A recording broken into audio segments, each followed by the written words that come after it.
Attention, stations on the network. Our broadcast will begin in 10 minutes from my mark. In 5, 4, 3, 2, 1, mark. That was your 10-minute time check, stations.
Attention, stations on the network.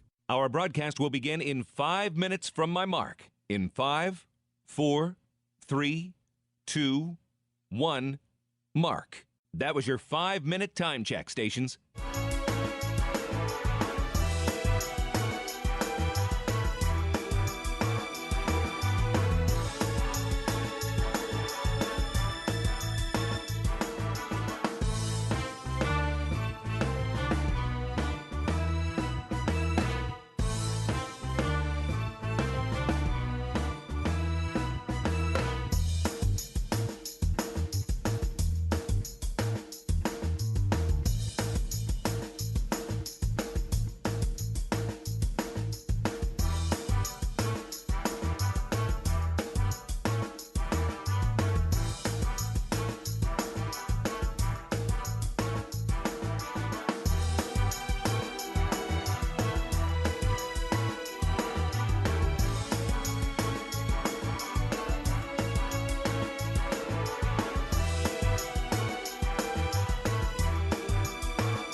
Attention, stations on the network. Our broadcast will begin in 2 minutes from my mark. In 5, 4, 3, 2, 1, mark. That was your 2-minute time check, stations.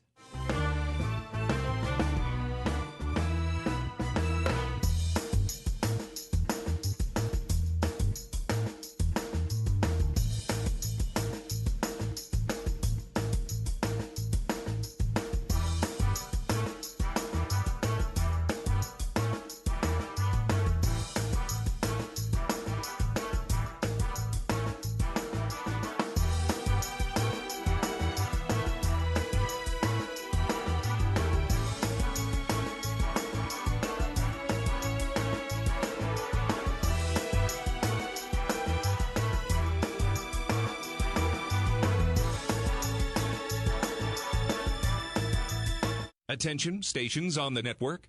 Our broadcast will begin in 1 minute from my mark. In 5, 4, 3, 2, 1, mark. That was your 1-minute time check, stations.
on the Hawkeye Sports Network from Learfield.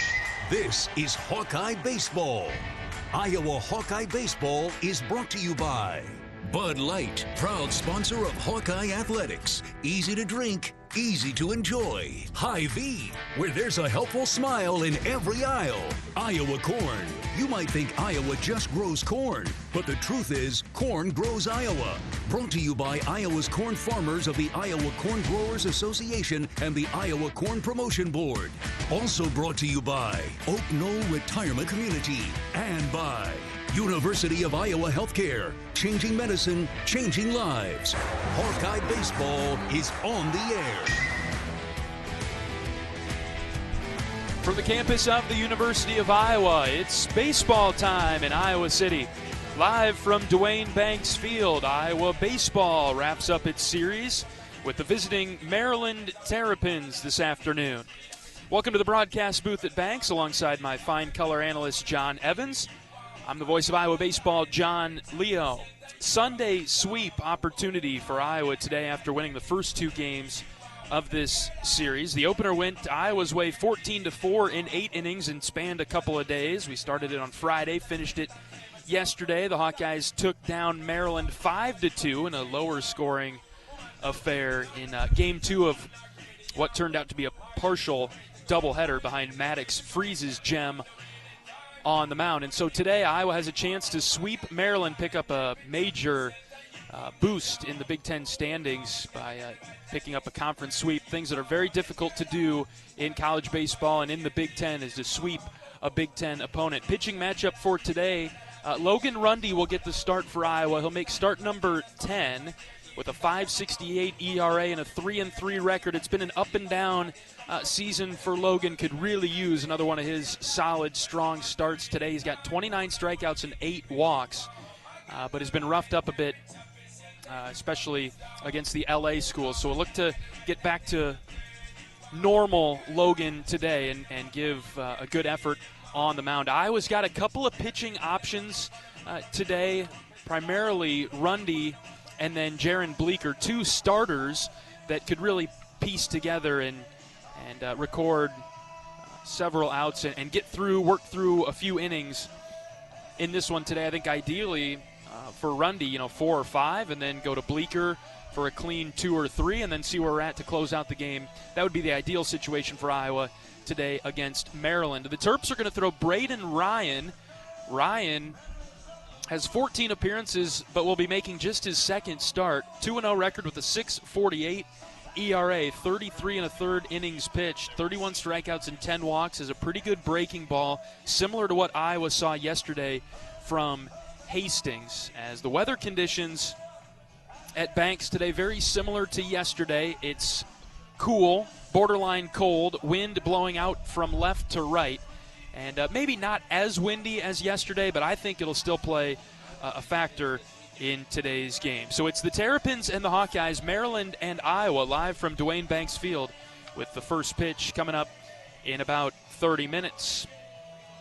Iowa sitting at 21-15 overall. The Terps are 18-21. Iowa 7-10 in the Big Ten. Already picking up a couple of wins in this series, certainly helping out Iowa's chances of making the Big Ten tournament. Got to be top 12. John and I will break down the Big Ten standings in this pregame segment before we get to first pitch. But a couple of big wins already for Iowa in this eventful and hectic weekend in Iowa City, and that is the main takeaway. Iowa has already won the series and looking for a sweep of Maryland. Several highlights to roll through. We'll go first with the 14-4 run rule victory for Iowa over Maryland that wrapped up on Saturday. As Mitchell hits this in the air deep to right, Martin tracking back, and it is over his head, and it's over the wall! Mitchell with a 2-run jack to right. We're tied at 2. Geffrey hits in the air to center. Back goes Houghton Henley. He's at the track. He's at the wall. It is gone! Geffrey with a 3-run shot to straightaway center. 4:14 off the bat. The Hawks have the lead. It's 5-2. 0-2, Strohmeyer hits into the gap in right center, the ball carrying and past the right fielder to the wall. The Hawkeyes are on the run. One run is in. Here comes a second. Wolf trying to score. He will. It's a triple for Strohmeyer as he clears the bases with a gapper into right center.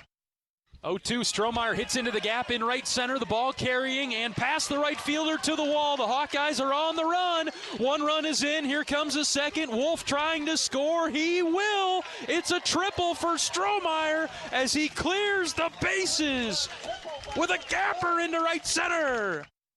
Next pitch to Frost. Line drive, base hit over the shortstop's head into left field. Narrett getting the wave around third. Here comes the throw. Cut off at the mound. Narrett scores, and the Hawkeyes win it 14-4 as Frost drives home the winning run. Excellent. Well done, Jackson Frost.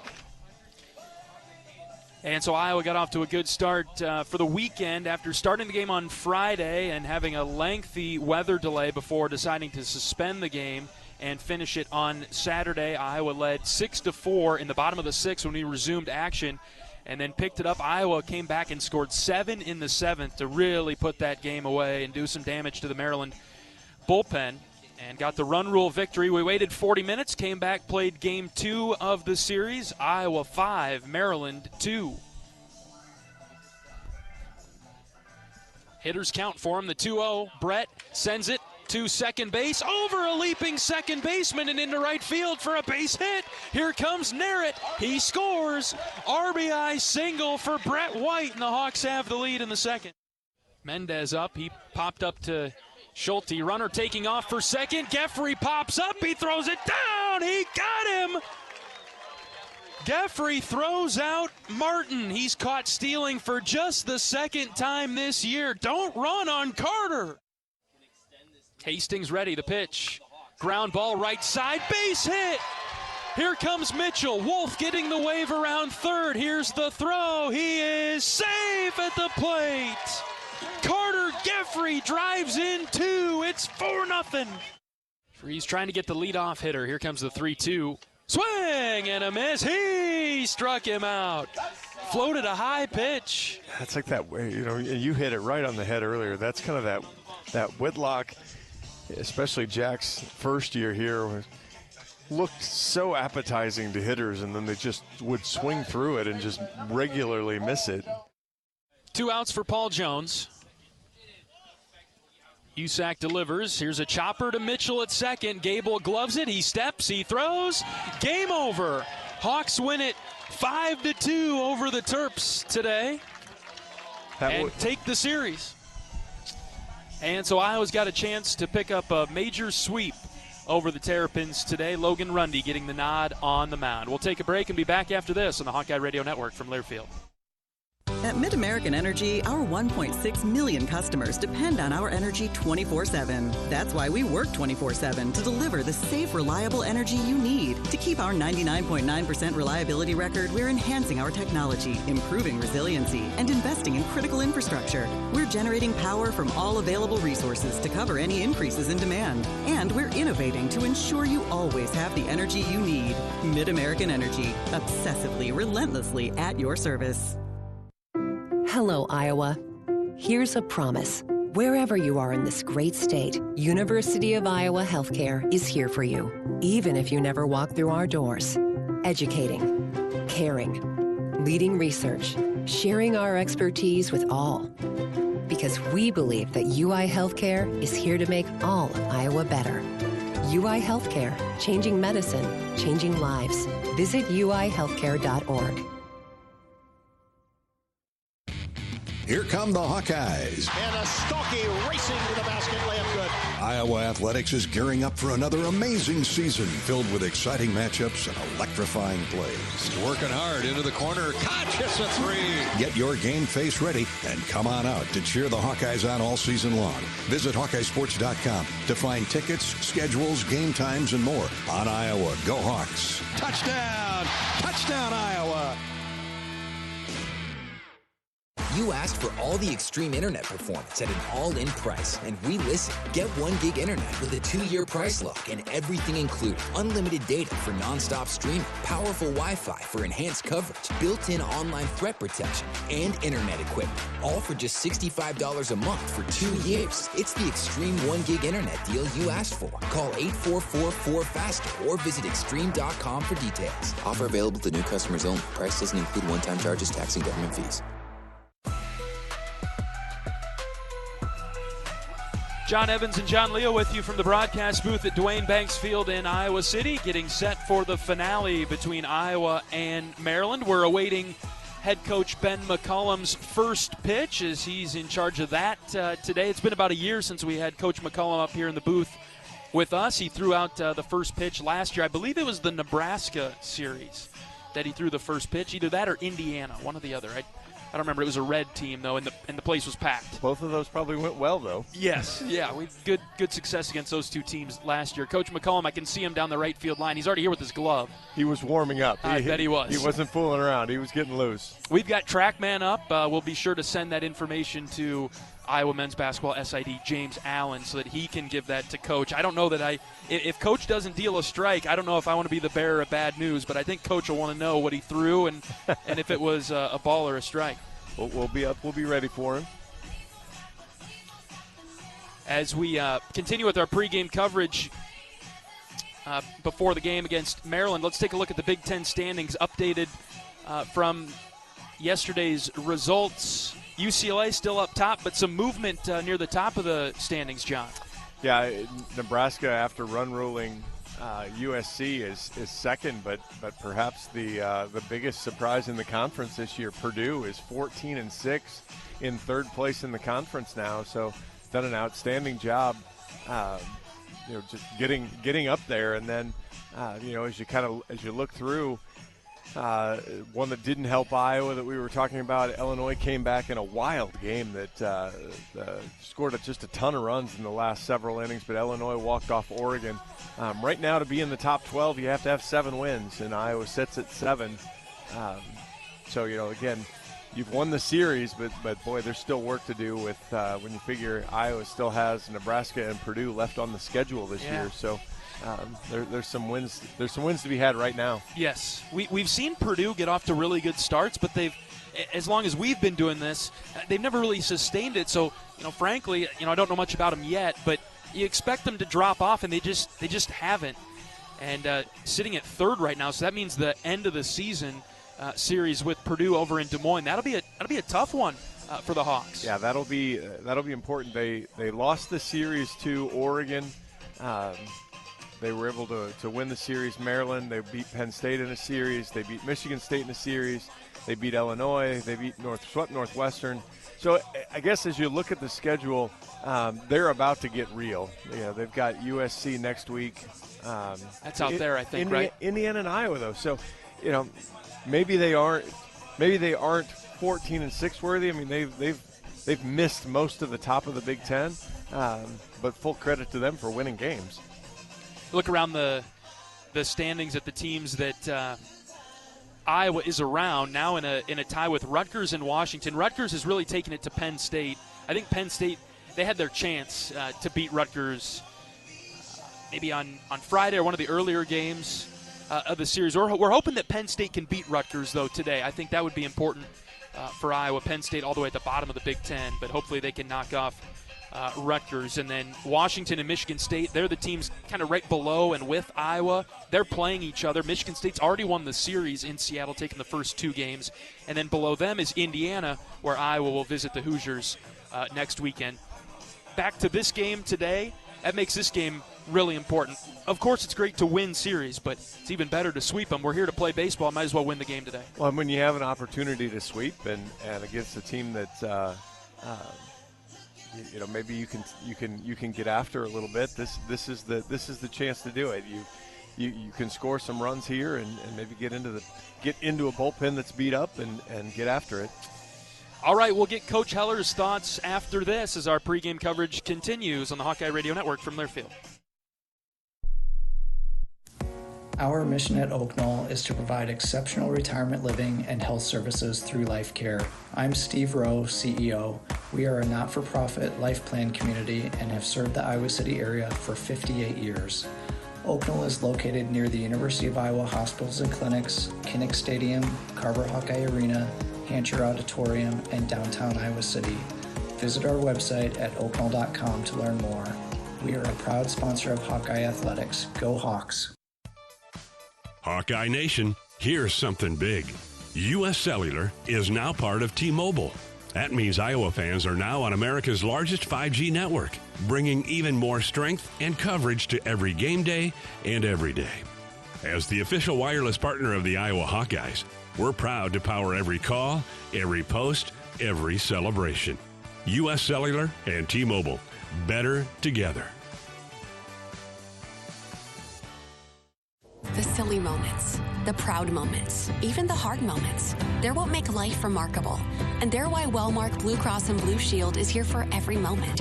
Committed to making healthcare better, more affordable, with more choices for care. And service and coverage that give you peace of mind no matter what comes your way. So you can show up for every tender moment, every brave moment, and every wouldn't miss it for the world moment, knowing that Blue is here for you. Go to wellmark.com/every moment to find a plan right for you.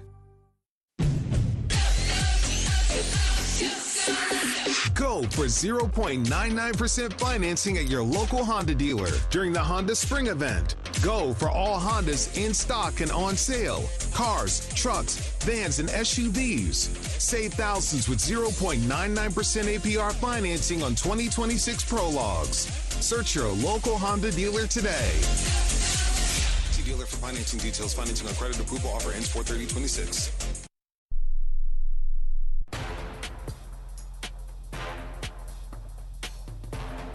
Welcome back to pregame coverage of Iowa Hawkeye baseball, the series finale against the Maryland Terrapins at Banks today. We're joined by head coach of the Hawkeyes, Rick Keller. Coach, a great way to finish that one off yesterday and then take game two. Man, it sure was, John. It was a great day for us.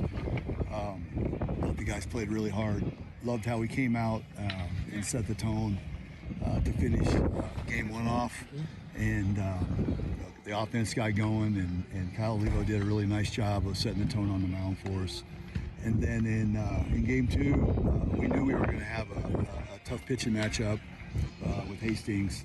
And we had talked about how we felt that it was a good day for Maddox. And, man, Maddox came out and really delivered. Pitched a great game. And if guys were listening to the radio and not watching the game, I went back and we get the umpire reports after the game. I mean, that umpire missed a bunch of strikes. I mean, you don't see that very often. But Maddox fought through a lot of pitches that were in leverage situations that were strikes that were called balls, and then he had to wipe it away. And his mental toughness really showed his. I guess the point I'm making, when you went back and looked at the data, it was like, holy cow. And he won a bunch of 3-2 counts because of that, or he would have been out of it a pitch earlier. And anyway, I was just really proud of Maddox. He stepped up big time for us. And then we were kind of in that range of what do you do? Do you go to Joe Husak?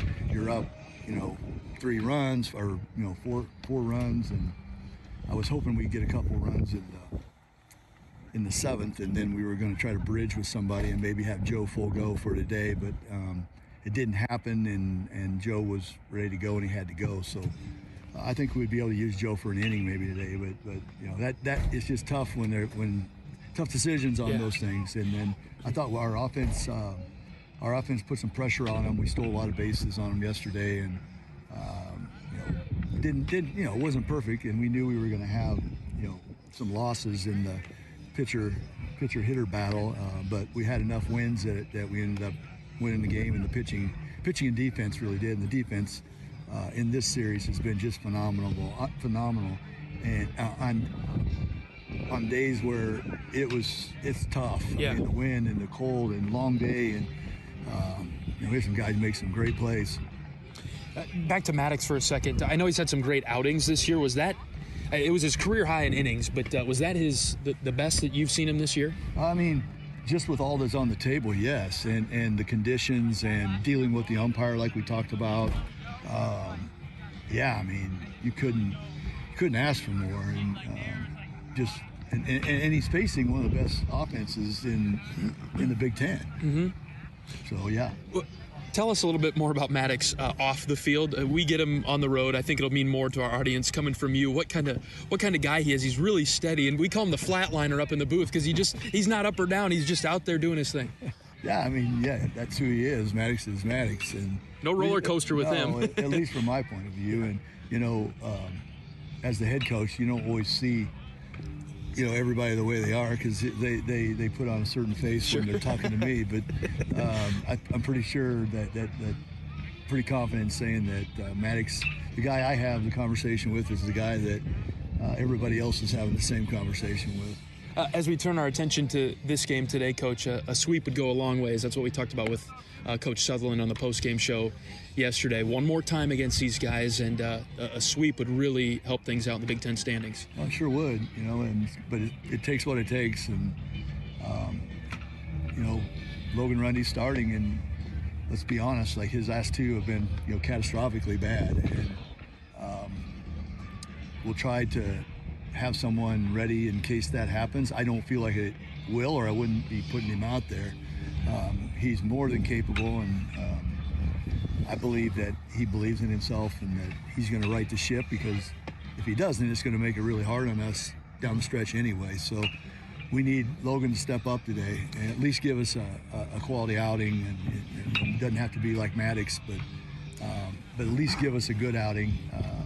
Or it's going to be real tough to win. I mean, it just is. I mean, we have to get some pitching at least as good as it's been. I mean, we can talk about the offense all day long, but it starts with the pitching. Got a couple of kind of middle relief or middle innings eating pitchers today with Rundy and Bleeker on the board. Guys that have been starters, you can piece those two together. Is that the plan? No, that's the plan. We probably won't go to Bleeker in a dirty inning. Probably will use either Archer, Bo Leisure will be back on the board, maybe even Cole Moore. In a jam. And then once it gets cleaned up, go to Bleeker and let him have a clean, fresh start, and let him go as long as he can go. And then, the back end is going to be a little bit. It's going to be a little bit shorthanded. I mean, since really Joe Husak's your guy, and Olivo's already done, and Joe threw 2 innings yesterday. He didn't throw many pitches. I think he was under 22 pitches maybe. So he'd be able to go for sure. Will he be as sharp? You don't know that. But so there's likely going to have to be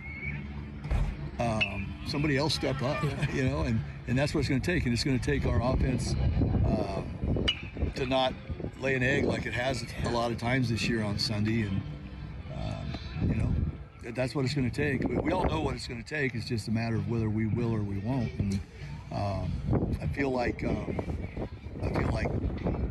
from a training attitude, focus, I felt really good about where we were at. I mean, the guys were getting after it in pregame. I thought yesterday, all day long, was great energy and super positive. And I really believe. I know. Matt, their coach, got after him after the game yesterday for quite a while. So I mean, you're gonna get whatever their best effort is. You're gonna get it today. I do believe, though, if we can jump on them,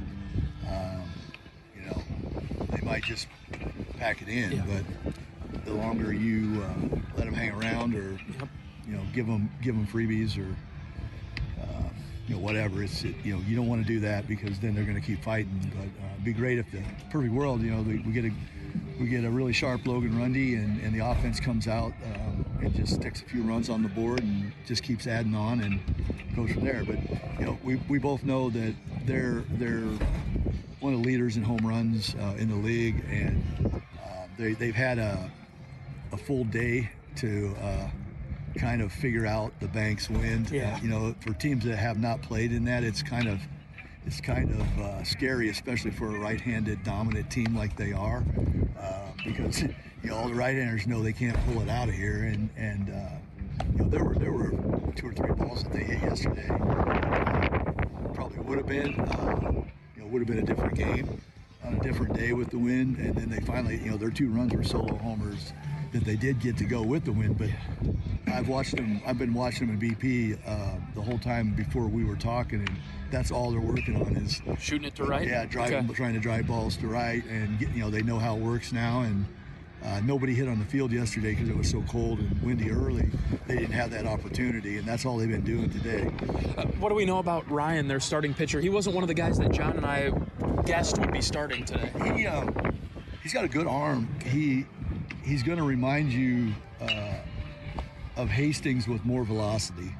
Okay. He's going to run it up to 94, maybe even 5. But he spins it a lot.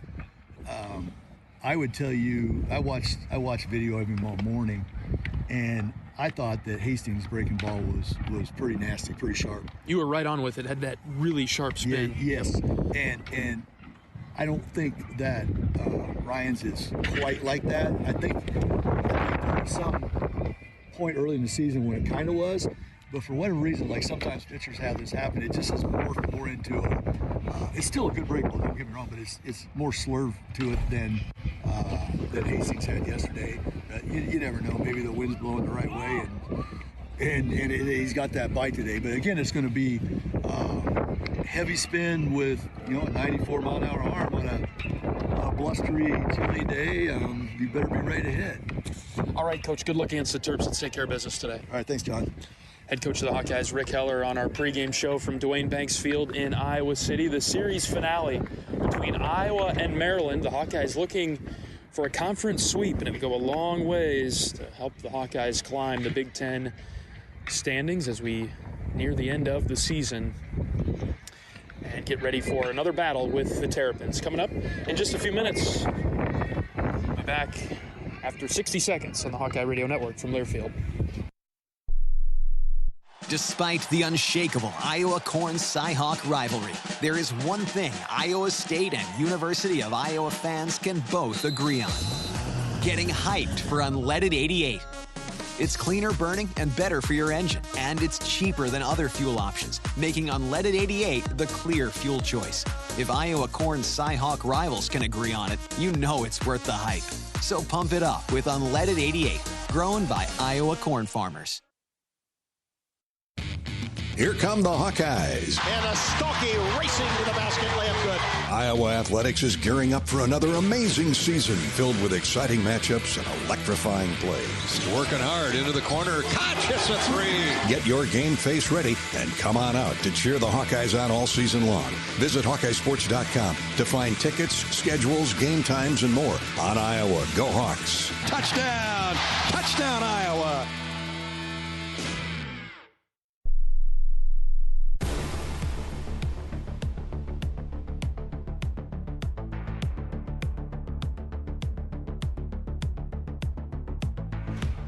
Broadcast booth at Duane Banks Field in Iowa City, getting set for first pitch of the series finale between Maryland and Iowa. And before we get into our final break, let's pause 10 seconds for station identification. 10-second station ID. This is Iowa Hawkeye Baseball.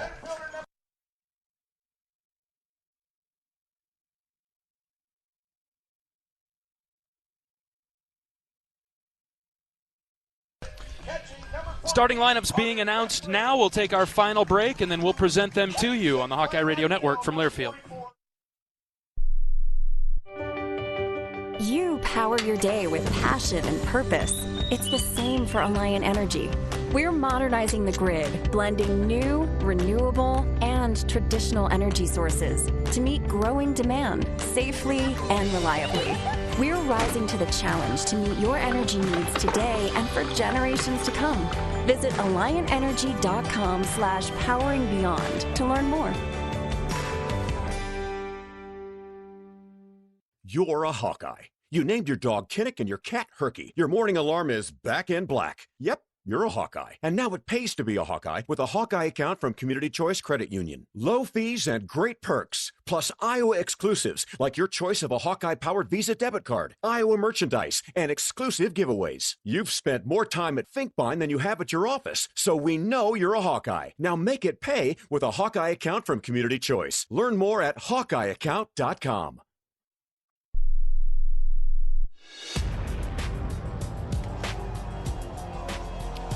Happy Sunday afternoon, Hawkeye fans. Iowa and Maryland for the final time this weekend, right in the middle of this homestand. A couple of midweek games coming up on Tuesday and Wednesday. 2 chances to see Iowa play as we head towards the end of our home slate here with just one more weekend series after this one. First weekend of May, Illinois will be in town to take on the Hawkeyes, so that we'll have that to look forward to. But first things first, let's take care of Maryland today, pick up a big sweep, John. That would be a good way to get through the middle of April here and set Iowa up for an important stretch run.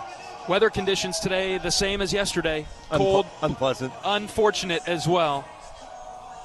As the sun shining, sure, but wind blowing over to right, out to right, and temps in the low 50s, I think, fair to say.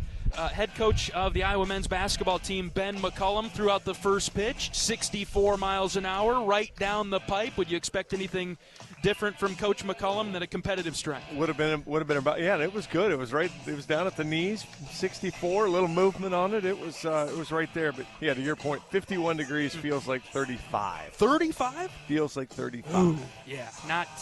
I don't know if we're ever going to get baseball weather here in Iowa City this weekend. If we don't get it the first weekend in May, I don't know. I think that's just it.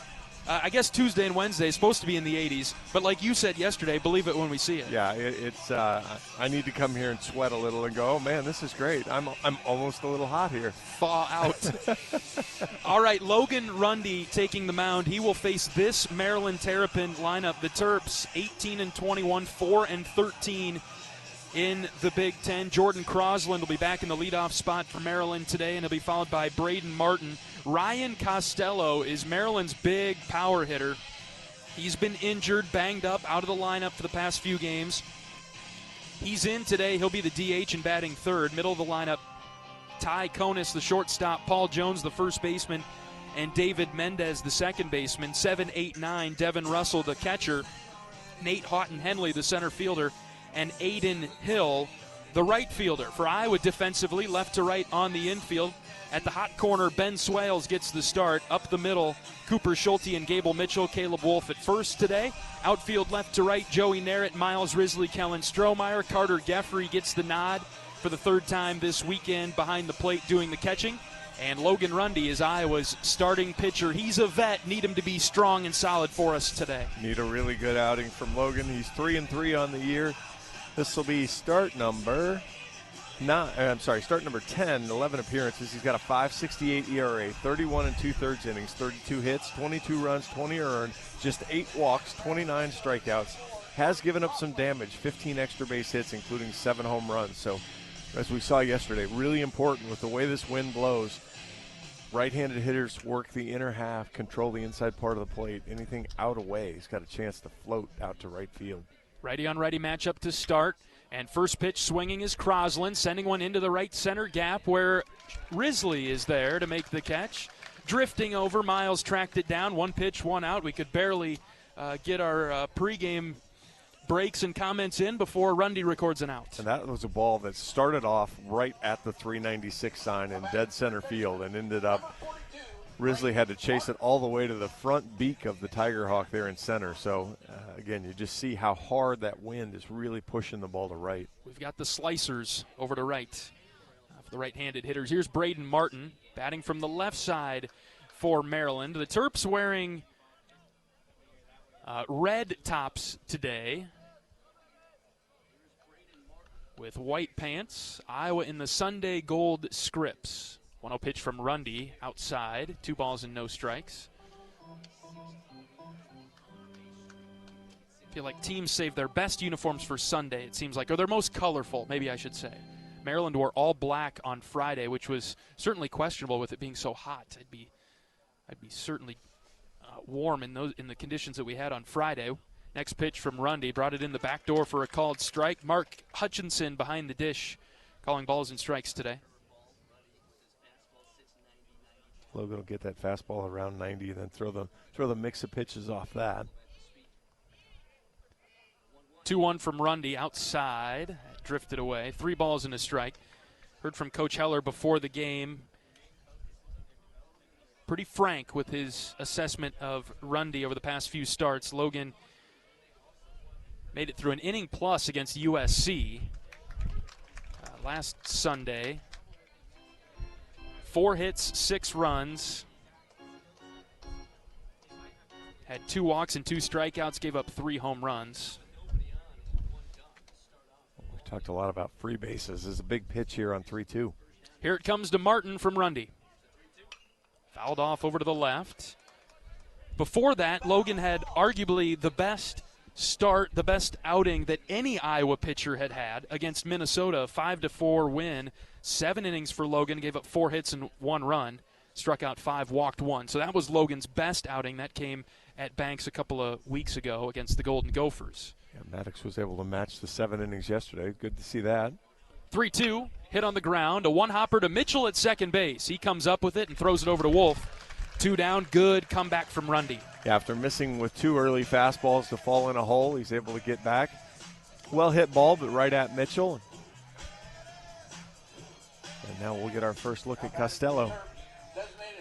Haven't seen him this weekend. Redshirt freshman, left-handed hitter. He's the DH for the Terps. Lower batting average at .262, but he has 13 home runs. That leads the team. 7 doubles, 42 runs batted in. Now, you'd assume, okay, maybe he's a higher strikeout guy. Not the case. Only 18. And he's drawn 24 walks. So our first look at Costello. He takes ball 1 up and in from Rundy. With 2 outs and the bases clear, the next pitch is outside with the fastball. 2-0, Logan's fallen behind. He's had a little difficulty so far locating the fastball.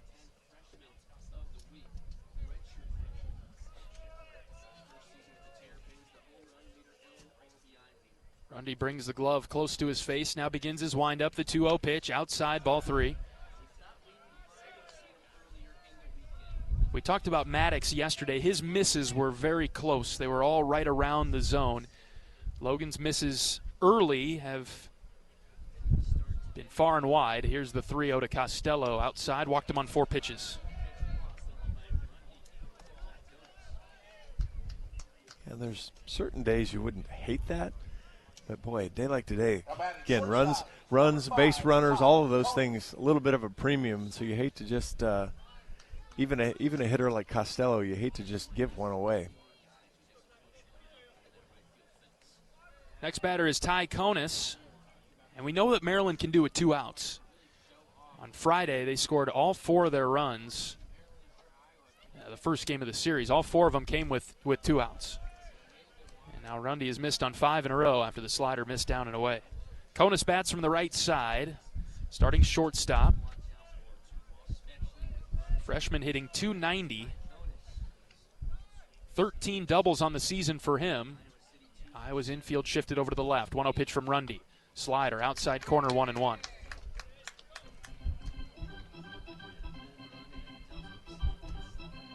It's a little different mindset for some of these pitchers because, again, you really can't live on the outside part of the plate here to right-handers. So it's a risky idea. Wind blowing over to right today. 1-1 pitch from Rundy. Fastball low. 2 balls and a strike. We talked about it with the Maryland guys yesterday. We're seeing it a little bit with Rundy here so far. Just, wonder how that grip is, if he's able to get a good feel in the fingers to locate and get where he wants to get to.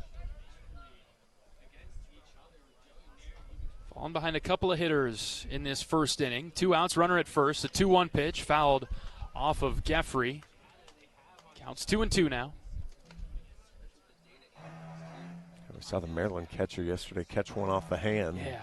Had to leave the game. And not in the lineup today. He had been catcher/DH. He's neither. Well, somebody was going to have to sit when you put Costello back in. So right, and I wonder if is Costello back in the lineup because of that injury, or could have been. 2 balls and 2 strikes. Pitch from Rundy. Chopper up the middle. Gable shifted. He grabs it and then steps on second base. He's right there to record the force out. Nothing doing for the Terps aside from a 2-out walk. Ultimately harmless as Rundy works a clean first. We're back for the bottom half after this. This is Hawkeye Baseball from Learfield. Our mission at Oak Knoll is to provide exceptional retirement living and health services through life care. I'm Steve Rowe, CEO. We are a not-for-profit life plan community and have served the Iowa City area for 58 years. Oak Knoll is located near the University of Iowa hospitals and clinics, Kinnick Stadium, Carver Hawkeye Arena, Hancher Auditorium, and downtown Iowa City. Visit our website at oakknoll.com to learn more. We are a proud sponsor of Hawkeye Athletics. Go Hawks! Save time when you shop online with Hy-Vee. Hy-Vee makes it easy to order groceries online through our app or Hy-Vee.com. Pickup is always free. And if you have a Perks Plus membership, you get free delivery and free express pickup. Shop online with Hy-Vee and you can create and save grocery lists, shop the sales, and get fuel savers. Talk about convenience. Order groceries online today. Check out Hy-Vee.com or download the Hy-Vee app. Today's game is sponsored by Coca-Cola. Hawkeye Sports Properties and the University of Iowa would like to thank Coca-Cola for their support of Iowa athletics. Fan work is thirsty work. Iowa's starting lineup, the batting order will look like this today. Pretty much the same as we've seen all weekend, last few games for Iowa. Cooper Schulte, the shortstop, to lead it off, followed by Gable Mitchell and Miles Risley. Middle of the order, Caleb Wolf, Carter Geffrey, Kellen Strohmeyer. 7, 8, 9, Joey Narrett. Kyle Olivo back into the DH spot. He is not on the board to pitch today. And Ben Swales, the starting third baseman, will round out the order and bat ninth. Starting pitcher for Maryland is Braden Ryan, right-handed redshirt junior from Salem, New Hampshire. 14 appearances on the year. This will be his second start. He's got an ERA of 6.42 and 6.48 and a record of 2-0. 33 and a third innings, 40 hits, 25 runs, 24 of those are earned. 10 walks, 31 strikeouts. Only giving up 9 extra base hits. Fastball will get up there around 90. He'll get a little higher than that from time to time. But he really likes to pitch off the spin. He'll throw curveball, slider, changeup as well. So changeup's a little firmer. So you won't see kind of that 8 to 10 degree or mile an hour separation, more like 3 to 5. Ryan stands at 6'6". This is a tall drink of water out there. Right away, Schulte chases a pitch low and away. And Cooper knew it, too. He was pretty deflated after that swing. He'll regroup, get back in the box. Iowa's leadoff hitter batting .307 from the right side. And the 0-1. Cooper got under it and hit it foul in the air over the Iowa dugout. Yeah, after a couple of leadoff home runs, my guess is he doesn't see many first-pitch fastballs for a little bit. After switching into the leadoff role. He's been good in this spot. Down 0-2 right away. Next pitch outside. Russell tried to frame it and bring it back in the zone. It's 1-2. That pitch was close. It was a good screw twist there from Russell to get it back without making it look too obvious, but it was just a little wide.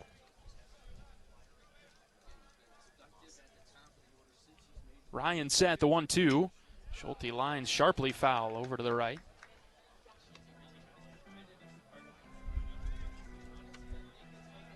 You could make a case that the lineup shuffle has worked for Coach Heller and Coach Sutherland, the Iowa offense. Iowa's offense, more signs of life after slumping a bit this month. Next pitch, Schulte hits on the ground to third. Backhand stop by the third baseman. Long throw over to first. One hops and gets Schulte. Good play by Martin. One down. Yeah, and a good play by Jones, too, as well. It wasn't a good big hop, but it was a hop. He kind of waited back for it, so he didn't stretch, have to take it on a short hop. He got a little bit bigger hop so he could recognize it, read it, and make the catch and get the out. We've seen that a couple times this weekend, one on each side of things. Schulte did that yesterday for Iowa. Get it quickly out of the glove and on its way to first. It's important to do there. As Mitchell is Iowa's hitter now, left-handed batter, plays second base, and he takes a strike low and in. It was 95. He's cooking it. Breaking ball outside away from Gable. 1-1. Yeah, scouting report says low 90s. Coach Heller watched film on Ryan all morning. maybe even up to 95, Coach said. First inning. 1-1 to Gable. He bunts down the third base line. It's a beauty. Martin charges. He barehands it, throws to first. It is not in time. Gable beat it out. Great bunt. Pretty good play by Martin, but the offense beats the defense there. Yeah, we saw that yesterday with Freese making a great play off the mound, too. That one, just a well-placed bunt. It was well-fielded and well-executed on defense, but Mitchell gets the win. Couple of interesting notes about Maryland that we've touched on this weekend. They don't field it very well. That was not an indictment of the play just there, but just something to keep in mind through the game today. And they do not defend base stealing very well. We'll see if Gable's going as Risley is in the box. Right-handed center fielder for Iowa. All eyes on ball one outside from Ryan. Yeah, they're going to try to pick a pitch when he goes off speed here. He hustles one up there 95. He kind of steal a tenth of a second there. Gable's got a massive lead. The 1-0 to Risley. Very bottom of the zone, called a strike, 1-1.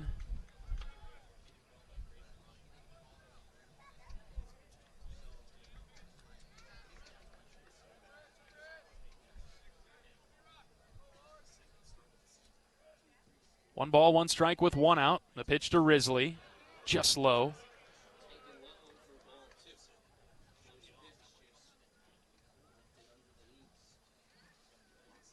Ryan last year for Maryland was 3-2 with a 7.34 ERA. He started 8 games.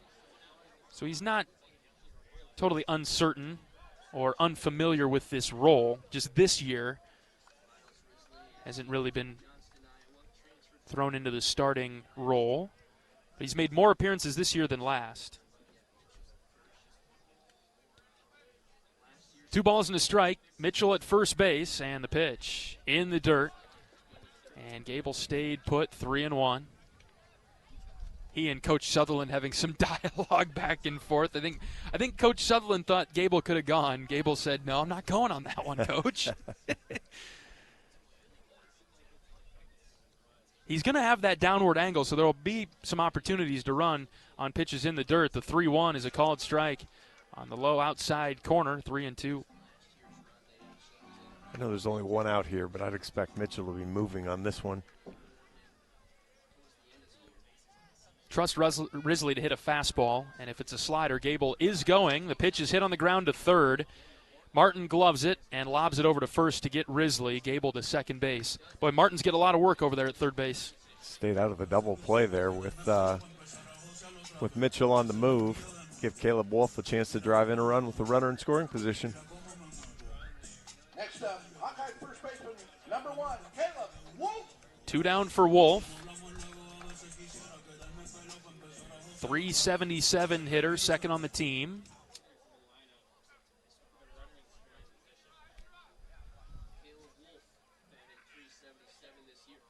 First pitch to Wolf. Spinner that stayed up and away.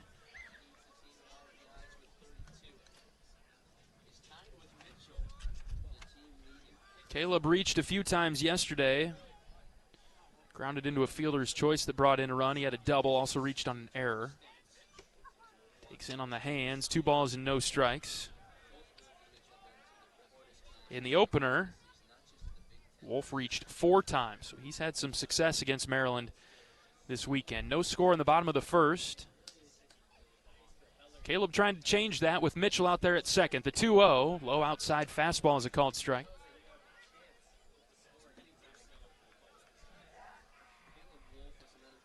They've got the infield tilted over to the right. A lot of room in between short and third. The shortstop holding Mitchell on. Ryan set with the 2-1. Long pause, he kicks and fires, and Caleb slapped it foul over to the left. Yeah, Crosland is shallow in left, as you might imagine, with the wind and a guy that doesn't tend to drive it in the air that way. So a ball to left field, you know, there's a big hole there. That'll test Mitchell to actually might test third base coach David Pearson, what he wants to do. Wouldn't mind seeing it unfold just like that. The 2-2 sailed up and away. Ball 3.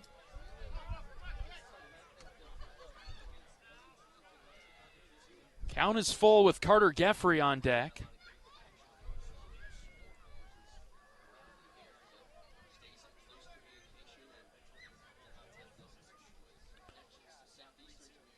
Ryan readies and pitches, and Caleb takes just high for ball 4.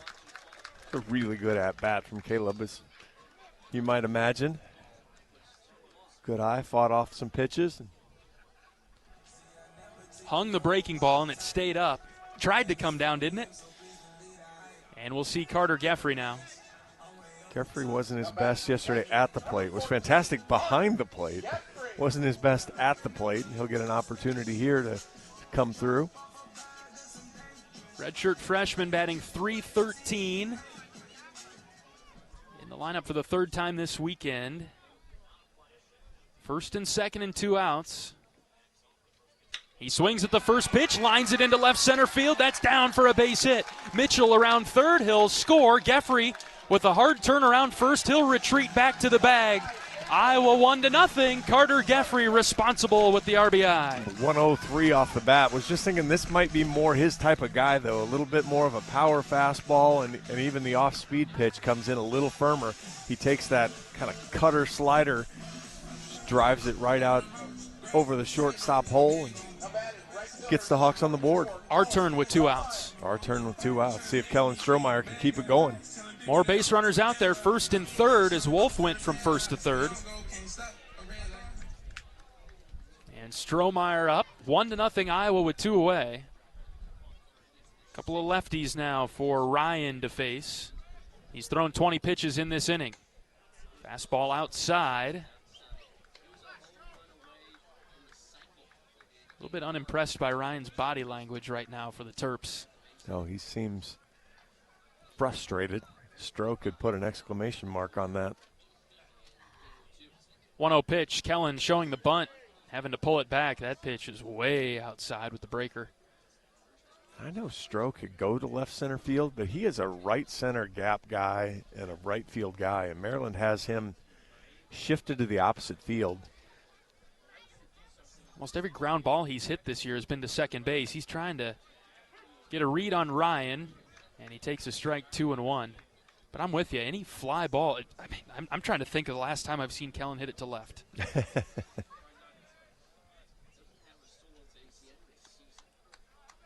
2-1 with 2 outs. Ryan set from the belt, delivers.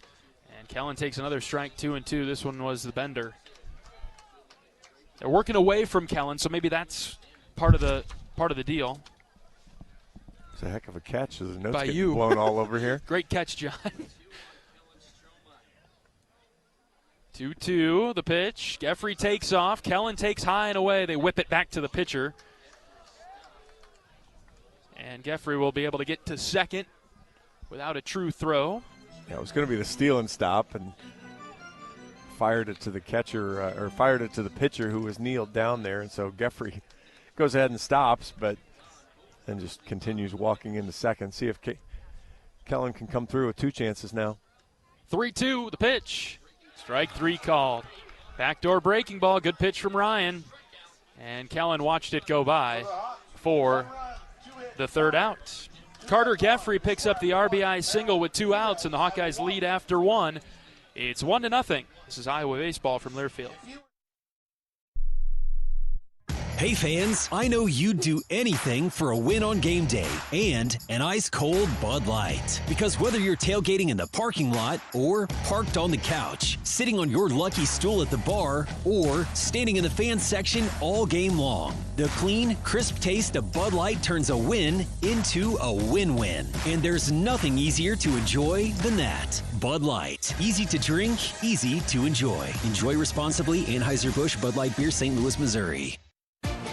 If you love great Hawkeye stories, don't miss the Fight for Iowa podcast with Gary Dolphin. Each week, Dolph brings you in-depth conversations with the athletes, coaches, and community members who define the Hawkeye spirit. From big moments to personal journeys, it's the stories that make Iowa special. Catch new episodes every week. Search Fight for Iowa wherever you get your podcasts.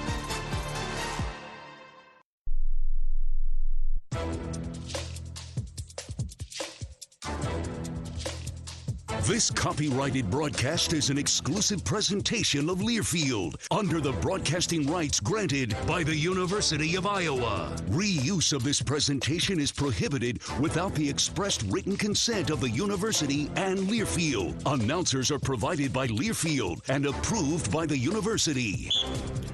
Oak Knoll's mission is to provide exceptional retirement living and health services through Life Care, a not-for-profit life plan community serving the Iowa City area for 59 years. Oak Knoll is conveniently located near the University of Iowa Healthcare Campus, Kinnick Stadium, Carver Hawkeye Arena, and downtown Iowa City. A proud sponsor of Hawkeye Athletics. Visit oakknoll.com to learn more. Top of the second, 1-0. Iowa with the early lead. It was a 2-out RBI single from Carter Geffrey. That brought home Gable Mitchell. And now Logan Rundy will get to pitch with the lead in the second. And he deals outside to Paul Jones, left-handed hitter. Sophomore batting .294.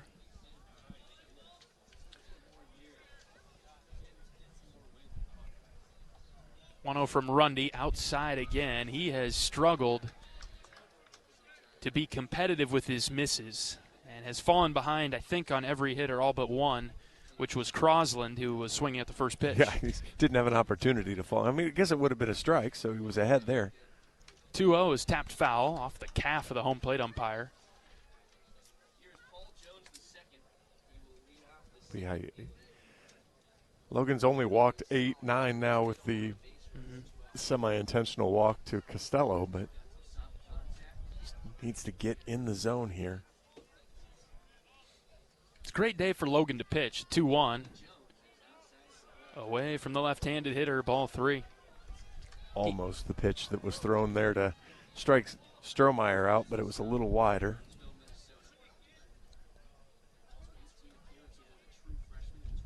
(3-1). Swing and a foul tip into the glove of Geffrey. 3-2. Problem is when it takes you 6 pitches to get every guy out, you're not lasting long in the game. Full count to the leadoff hitter Jones. The pitch low. Ball 4. Yeah, I don't know what it is for Logan here. It's not been as efficient, and he's a similar pitcher to Freeze in that he doesn't have overpowering stuff with a fastball that'll blow right by you. He's more of an edge pitcher, a nibbler pitcher. He's got 3 decent pitches, fastball, changeup, slider, but none of them are hitting right now. Well, the problem is you have to be in the zone to get people to chase and nibble around, and so right now Maryland's able to kind of sit and wait, and then when he's behind, then he's got to come more in the middle of the plate. David Mendez is up. Inside for ball 1. And you heard Coach Heller say in the interview with him that I don't think the leash will be really long. We can talk about this. I'm having a hard read on the bullpen today on the pitching situation for Iowa. Rundy deals the 1-0, lined right to Schulte, who caught it. He'll pump fake to first. No throw.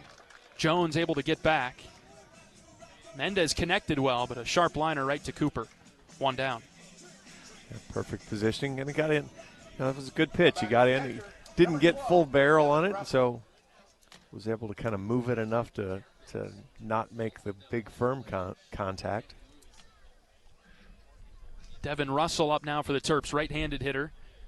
Reigning Big Ten Player of the Week after a couple of major home runs against Indiana to help Maryland beat the Hoosiers. First pitch swinging and sending it back to the screen. Team photographer today, Brian Ray.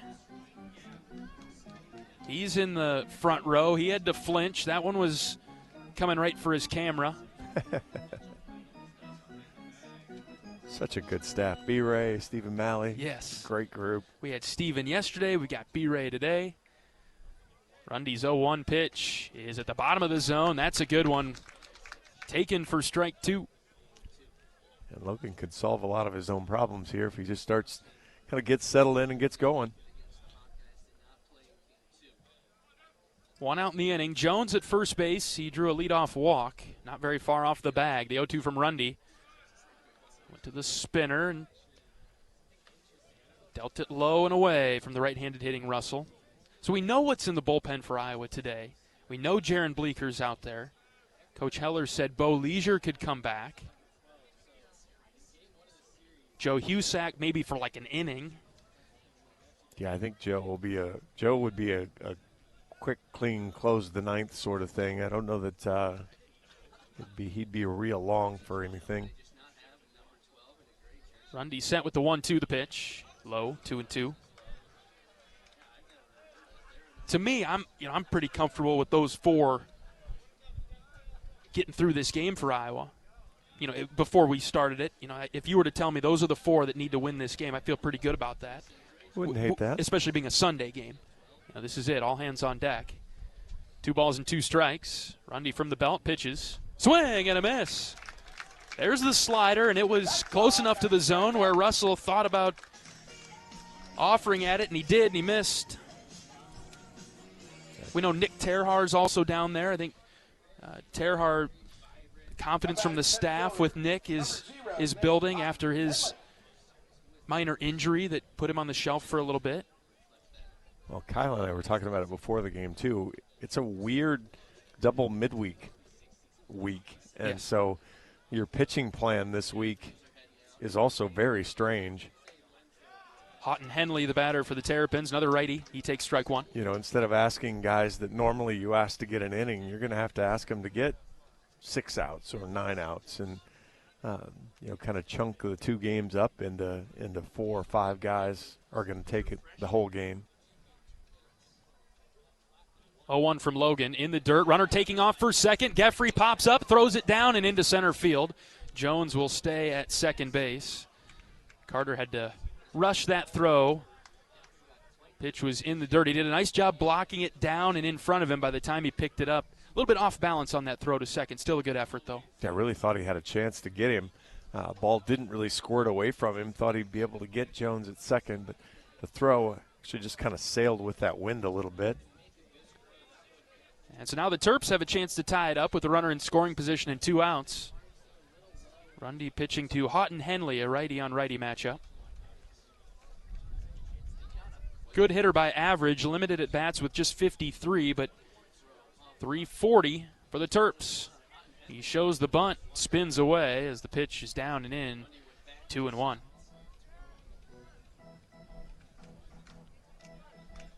$18 hits, 53 at bats, 12 runs batted in, 11 runs scored. I feel like we walked him a couple times yesterday and ended up getting Hill out at the 9 spot. Right. 2 balls and a strike. Rundy's pitch hit in the air to left. Narrett underneath, now coming forward. Joey looking up. He makes the catch for the 3rd out. Leadoff walk does not hurt Logan Rundy. We'll go to the bottom of the 2nd. Joey Narrett will lead things off with Iowa in front, 1-0. This is Hawkeye Baseball from Learfield. The lights are bright and Coach Heller and the Iowa baseball program are ready to put on a show. Tickets for the 2026 Iowa baseball season are on sale now. Enjoy a customized mini plan option or take advantage of single game tickets. Make your way to HawkeyeSports.com for more information. You power your day with passion and purpose. It's the same for Alliant Energy. We're modernizing the grid, blending new, renewable, and traditional energy sources to meet growing demand safely and reliably. We're rising to the challenge to meet your energy needs today and for generations to come. Visit AlliantEnergy.com/poweringbeyond to learn more. Experience Heller Ball at Iowa City's Duane Banks Field. Support Iowa baseball by snagging single game tickets today. Download the Hawkeye Sports mobile app or head to HawkeyeSports.com for more information.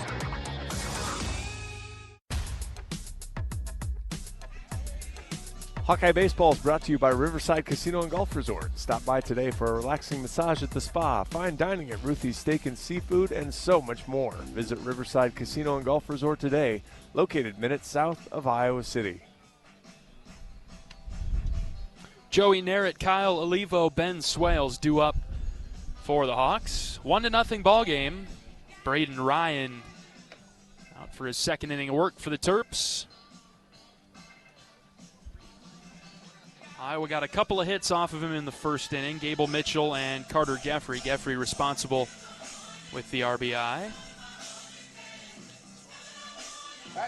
And Narrett, Iowa's left fielder, left-handed hitter, hitting .319, 12 doubles, 4 triples, 3 home runs. Is that new walk-up? It is a new walk-up song this weekend. Okay. Maybe in the midweek we got it. But okay. I just don't even remember hearing that the rest of the weekend. Made a change when we got back from USC. Okay. It's worked. He's been better. Superstitious bunch. Yep. Learned a lot about the guys out in L.A. First pitch to Narrett is downstairs. Yeah, that's by far what I miss the most about the travel part is the just the time you get to spend with the guys. You'd love this group, John. And get to know them a little bit better. Yep. 1-0 pitch to Narrett, outside, ball 2. Won't fixate on too much. I can't believe that I forgot USC's baseball stadium from our conversation yesterday. Yeah. Stadium, probably number 1 in the Big Ten that we've been to. Okay. Broadcast spot, we're in the press box. There is only USC staff allowed in their press box because it's still under construction. I didn't have to wear the hard hat. I didn't have the safety vest on. I was outside down the first base line a little bit, but when you're outside in L.A., it's not that big of a deal. Yeah, it's not as bad as here. Right. For instance. That's exactly what I said. 3 balls and no strikes. The pitch to Narrett is in there. Strike 1. So I would say USC would be in the top 3, even broadcast-wise, despite it being outside. Stadium, number 1. Playing surface, number 1. Swing and a miss by Narrett, now 3-2.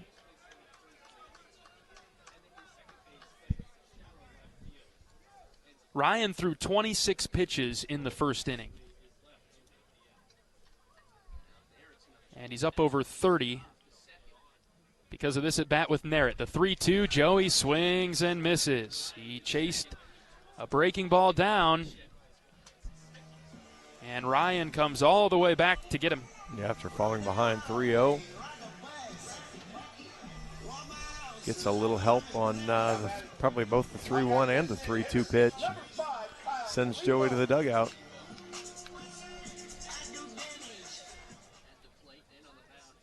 Really used the breaking ball against the left-handers. He got Strohmeyer looking on the outside corner as Kyle Olivo is in the box taking a ball to start his at-bat. Yeah, usually you think of that ball breaking into a hitter, and they kind of like to, they can see it. They kind of time it up a little bit better. Olivo fouling off the 1-0. Iowa lefty's not seeing it as well so far.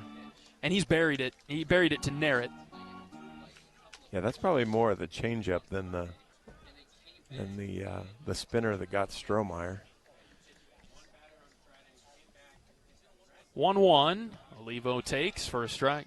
And that was a really good breaking ball there. Buckled Kyle's knees a bit. 1-0 Hawks in the second. Catcher setting up outside. Next pitch to Olivo. Ground ball up the middle. Shortstop gloves it off to the side. Makes the throw on the run. Across for the out. Kyle is out number 2. Kunis took care of a kind of a funny hop there, but was on top of that easily enough. Yeah, he's played a good shortstop for Maryland. Kunis, sorry. Yeah, freshman. Swales up with 2 outs. Back into the starting lineup for Iowa today. First pitch right back to the pitcher. Ryan's got it, underhand toss. Retires Swales. Iowa goes down in order in the second, moving right along. The third inning's coming up. Iowa 1, Maryland nothing. This is Hawkeye Baseball from Learfield.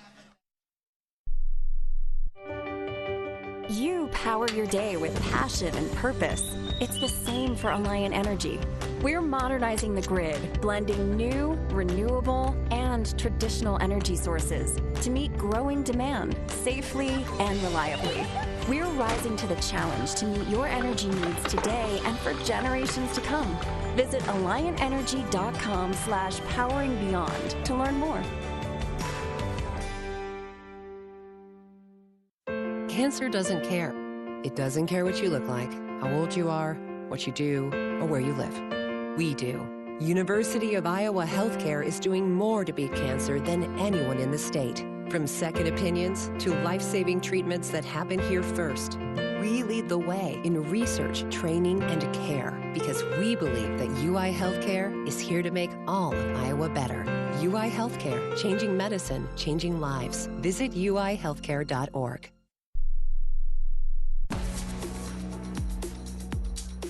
Hawk fans, experience your home away from home at Coralville's finest all-suite hotels. Homewood Suites and Home to Suites by Hilton each offer guest spacious suites, complimentary breakfast, 24-hour fitness center, pool, hot tub, guest laundry, and convenient locations.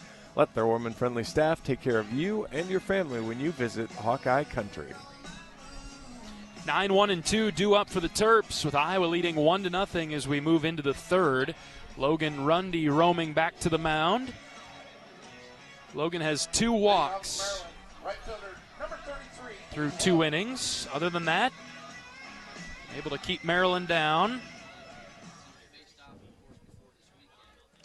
Not the most efficient innings so far out of Rundy. Let's see how he attacks the 9-hitter, Aiden Hill, left-handed batter.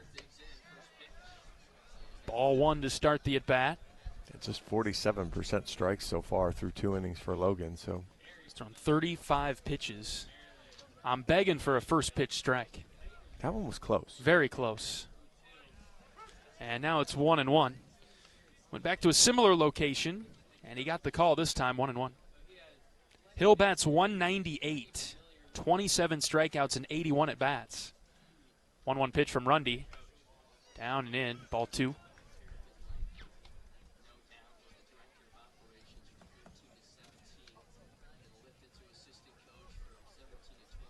Two-out walk in the first, leadoff walk in the second. That's been the traffic for Maryland. The 2-1, half swing, popped off the turf and to the left of Geffrey. And it's 2-2 now. Yeah, you asked yesterday about Maddox Freeze going after somebody or a waste pitch. With Logan with kind of the control right now, you need to go after him. Yeah, let's see the best right here, the 2-2. Swing and a miss. Change up at 77. That took forever to get to home plate. And that was the best right there. That was competitive, showed strike for a long time, and then just dipped out of the zone. It's like a one-handed swing for Hill. He was so early on it. It was, I can't stop myself. That's exactly it. Back to the top of the order for Crosland. He saw one pitch from Rundy and flied out to Risley to start the game. Righty-on-righty matchup. Slider outside for a ball. They don't chase early. That's what we've discovered a time through the order. Well, not a lot of reason to chase early right now. 1-0 pitch from Logan. Swing and a miss. Yeah, to your point, I'm just looking back. The first inning, the only first pitch strike Logan threw was to Crosland. Ready with the 1-1 to the Terrapin left fielder. Ground ball up the middle, and that'll split Mitchell and Schulte and get into center. A roller out to Risley. First hit of the game for Maryland. It comes in the third. And the top of the order, Crosland, stands at first base. Second inning, he was able to get ahead of 2 guys. So two of the 4 he got ahead of, and then so far this inning he's fallen behind on the first pitch to both the hitters so far. So yeah, it hasn't been, strike 1 has been hard to come by. You think about the game within the game and how you're able to pitch opponents then from a different starting point. Fastball outside to Martin. He's really struggled with the left-handers. He's been throwing away from them. Yeah, I understand where he wants to work, but you still need to get it in the zone. Got to be a strike. Breezy at Banks over to right, and so a little bit dangerous to throw inside to the lefties, but has just not been close as he's missed on back-to-back fastballs outside of the left-handed hitting Braden Martin, who bounced out to Mitchell his first time around. So he has the tendency to pull some ground balls. You got a lefty on deck that you do not want to face with a couple guys on base. Grundy's falling behind the 2-0. Low outside corner. Got the call at 2-1. That's a gutsy pitch. Go backdoor with the breaking ball, already down 2-0, able to land it. And Martin is 38 walks to 13 strikeouts, so you're going to have to be in the zone. 1-0 Iowa in the top of the third. Pickoff move to first. Crosland is back. Crosland is 6 of 8 in stolen base attempts this year.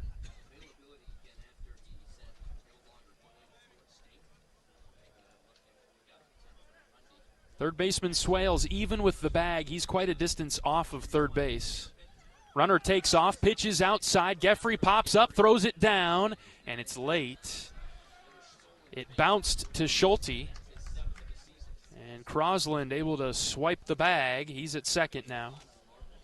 Geffrey threw out a few runners yesterday.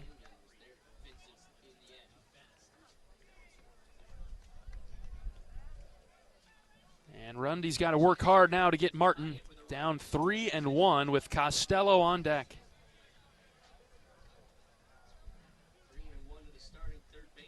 Rundy set and delivers. Way outside, ball 4. We've seen that pitch about 10 times already today. Yeah, it's not close. Wouldn't be surprised to see a chat here come out of the Iowa dugout. 13, Ryan Costello. Coach Heller's on the walkie-talkie already, and he's talking down to the bullpen.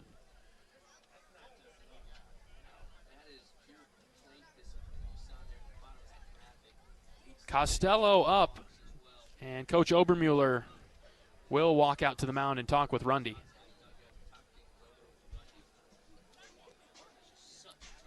I mean, this is a big spot. Obviously, we haven't seen the full Costello experience yet, but you can look at the stats and see what he brings. Walked him on 4 pitches the first time, so left-handed hitter that Logan has struggled throwing strikes to left-handers. And the Terps have runners at first and second. This is a day where you wouldn't want to see Costello. No, and you've got a team that scored, what, 6 runs? 6 runs the whole series.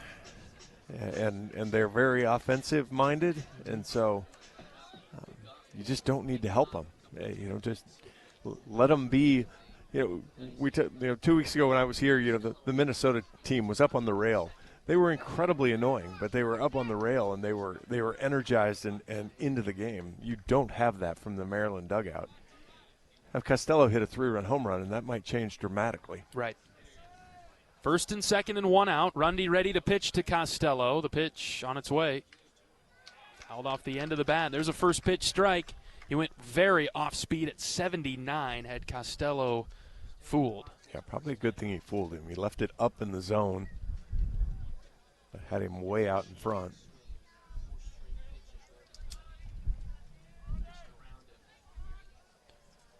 See what Logan does now, pitching with a favorable count. Pickoff move to second. Crosland back.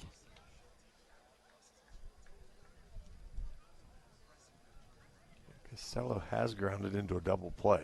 Trying to figure a home run guy probably doesn't hit a ton of ground balls. Hard batter to strike out as well. Take a one-hopper right to Mitchell, though. That'd be great. 0-1 from Logan. Off the plate away, 1-1. Try to go with the change again. Change the height of it that time. Love the idea. Pitch away from left-handers, but got to be in the zone. Carter setting up out there again. Rundy's 1-1. Hit in the air to right center. This is trouble. Strohmeyer back at the wall. Kellen makes the catch. Risley runs into him. The ball comes into Mitchell. And Crosland goes from second to third. Fortunately, and I'm not sure how, that ball stayed in the park. No, I thought that was gone coming off the bat. That was 100, great launch angle. Must have been enough into the wind. So Logan gets away with one, and Iowa, frankly, gets away with one with Risley not stopping and crashing into Strohmeyer. Possibly hard to hear out there. I mean, Kellen isn't the loudest guy that we know. But a huge second out.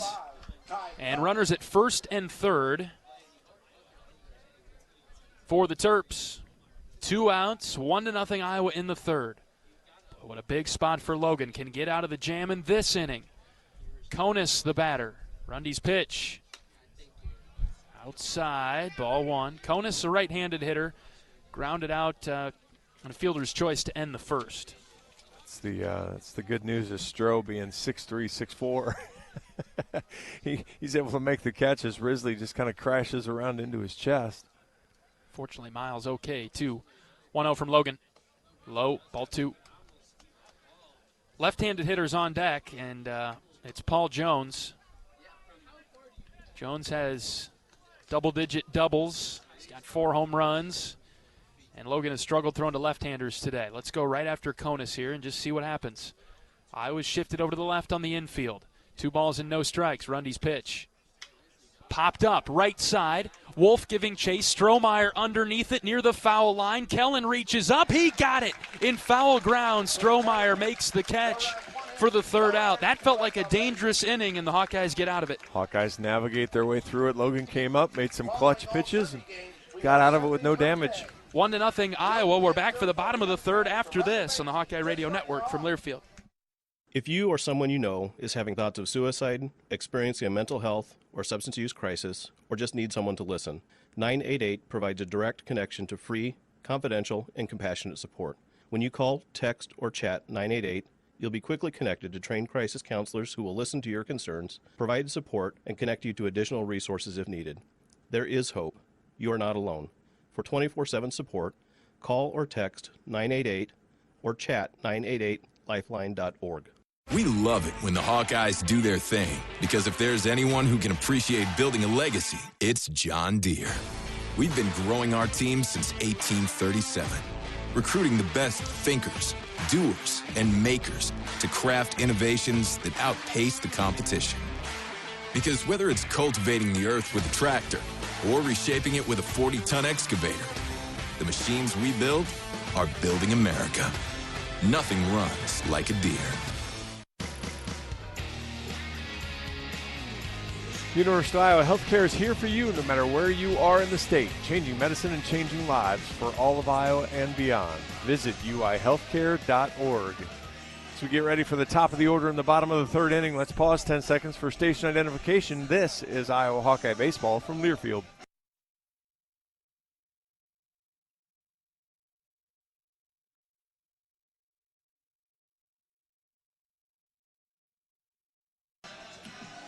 Logan Rundy escaped some damage there in the top of the third inning. Now the bottom of the third inning will be the top of the Hawkeye order. Schulte, Mitchell, Risley will try to do some damage on Braden Ryan. Ryan, 2 innings, 2 hits, a run, a walk, and a couple strikeouts. Schulte grounded out to third on a good play from Martin. First pitch inside corner, down at the knees for a strike. 0-1. Good scoop from Martin and a good scoop from Jones over at first. 0-1 pitch from Ryan. Swing and a miss on an off-speed pitch. Schulte's behind now, 0-2.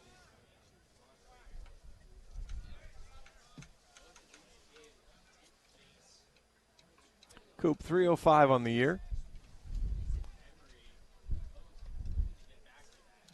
Here's the 0-2. Ground ball out to short. Konis scoops, fires, 1 away. Gable Mitchell strolls to the plate now. Mitchell had a fantastic bunt single in the first. Number 2, the captain, Gable Mitchell. Came around to score. Only run of the ball game so far. Left-handed hitter for Iowa. They've got him shifted over to the right just a touch on the infield. Breaking ball for a strike. Came in right around the belt. Outfield for Maryland. Left fielder obviously shallow. Center fielder just to the left of center. Right fielder playing deep. No balls in a strike. The pitch to Gable. Line drive into the left center gap. It'll get down. And by the outfielders, the center fielder Houghton Henley able to cut it off before it gets to the wall. Mitchell in with a stand-up double. All right. That play by Houghton Henley saved a base, though, because if that ball scoots past him and gets to the wall, Mitchell is headed to third. Instead, he's able to cut it off. Gable has to quit at second base, but a second hit of the game for Mitchell. Risley will get another opportunity. That's the best type of hit to left today. Unless you can send, a sharp line drive over the shortstop's head, I mean, that's your best shot there to punch one out. Well, that is the risk of playing in, too, is a sharply hit ball like that can scoot through the gap. Don't see a ton of opposite field power from Mitchell, but that's what it is when you do see it. The gapper to left center. One away for Risley, and as John said, another shot for Miles. Grounded out to third in the first. Ryan has been very heavy with the spin. He missed with the fastball there. No, that was the spinner away from Risley. Yeah, TrackMan slow to update. So that didn't look like 91. Sweeping 82. 1 ball, no strikes. Pitch to Risley. Got it in the zone there, 1-1. Has he really lost about 4 or 5 miles an hour off his fastball already? He's got a little cutter that he throws, but yeah, he's not touching mid-90s anymore. 1-0 Hawks, bottom of the third. Mitchell with a good lead at second. Next pitch, Risley expanded the zone and missed. And that's that little cutter he throws off that. And now Miles down in the count, 1-2. Tall right-handed pitcher on the mound. Sends one to Risley, who hits it in the air to left center. Houghton Henley, the center fielder, is there to make the catch. Mitchell tagging from second to third. He'll do so, no problem. And he'll get to third with 2 outs for Caleb Wolf. Typically wouldn't see a tag from second to third there, but the wind the way it is, I think that's a heads-up play by Gable. Well, especially there was some indecision about who was going to catch it. And then you go ahead and just make them throw kind of into that quarter wind and see what happens. And it's a big 90 feet because, as a pitcher that likes to throw the off-speed stuff, you get an opportunity. He has to make sure it stays a little more elevated now. Can't bounce one. First pitch to Caleb Wolf. Hit in the air, left side. That's out of play, foul. Ran it in on the hands at 93. Yeah, he hasn't lost it all yet. Reached back for a couple extra on that one.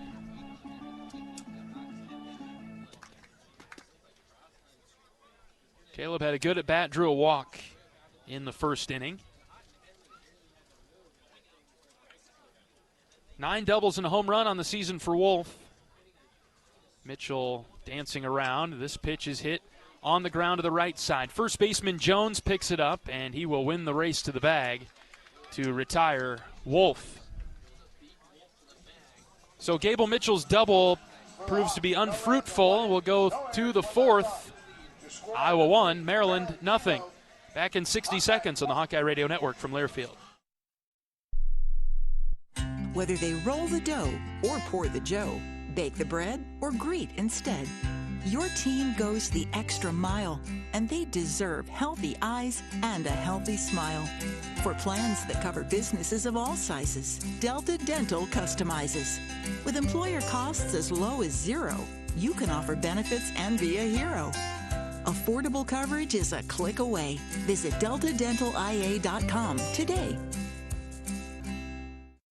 Hey everyone, David Kahn here. It's time to play ball. The 2026 season is upon us, and the best way to get in the game is by listening to College Sports Now's official baseball podcast, Dugouts, Dumbbells, and Dingers. Each week, we'll have exclusive interviews with players and coaches that take you inside the locker room as we unpack the top stories of teams all across the country. We're delivering our best fastball, so step into the batter's box and tee us up. Available wherever you podcast on the College Sports Now feed or on YouTube. Just search Dugouts, Dumbbells, and Dingers. At the game or at home, Wimmer's premium quality hot dogs and sausages will score with family and friends. Take the highest quality beef and pork, and you get the best tasting hot dog. Wimmer's, the official hot dog of the Hawkeyes. 5, 6, and 7 due up for the Terps. Jones, Mendez, Russell. Some power here in the Maryland lineup. 1-0 Iowa, moving right along into the fourth. Logan Rundy back out for another inning of work. Logan has thrown 3 innings, given up just 1 hit, has 2 strikeouts, but he's got 3 walks. 1 in each inning that have produced some traffic for Maryland. Got more balls than strikes so far for Logan, which is really strange. Gets ahead of Jones on a foul ball back to the netting. If you told me one pitcher was going to be at 65% strikes and one was going to be at 47, I would not have guessed Logan was going to be the 47. I think it was a coin flip for us during the break on if we would see Logan in the fourth. Rundy out of the windup delivers the 0-1 low.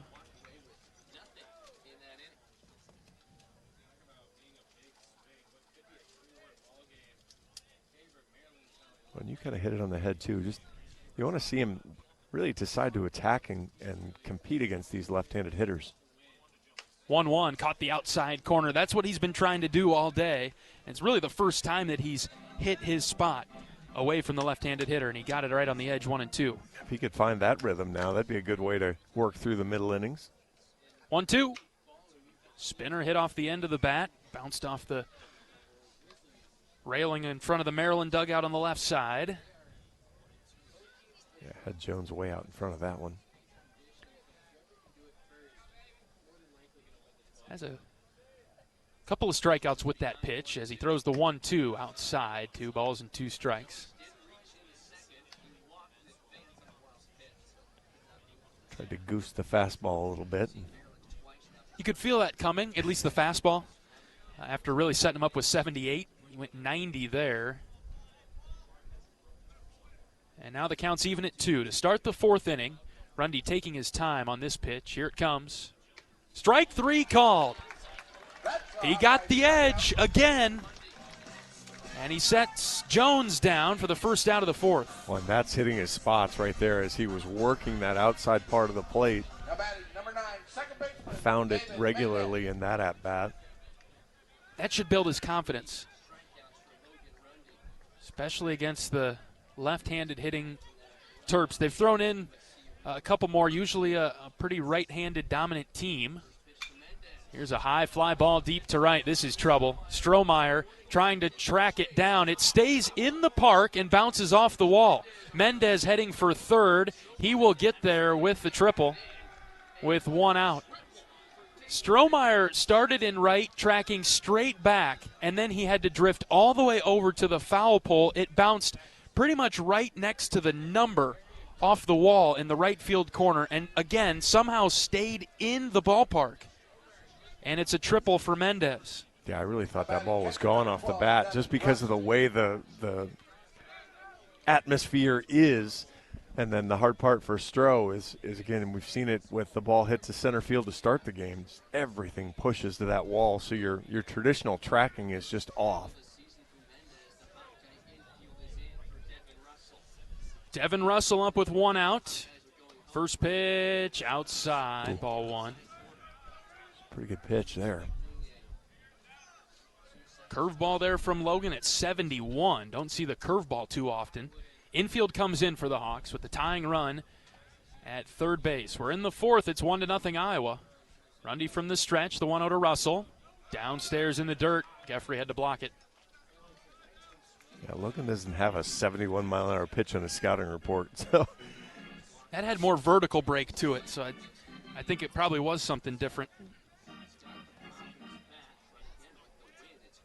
I feel like he may have found something with the lefties, but now he's got to get back to trusting it with the righties here. We've got a couple in a row.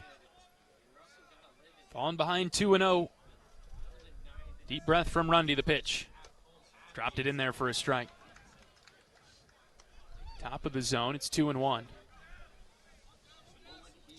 I always thought this was a little weird. Gable Mitchell's playing in, but then he's playing basically directly behind Rundy. And I understand you're still playing the shift, but you're not covering much ground here. Here's a foul ball straight back. Russell barely got a piece of it. It's 2-2 now. And with it being Rundy falling to that side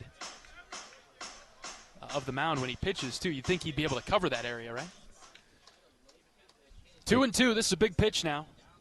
Rundy has the sign. He comes set. And he grips it and rips it. Strike 3. No, they said he didn't go. He's walking back to the dugout. That's incredible. Russell stopped his swing, apparently. He turned like he struck out. Geffrey put the tag on him. First base umpire said he didn't go, and the count will be full now. Much to his own surprise, Russell still in the box. At bat, still alive. Rundy's got to focus now. Full count. Rundy's pitch. Swing and a miss. He struck him out. You've got a little extra there from Logan, too. 90-mile-an-hour fastball, and he may have let out a little yell there as well. Some emotion, some passion from Rundy. You mentioned he's one of the nicest guys on the team. Let's get a little anger going. Yeah. All right. 2 outs for the Terps in the 4th. Tying run still at third. Here's Houghton Henley. He flied out to Narrett to end the 2nd. Another right-hander in the box. Rundy's first pitch to him. Outside for a ball. Boy, oh boy. I thought that was on the corner, 1-0. Yeah, what a strike zone we've got today. Holy cow. Pretty good pitch for Logan. It's 1-0 now. Next delivery. Sharply hit in the air, deep to right, and angling foul and out of play. If you parked in lot 43N today, watch out. Dan's equipment truck's going to in danger over there. Corners for Iowa still pulled in a bit. Bunting threat. Sure. Middle infield back. Counts even at 1. Rundy feels and deals the next pitch. Line drive, base hit to left. We're tied at 1. Houghton Henley got out in front of the inside breaking ball and hit it into left to tie it up.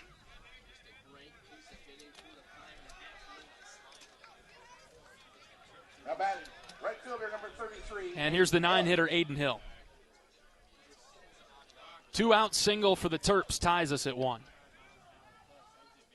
I'll say you can kind of live with that. That's a well-hit ball for the triple and the single. That's better than the walks and the action that way.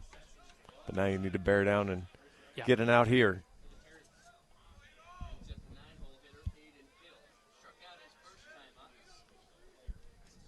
I suspect Rundy would not see Crosland again, one way or another. I would buy that.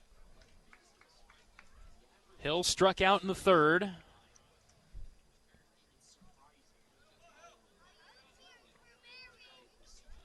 Short lead at first base from Houghton Henley.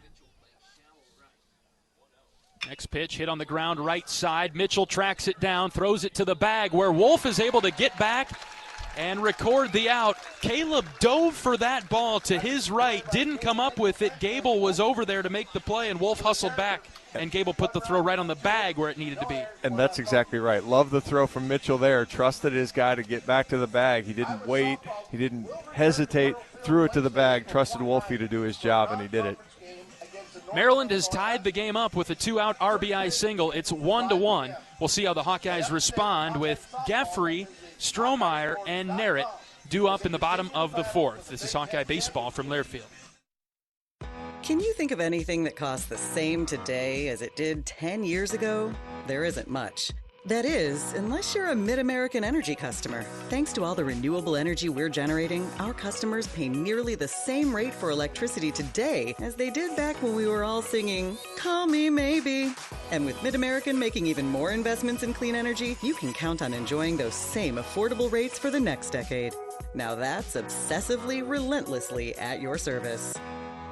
You're a Hawkeye. You named your dog Kinnick and your cat Herky. Your morning alarm is back in black. Yep, you're a Hawkeye. And now it pays to be a Hawkeye with a Hawkeye account from Community Choice Credit Union. Low fees and great perks, plus Iowa exclusives like your choice of a Hawkeye-powered Visa debit card, Iowa merchandise, and exclusive giveaways. You've spent more time at Finkbine than you have at your office, so we know you're a Hawkeye. Now make it pay with a Hawkeye account from Community Choice. Learn more at HawkeyeAccount.com.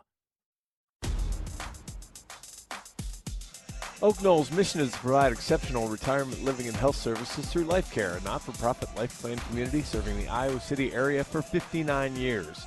Oak Knoll is conveniently located near the University of Iowa Healthcare Campus, Kinnick Stadium, Carver Hawkeye Arena, and downtown Iowa City. A proud sponsor of Hawkeye Athletics, visit oakknoll.com to learn more. Carter Geffrey gets to lead off the fourth inning for Iowa. Number 14, Carter Geffrey. Second plate appearance of the afternoon for Big Cat. RBI single in the first gave Iowa the lead. Maryland has since tied it up. Geffrey lines one sharply to center, right to Houghton Henley, who's able to make the grab. Well struck by Carter, but he's out number one. Ryan has settled in for the Terps. This will be pitch number 50 when he throws it to Strohmeyer. Suspect Kellen will take one. Kellen struck out looking in the first. Iowa had runners at second and third at that time. Strohmeyer in the box, swinging at the first pitch. A spinner hit to short. Konis picks it up, throws it to first, and it's in time to get Strohmeyer for out number two. Coach Heller going to challenge this. I don't think this will be successful, but I hope Coach is right.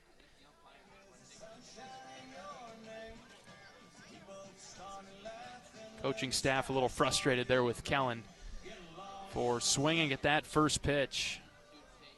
And now two quick outs on two pitches for Ryan. And Maryland's got the momentum in this one.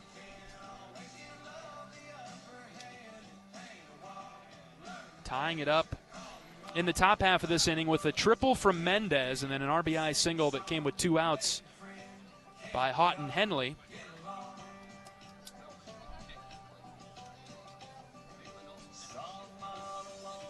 I think we'd be surprised to see Rundy come back out for the fifth. I imagine that Iowa will make a change. Innings-wise, that's about what the Hawkeyes were looking for from Rundy. 4 or 5 innings maybe. And then turn to a Bleeker or Leisure.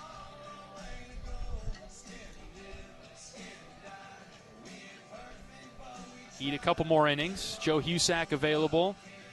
Nick Terhar also down there. And Iowa's got some more options in spots.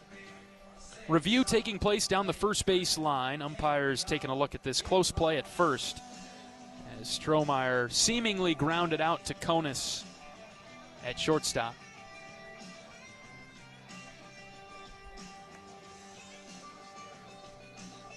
Kind of the theme or the messaging was if you could jump on Maryland early, might take away their will to compete and play in this game.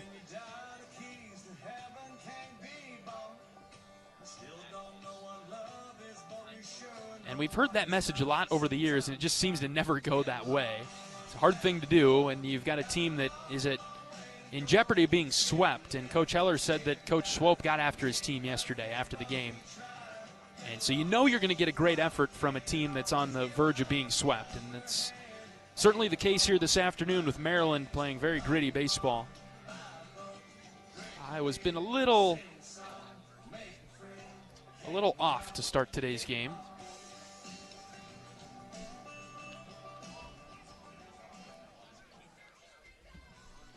And so this is turning into a lengthy review.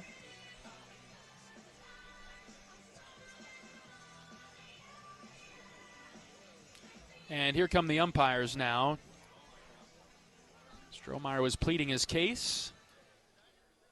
And let's hear it. Call is confirmed at first base. Strohmeyer is out. The Hawks waste a challenge. And it wasn't iffy, it was confirmed. Yep. And so 2 pitches and 2 outs. Is that good? Guess depends on who you're rooting for. Narrett spent some time with Coach Sutherland in the dugout. I bet it was the topic of conversation, you're taken. And he watches strike 1. Risking a very quick inning for Ryan and the Terps after they just tied it up. Iowa seeking a response, but with 2 quick outs, Narrett is in the box looking to do some damage. Here's the 0-1. That slipped out of the hand and missed up and away. I don't know what I'll go on the hunt here, but boy, this might be one of Ryan's better outings. 1-1 is outside 2-1. Yeah, Ryan, he went 5 innings against Purdue.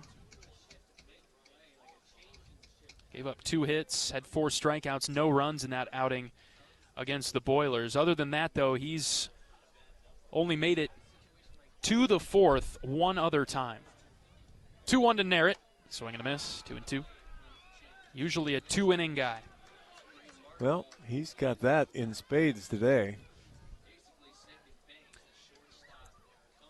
Yeah, he's really helping out Maryland, who I think they're pretty short-handed in the bullpen. 2 balls, 2 strikes, 2 outs. Ryan ready to pitch to Narrett. Swing and a miss. He chased that pitch in the dirt, and he strikes out just like he did in the second, chasing.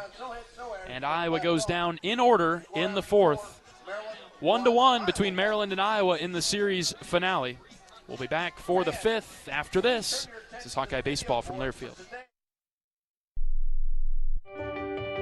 You power your day with passion and purpose. It's the same for Alliant Energy.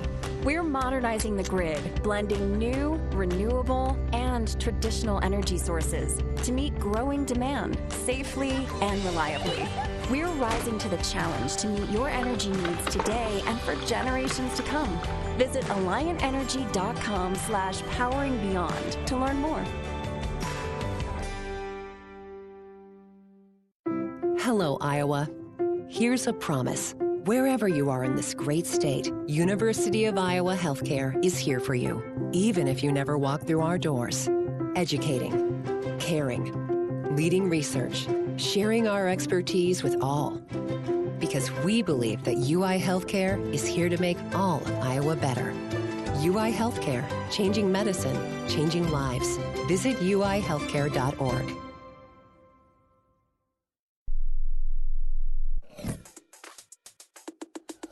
For all things college baseball, including live games and talk, tune into Sirius XM College Sports Radio, Channel 84, and streaming on the Sirius XM app.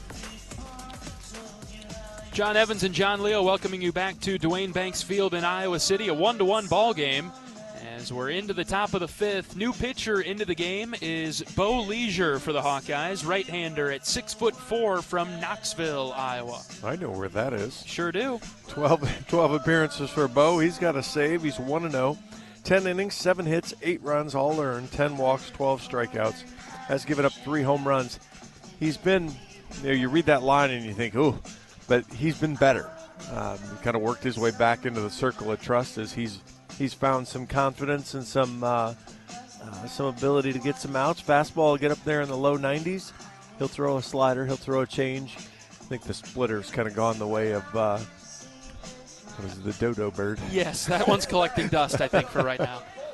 And to your point about Leisure picking up some confidence, that's exactly what it is. Talking with the coaching staff. The coaching staff believed in him more than he believed in himself early in the season, and that's the second part of that equation has come up now, and now Bo believes that he can compete at this level. Leisure pitched 2 innings, gave up 1 hit, 1 run, 1 walk, and 1 strikeout in the opener of this series. It's us Knoxville guys, very modest. Is that right? Yeah, very unassuming, humble type guys.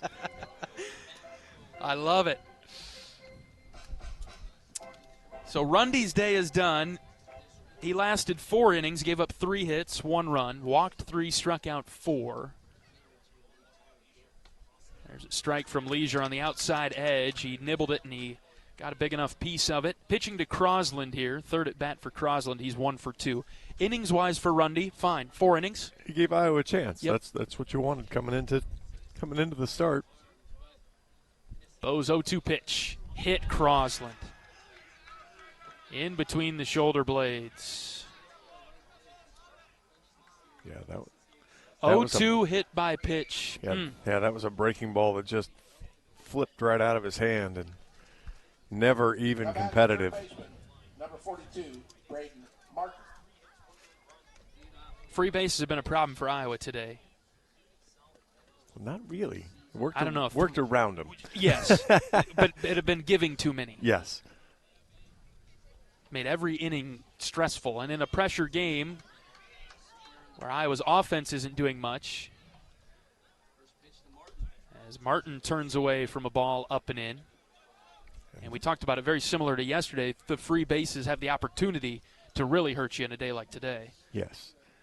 And this is a different spot for Bo as well. It's the second time on a weekend, and so that's a new experience. Nobody out for Martin. Crosland has a stolen base today, and he's at first.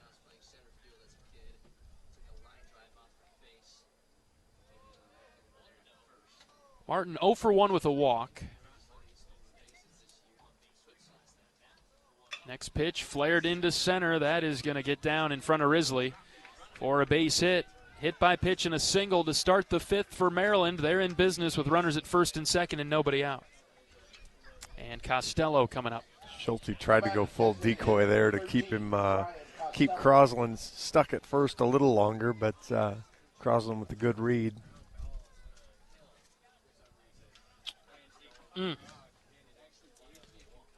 Crosland 0 for 1. Costello, that is. It was a loud one. It was. Deep fly out to right. Nobody out. Runners at first and second. Leisure delivers a strike. Fastball at 90 from Bo. I don't suspect Costello will be a bunting candidate. That's exactly what I was going to say. The good news is I don't think you have to pull your corners in and expect the bunt here.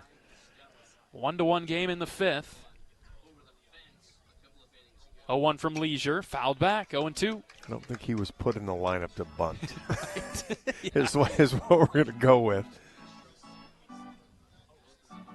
Couple of fastballs thrown by Leisure to get ahead at 0-2. If you're going to throw a breaking ball, you better know where it's going and trust it. Don't hang it. Sign comes in. Leisure's got it. I prefer the more positive approach. The pitch popped up. This is on the infield. Wolf coming down the line. Infield fly is in effect as Caleb makes the catch halfway between first and home. And Costello retired. The old 75-degree launch angle never works out very well. No, sir. Okay, out number 1. Good. And stuck with the fastball there, too. That was 92. Had a little more on it. Was able to kind of get in the kitchen a little bit and did a good job. I think it's so expected to go off speed there at 0-2, don't you think? That's good sequencing by Coach Obermueller and good execution by Leisure. Here's Konis.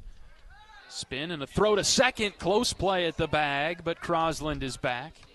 Bo could Bo have had a better throw to second there, right where it needed to be? Exactly what I was thinking. You know, sometimes it's the base player that is responsible for a good quick tag. That was Bo Leisure putting it in exactly the right spot. Crosland barely able to get back. Leisure spins the pitch low to start this at bat. Konis is 0 for 2, fielder's choice and a flyout.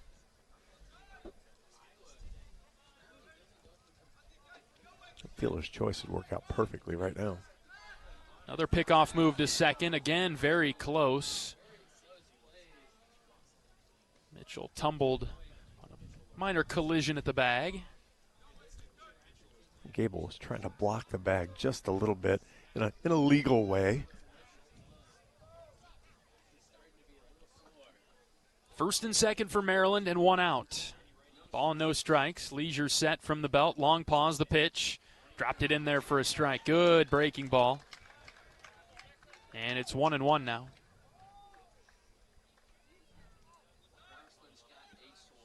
I like the way Geffrey handles himself behind the plate. This is a nice job, just in control back there.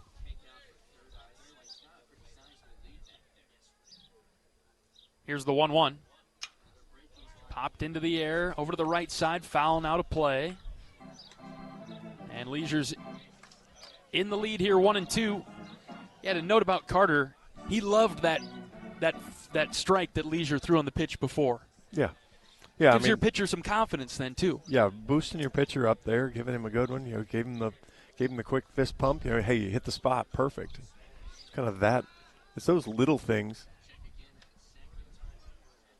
And as a freshman, after redshirting last year, missing the first third of the season, and he's really been Iowa's everyday catcher since being inserted into the lineup week 2 of conference play against Michigan State. Leisure in front at 1-2. Bo focusing in, and he delivers. High and tight for a ball. Better spinner there, but just missed. Ground ball would be a tricky turn with the shift that Iowa has on. Mitchell's going to have every play at second base. He's just to the left of the bag and behind it. 2-2 is the count. Leisure brings it home. Another fly ball over to the right. And this will clear the grandstand in foul territory. Over towards the shelter behind the first base dugout. I pretty much need the one we got to hit in the first inning. Just the bouncer right up the middle to Mitchell is. I think Maryland had a 6-3 turn. That'd be a 4-3 turn if you get one to Mitchell right now. Bo looking for that or else to put him away himself. The 2-2 pitch outside with the slider, 3-2. Paul Jones is on deck. This kind of turns into a monster pitch here early, halfway through the game. Momentum's kind of teetering wherever. Sure is. Count is full. Bo brings it home. Outside for ball 4. Man, oh man. Loaded up for Jones. Yeah, we've talked about this a couple of times too. You had an 0-2 hit batter. Then ahead there 1-2 and couldn't complete the at bat. Coach Obermueller will go out to the mound and talk to Leisure in the infield. Yeah, it's been a little sloppy on the mound for Iowa today. You look at the scoreboard and you don't see that, but boy, how many times is Iowa going to get away with awarding free bases? As there's a terp on every base right now. Iowa's thrown 86 pitches, so 31 more pitches than Maryland has thrown so far. And you gave the number yesterday of pitches thrown for Iowa. It was 127, I think. Exactly. Much, much better. Much more efficient. Everything has felt difficult today. All right, here we go. Bases loaded for Jones. And 1 out. Leisure brings it home. Below the knees for ball 1. Got to have it.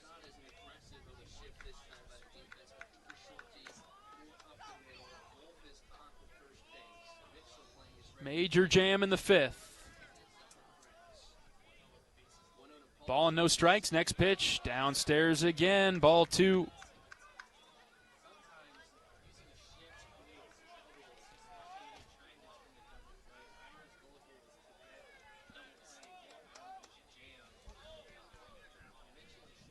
Jones standing in from the left side. The 2-0 pitch from Leisure. Check swing. He went around. You bet. Had to send it down to third to confirm, and it's 2-1. Yeah, after the one that Rundy didn't get. Never assume, but he certainly went. 2-1 pitch. Swing and a miss. 2-2. All right. I don't think you fool around here. No, you don't have much room. You can't fool around here. You can't get to 3-2. You've got to go ahead and try to get him right here. 2 balls, 2 strikes with 1 out and the bases loaded. Leisure comes set. He brings it home. Sharp line drive, hit in the air, foul. Out of play to the left. That was power on power there. Yeah, I mean, but Bo hasn't located the breaking ball as well, so that's kind of going to be what you're going to get. He's going to have to live on that outer half. Hopefully he can get Jones to maybe roll over one and just hit a ground ball. Another 2-2. High and away. Took a little something off there and missed wildly. Counts full. Yeah, I don't know if that was Boy, I'm not sure if that was the change or if he tried to throw just kind of a little cutter, but it didn't work. Pressure pitch here, full count. Here it comes. Ground ball, base hit into right. 1 run in for the Terps. They'll send another around. Here comes the throw, cut off by Wolf. 3-1 Maryland.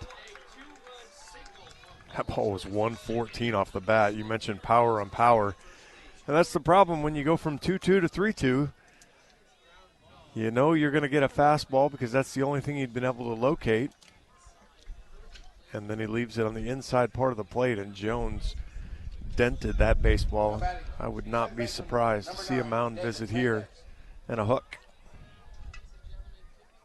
Coach Heller making the change in the 5th. 1st and 3rd for Maryland, and still just 1 out.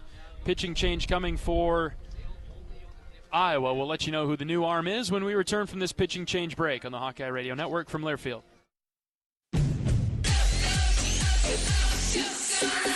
Go for 0.99% financing at your local Honda dealer during the Honda Spring event. Go for all Hondas in stock and on sale. Cars, trucks, vans, and SUVs. Save thousands with 0.99% APR financing on 2026 Prologues. Search your local Honda dealer today. See dealer for financing details. Financing on credit approval offer ends 4/30/26. Despite the unshakable Iowa-Corn Cy-Hawk rivalry, there is one thing Iowa State and University of Iowa fans can both agree on. Getting hyped for Unleaded 88. It's cleaner burning and better for your engine, and it's cheaper than other fuel options, making Unleaded 88 the clear fuel choice. If Iowa Corn Cy-Hawk rivals can agree on it, you know it's worth the hype. So pump it up with Unleaded 88, grown by Iowa corn farmers.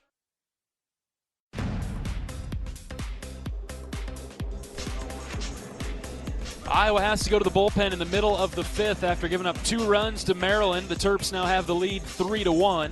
Iowa will send in freshman Cole Moore into the game. He's a right-hander from Adel. Appearance number 12 for Cole. He's 2-0 on the season, 12 innings, 10 hits, 9 runs have all been earned, 7 walks, 14 strikeouts. Opponents hitting .227 against Cole. Huge spot here is just need to get the shutdown. Cole's going to have a fastball that's going to be right around 90, and he'll throw a mix. He'll have a cutter, slider, change. Yeah, on a day where your offense isn't giving you a whole lot, if you can get through the Maryland starter, they don't have a whole lot left in their bullpen right now, so there's a chance to score runs, but you don't want to create too big of a hill here. Got to hold.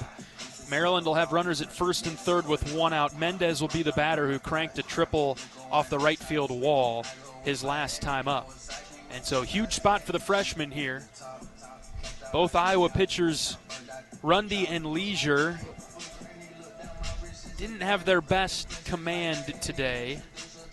And we'll see if Cole Moore can come in and throw some more strikes. Strike percentage still struggling for Iowa and the staff today. After the Hawkeyes pitched great yesterday, it hasn't fully carried over to today, unfortunately. And I think, funny, Logan didn't have his best stuff, and he was missing out of the zone. Leisure actually had good stuff, but he just left it in the zone then. I mean, couldn't get that last out pitch. He threw 22 pitches, 13 of them were strikes, but just couldn't find the key 3-2 pitch. In a couple different cases there and got hurt. talked about it a little bit earlier, felt that if Iowa could jump on Maryland early in the game, you could, send the Terps packing. It just never seems to go that way. So you and I have talked about that. How many times have we heard that and had that conversation? Here's a bunt attempt by Mendez, and he missed. So Moore starts ahead with a strike. It's a good thing he missed because I don't think anybody was charging. No, that would have been trouble. Now Iowa will react accordingly with the corners even with their respective bases. Middle infield back. No balls and a strike on Mendez, right-handed hitter. Going to try it again. Pitch was low and away.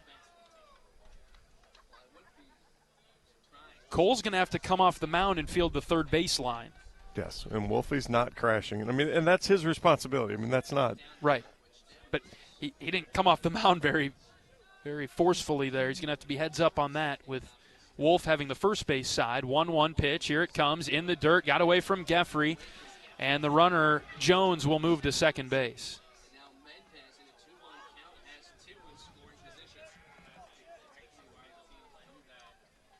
Unfortunate.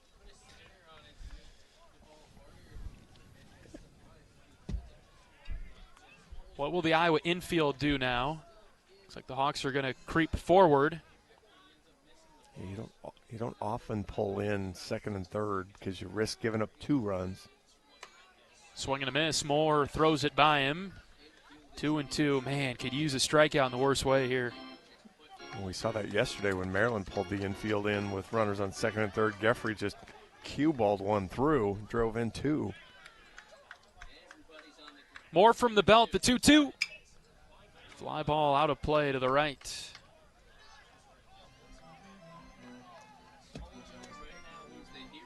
I always had a hard time getting we've talked about this a couple times this year, getting to strike 3, getting that swing and miss, where you get the easy out instead of the ball goes in play and you've got to figure it out.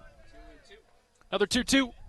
Line drive, base hit into the left field corner. This is going to bring home a couple more runs. Narrett tracks it down and gets it into second late. 2 RBI double for Mendez. 5-1 Terps. That is 105 off the bat. Just absolutely roped on a 92-mile-an-hour fastball.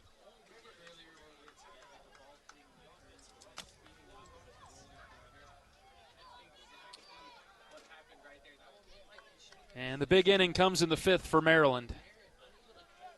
Now batting catcher number 12, Devin Russell. And with just 1 out, they might not be done yet. Got to stop the bleeding here. Game getting away from Iowa. Here's Russell, 0 for 2 with a couple of strikeouts. First one from Moore, outside.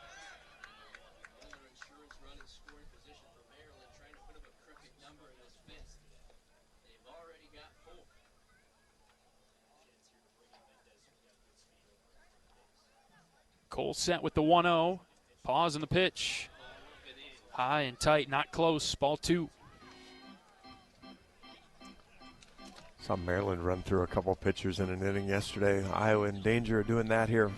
Cole can't lock in and get a couple outs for Iowa here in the 5th inning. 2-0. Grounded to short. Cooper's got it.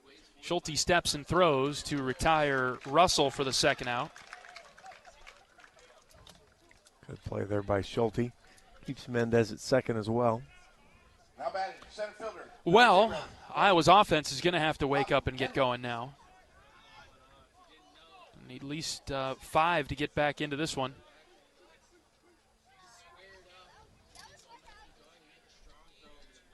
Iowa has just 3 hits today. 2 outs for Houghton Henley. First things first, let's get through this inning. Moore throws one to the backstop. To be fair, Maryland only had 3 hits coming into this inning. That's right. That's right. And unfortunately, they've only added 2 more to it. It's the free bases have been punishing for Iowa this inning. You mentioned it before. Rundy kind of got away with it. Leisure and now Moore have not.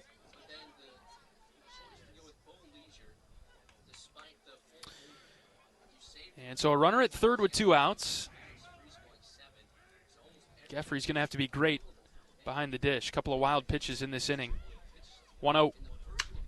Hit in the air to right center field. Hawkeyes tracking back. Risley in front of the track is able to make the catch in the gap for the third out. It's 4 runs in the inning, though, for Maryland. 5-1. The Terrapins have pulled out in front. And the Hawkeye Bats will look to respond when we return for the bottom of the 5th after this. This is Hawkeye Baseball from Learfield. You might think Iowa grows corn, but the truth is, corn grows Iowa. Corn can even fuel your drive to watch the Hawkeyes play when you choose Unleaded 88. It's a fuel that's cheaper, cleaner, and greener. Plus, it's homegrown, making Unleaded 88 the clear choice at the pump and totally worth the hype. So as you head to cheer on the Hawkeyes this season, don't just fuel up. Pump it up with Unleaded 88. Find Unleaded 88 at a station near you. Go to iowacorn.org/88. Unwind in style at Riverside Casino and Golf Resort, where luxury and excitement come together. Tee off on a world-class golf course, savor gourmet dining, and enjoy premier entertainment and amenities that are second to none. Feeling lucky? Hit the slots or try your hand at our table games. There's always action on the floor. Whether you're here to relax, play, or indulge, Riverside offers more than just a getaway. It's an unforgettable experience. Visit riversidecasinoandresort.com to learn more.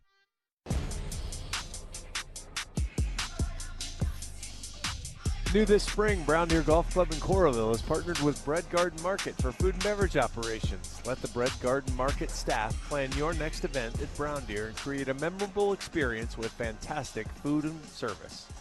Divots Bar and Grill opens May 1st with delicious entrees for those who golf and those who love a good meal with a view.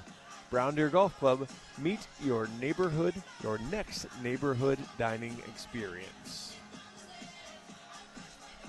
Iowa's got its work cut out for them now, down 5-1 in the bottom of the 5th. Still plenty of ball game left in front of us. I think the first most important thing here is let's get Ryan out of the game. He's thrown 4 innings, given up 3 hits, 1 run, 1 walk, 3 strikeouts. He's thrown 55 pitches. He threw more than 20 in the first inning, or right around 20 in the first inning. And since then, he's been really good. Given up 1 hit since the first. Kyle Olivo to lead it off. Down and away for ball 1. We've mentioned it several times. There's not a lot out in the bullpen for Maryland. Unfortunately, Iowa has dug a bit of a hole here, 5-1. The Terps' offense has come to life. 1-0 pitch to Olivo is low, ball 2. It'll be Kyle and then Swales in the top of the order, Cooper Schulte. Community Choice Scoreboard. Nebraska about to sweep and about to get their second run rule win over USC if they can come up with a run in the bottom of the 7th inning. Oh, come on now. That pitch was a ball and a half outside and call a strike. I might need to take a lap, John. I'm not real happy right now. Me seeing the Nebraska score didn't help you either. There's been a trifecta of things that have been displeasing to me. Here's a 2-hopper to third. Martin throws it over to retire Olivo. We need a little bit of life from the Hawkeye dugout, though, right now. I need a little bit more energy. I just feel like we're going through the motions right now. Yeah, a little bit. You got a huge opportunity right now at home. And we're kind of keeping some eyes on some scores around the league. I mean, I could see Illinois beating Oregon, but anything's possible over there in Champaign. Yeah, that's just the 4th inning. There's a long time to go there. Ben Swales, the batter for Iowa. Hawks down 4 in the 5th. Penn State helping Iowa out. They're 14-6 over Rutgers, top of the 7th inning. Of course, that game was over if Rutgers didn't score 4 in the top of the 7th. Still batting. But yeah, that game was 14-2 going into the 7th inning. Iowa's next conference opponent, Indiana, looking to get a series win over Abilene Christian. 2-0 pitch to Swales is in there for a strike. Just 1 out away for the Hoosiers, up 5-4 in the 9th. Couple runners on, though. Abilene Christian not going quietly. Big inning for Maryland in the top half. 2-1 to Swales, hit in the air to center. Ball will carry over to right. Houghton Henley battling it. He lost it in the sun, and it drops for a base hit. Swales will stand at second. 1 out double for Swales, the Sun with the assist. Boy, he was positioned perfectly. The wind was blowing it right back to him. He couldn't track it. And we saw him yesterday have a really difficult time with the ball as well. Whatever his method is, he's struggled here in Iowa City. Boy, a couple of runs in this one would go a long way. Well, you've got to This answer. inning, You've yes. got to answer. Maryland scored back-to-back innings. They've scored 5 runs, and so you kind of need to find a way.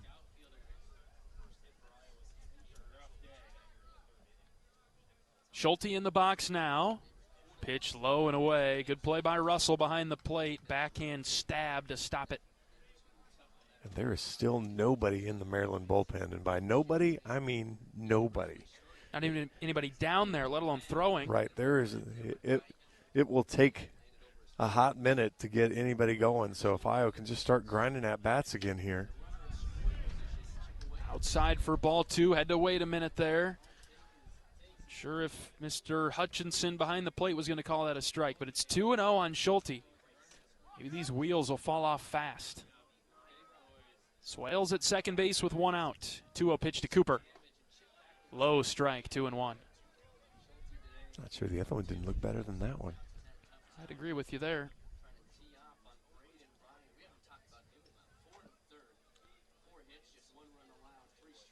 A lot of room in left center for Cooper. 2-1, outside, ball 3. Yeah, he's been effortless. Looks like he's overthrowing a bit on these now. Overthrowing, guiding it. 3-1. Schulte can afford to be selective here. Ryan set the next pitch to Cooper. Check swing, he took it for a strike. Called a strike. Very black of the plate. Right on the edge, 3-2. You're so friendly. Trying to change my own tune here, John. That away. Good job. I'm battling. Find a happy place. Yeah. Cooper can help with that. The 3-2 inside for ball 4.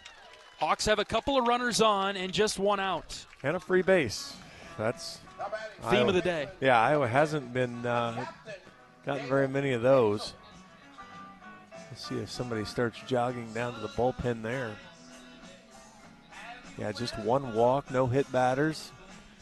Ryan's been good. What it's going to take is Iowa stringing together at bats. I don't know if there's I know Maryland has put together 1 big inning, but man, can Iowa string some things together and chip away here with 1 out? First one to Gable, outside for a ball. And that will send 4 guys jogging down to the Maryland bullpen. A smorgasbord of pitchers heading down. Yep. Well, somebody's got to catch, too. That's right, that's right. 1 ball, no strikes on Mitchell, who's 2 for 2 today with a couple of base hits, a single and a double. There's a strike, it's 1-1. Iowa down by 4, bottom 5. Love to see Gable get that good, quick bat. Again, they're shading him opposite way. If he can pull one, there's a lot of room to run. Ryan's 1-1. Gable hits on the ground foul to the right of first. Conceptually, that was good. Yes. Result not quite there. Ryan up over 70 pitches for the Terps. 60 was his season high, so see if Iowa can take advantage of new territory for Ryan. Ball and 2 strikes. And the delivery outside and high, 2-2. The guys that went to the bullpen were in no rush.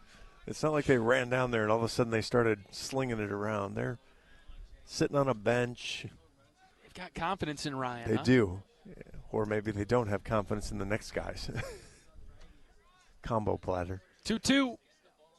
Gable lines it into left field. It's down for a base hit. Swales getting the wave around third. It's juggled by the third baseman. Here comes Schulte to third. He's safe. Mitchell, the backside into second base as Swales scores.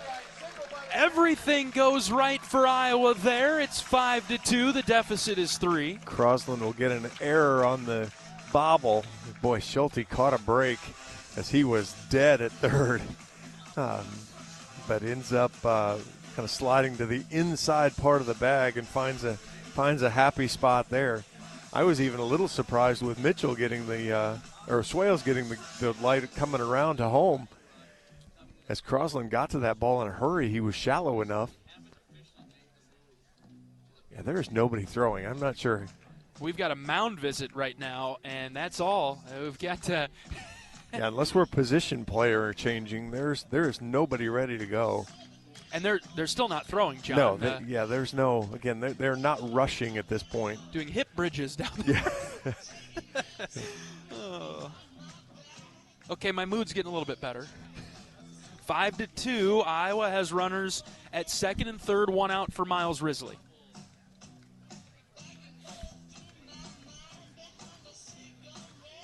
Mound visit broken up. Iowa has huddled up in front of its dugout. Miles is 0 for 2 today, a ground out and a fly out. Risley has a chance here for Iowa. 315 hitter. Runners in scoring position has been tough territory for Iowa all season. Going to have a couple of cracks at it now with Risley and Wolf on deck.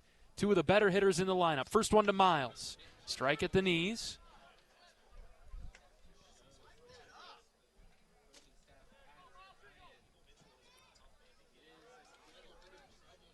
Could use a spike ball. 0-1 to Risley. Miles hits on the ground. It is a foul ball. Oh, my goodness. Just down the line. Close, close, close at third.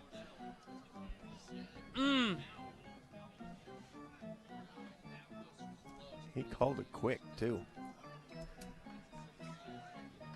And Risley in some trouble now at 0-2. Watch out for that slider, Miles. Here's Ryan's next pitch. Line foul to the top of the screen in front of the Iowa dugout. Miles stays alive. Ryan still cooking that fastball. That one got to 92. 5-2. Iowa's deficit now 3. I'd throw the slider in that same tunnel right now. 0-2. Miles bounced it foul past Coach Pearson at third. We've gone to the outsides of the white lines. Let's find one up the middle here, Miles.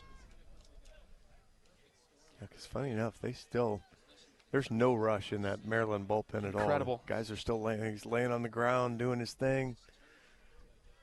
0-2 on Risley. Next pitch to Miles. Hit in the air to left. Back goes the left fielder, still drifting back, and it's over his head. It bounces off the wall. 2 runs are going to score. Schulte first. Now Mitchell. Risley clubbed one off the wall in left. It's 5-4. You can't get one out of here, but you can get one over the left fielder's head as he was very shallow. Miles Risley drove it over his head, and the Hawks with a beautiful answer to Maryland's 4 spot in the top of the 5th. You can't blame Crosland for playing in. I mean, Narrett's playing in for us. No. But Miles struck it so well, it got over his head. Yeah, you absolutely. And a good launch angle, more of a line drive, didn't launch it up in the air. Now there's finally a guy playing soft toss. Still a long way from it. Here's Caleb Wolf, tying run at second base. It's Miles Risley. Still just 1 out. First pitch to Wolf. Outside for a ball. Tried to bring it in the back door. Iowa has finally gotten to Ryan. That was pitch number 80. Again, he's got some marks on his back from the riding him hard here from the Maryland coaching staff.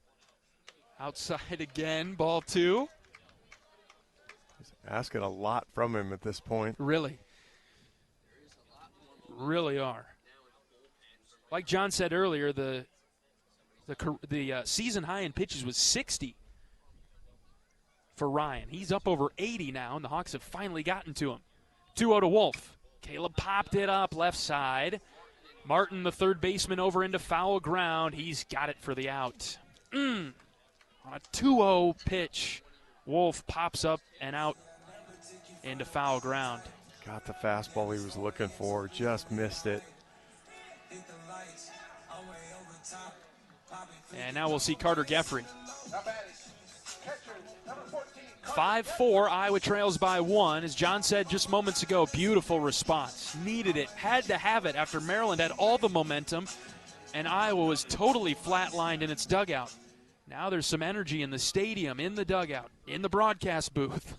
You were going out of the window here a little bit ago, so at least we've settled that part down. Fouled off. Straight back as Geffrey begins his at-bat. I was going to give you the 6th inning, John. You lapped around the stadium just trying to find a new happy place. Go to the clubhouse, see what kind of snacks they got in there. They do have the chocolate teddygrams again. Yeah, those might be the magic trick here. 0-1 to Geffrey with 2 outs. Risley the tying run at second. Next pitch, Carter hits in the air to center. Back goes Houghton Headley, spinning, twisting, turning, and he reaches up. He caught it over his shoulder, made a great catch, drifting away towards the wall to rob Geffrey of extra bases. That game would have been tied, but a good catch by Houghton Headley. Iowa's response is remarkable. 3 runs across, highlighted by a 2 RBI double from Miles Risley. And Maryland takes a 5-4 lead to the 6th. We're back after this. This is Hawkeye Baseball from Learfield. Whether they roll the dough or pour the joe, bake the bread or greet instead, your team goes the extra mile, and they deserve healthy eyes and a healthy smile.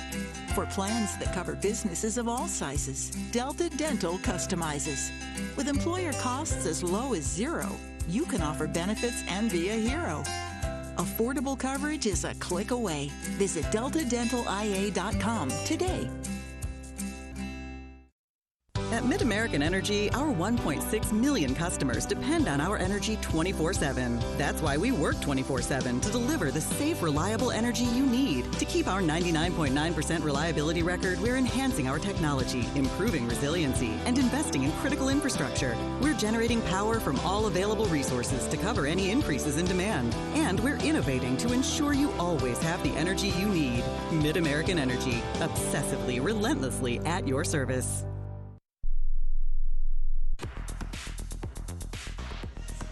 Top of the 6th inning in Iowa City, Maryland 5, Iowa 4. The Hawkeyes bringing in a new pitcher, Jaron Bleeker. We'll get you his stats after we pause. 10 seconds for station identification. 10-second station ID. This is Iowa Hawkeye Baseball.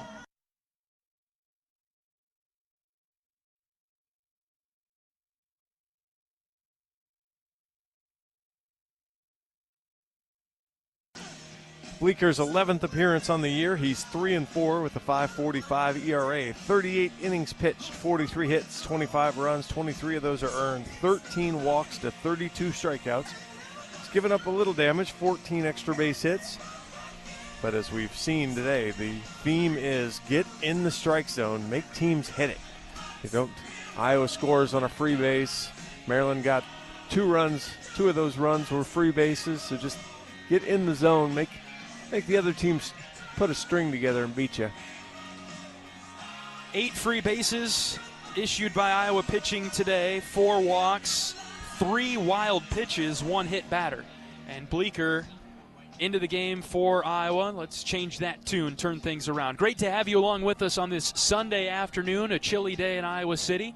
Sun shining, Iowa trailing 5-4. We'd love to know where you're listening from across the great state of Iowa or across the country. We know that Warren is listening in Minnesota. Thanks for having us on your radio dial today, Warren, one of our great loyal listeners. Iowa has pulled within 1 as Jaron Bleeker gets set to pitch. And he'll face 9-1-2, Hill, Crosland, and Martin.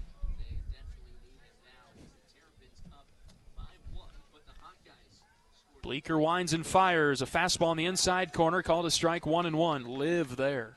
A little bit of a tail on that pitch from Bleeker. Hill scooted back in the box, the 1-1.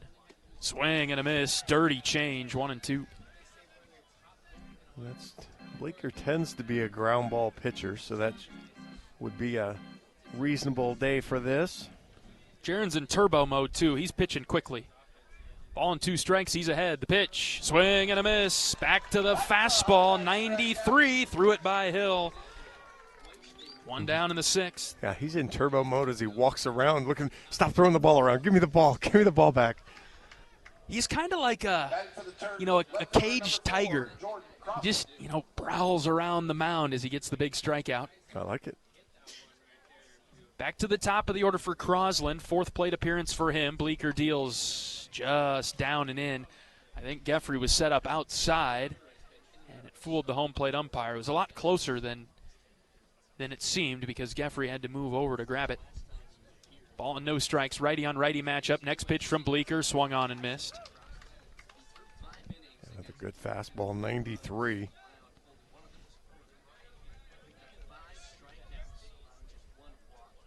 Out of the windup, here's the 1-1.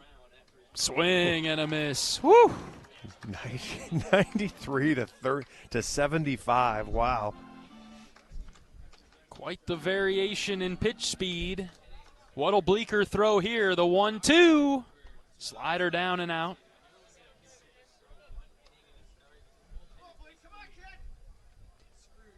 Logan Rundy started the game, went 4 innings. Leisure and Moore came in after that. 2-2 fastball outside corner, and he froze him. Yeah, that was a friendly outside corner there. Hawks will take that one. Crosland turns and goes back to the dugout. Credit Carter Geffrey a little bit there. Yeah, again, a really good job there. Again, Bleeker is funny, man, strolling around there, taking the reins of this role. Strike 1 to Braden Martin. Attack mode is where Jaron is right now. Obviously, he's got some powerful hitters coming along here, so stay in what he wants to do. 2 outs, bases empty in the 6th. Maryland on top 5-4. Here's a ground ball to the right side. Mitchell's got it, and he tosses it to Wolf. It's a 1-2-3 inning for Bleeker and the Hawkeyes. Some spark, some energy. And we'll go to the bottom of the 6th. Down by 1 are the Hawkeyes. We're back in a moment. This is Iowa baseball from Learfield. Here come the Hawkeyes. And a Stockie racing to the basket, layup good. Iowa Athletics is gearing up for another amazing season filled with exciting matchups and electrifying plays. Working hard into the corner. Koch hits a 3. Get your game face ready and come on out to cheer the Hawkeyes on all season long. Visit HawkeyeSports.com to find tickets, schedules, game times, and more on Iowa. Go Hawks. Touchdown! Touchdown, Iowa! Save time when you shop online with Hy-Vee. Hy-Vee makes it easy to order groceries online through our app or Hy-Vee.com. Pickup is always free. And if you have a Perks Plus membership, you get free delivery and free express pickup. Shop online with Hy-Vee and you can create and save grocery lists, shop the sales, and get fuel savers. Talk about convenient. Order groceries online today. Check out Hy-Vee.com or download the Hy-Vee app.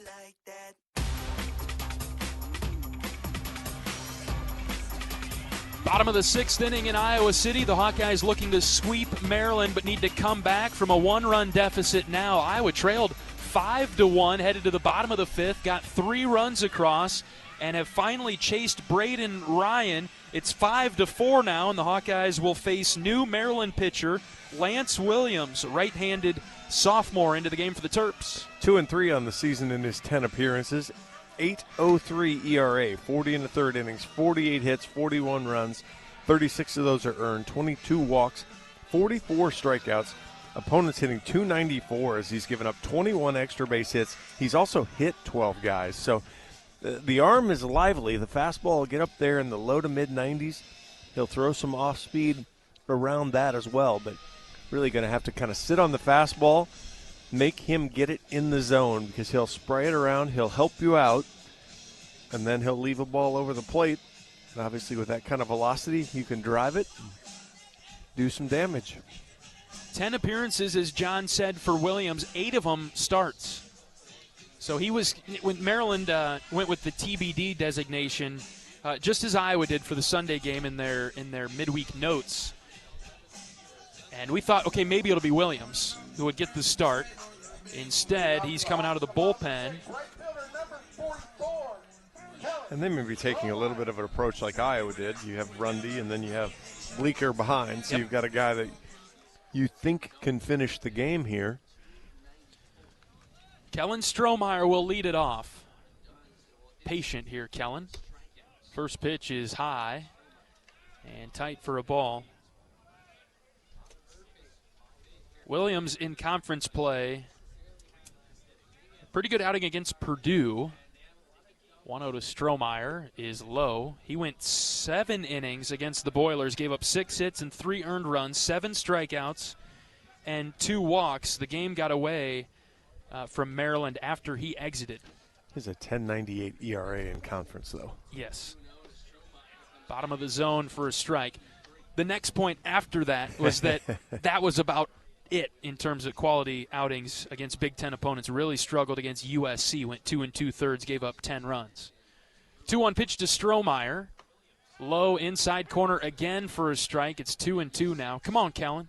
That was 96. You see Kellen he's battling some demons in his own head right now. Kind of has to trust his ability here. Williams, the right-hander, out of the windup, delivers the 2-2. Strohmeyer sends a ground ball to short. Routine play for Konis, and he throws out Strohmeyer. Got to get Kellen's confidence back. Yeah, and that was 97. That ball was humming. Now batting left fielder number 32. Last appearance for Williams was against Indiana. 2 2/3, gave up 1 hit, had 4 walks. And he threw 54 pitches facing 13 batters. A game that Maryland won with a walk-off grand slam. Narrett into the box. 0 for 2 with 2 strikeouts. Fastball outside. Narrett takes. Yeah, this is one of those batter to batters. Different things can happen with a pitcher like this. Outside again, away from Narrett, 2-0. Good crowd on hand at Banks, looking for some late inning magic. Bottom of the 6th, Iowa down 5-4. Hawks have scored the last 3 runs after getting on the board with 1 in the first. Maryland scored the next 5. Iowa answered back with 3. Bottom of the 5th, 2-0 pitch. Narrett pushed it opposite field over to the left and out of play. It's 2-1. Doug is doing some yard work today. He's got us tuned in. Yard work is hard work, Doug.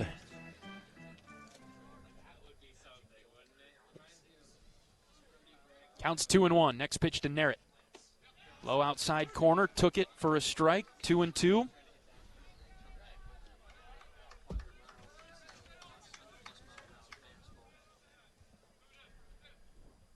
Top of the order has been very good for Iowa today. The bottom half struggling. 2-2.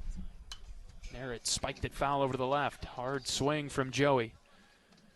98 from Williams. I was just looking through.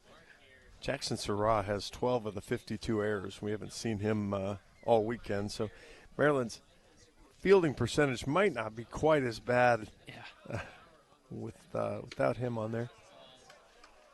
Pitch outside. Joey able to lay off. Full count. Yeah, you're right. Maybe an adjusted fielding percentage. Somebody can do the quick math for us. I don't think it's quick, though. Exactly. 3-2 on Narrett. Mitch Wood is the batter on deck. Full count pitch to Joey. Here it is. Hit in the air down the left field line. Wind will play tricks with it, and it will drop foul. Normal day, that ball is towards the parking lot over there, but the wind kept it in play, but no chance for Crosley.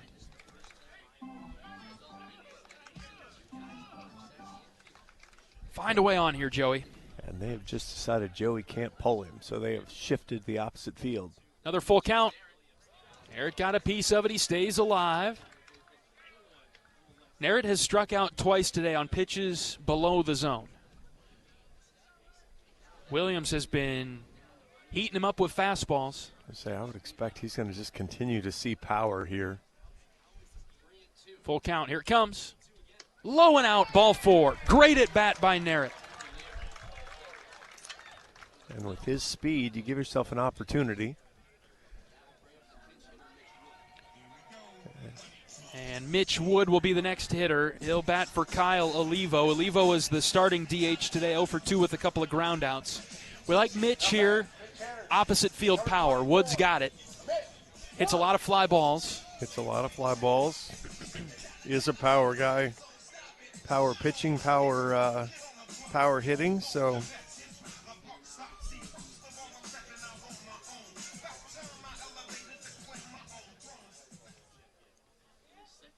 Wood versus Williams. Narrett the runner at first and 1 out. Mitch watches high for ball 1. Does he throw anything other than a fastball, John? I haven't seen it. He does. He's got good mix, but again, right now you're kind of testing, trying to find the zone.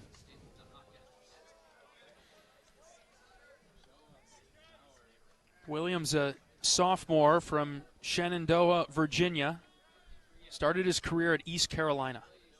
It doesn't have great control of the off-speed stuff. Wood with a powerful swing, got a piece of it, fouled it back into the pad, 1-1.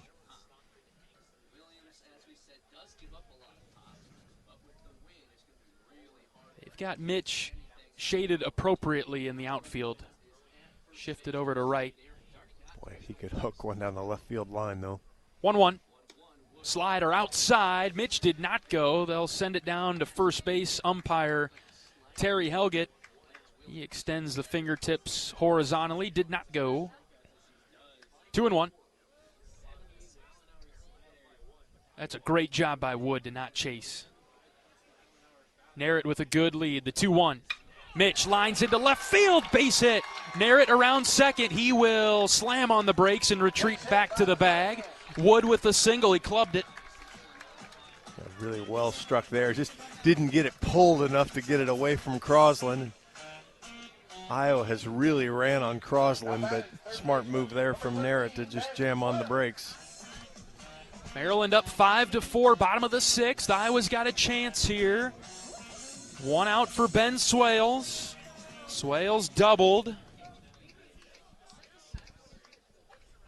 on a fly ball that Houghton Henley lost in the sun. Williams out of the stretch. He pitches to Swales. Down and out. If Ben can read that slider, this should be a good at-bat for him. It should produce a good outcome. Yeah, stay off the slider, stay on fastball timing. 1-0 pitch. Downstairs, 2-0. They are in a monster shift now in the Maryland outfield. I think I'm taking if I'm Swales. Yeah, you might as well here. We saw Wolf swing at 2-0. I don't think Swales will. Next pitch. Inside. Not called a strike. 3-0. Now it's definitely red. Now you can just go ahead and toss the bat back to the dugout because you really don't need it right now. You can go fetch it again here in a second if you need it. Probabilities favoring Swales here at 3-0. Williams delivers. Called strike. Friendly. I might even do it again. The 3-0 expanded umpire zone. I thought that was like a high school thing. 3-1 now on Swales. Next pitch. Called a strike at the bottom of the zone. 3-2. It's all right. I'm not sure that's a good pitch to swing at anyway. It's got ground ball written all over it. Be tough in there, Ben. Come on. Full count. He's coming fastball. The pitch. Inside and low. Ball 4. Woo. Close. Absolutely close. And that will get somebody to put on his gear and get ready to start throwing in the Maryland bullpen. They could probably go back to Koshi, who pitched on Friday just a little bit. Koshi, we haven't seen Morlang. Right. So they'll be the two guys that likely to get an opportunity here. Loaded up for Cooper Schulte and 1 out. First pitch to Coop right down Broadway for strike 1. 2 walks in the inning, Narrett and Swales. They're at the corners. Mitch Wood singled. He's at second base. Iowa down by 1. 0-1 pitch to Schulte. Here it comes from Williams. Breaking ball, and it's a good one in there for a strike. He's found the zone out of the windup. Struggled from the stretch, but out of the windup. Williams back in it. You got to take that pitch, so I don't blame him there. And I'd be Sitting on fastball again. 0-2 to Cooper. Here it is. Swing and a miss. Slider. Sitting on fastball because he throws it for one strike doesn't mean you expand the zone. Number 2, the captain, Gable Mitchell. And it's up to Mitchell now with 2 outs.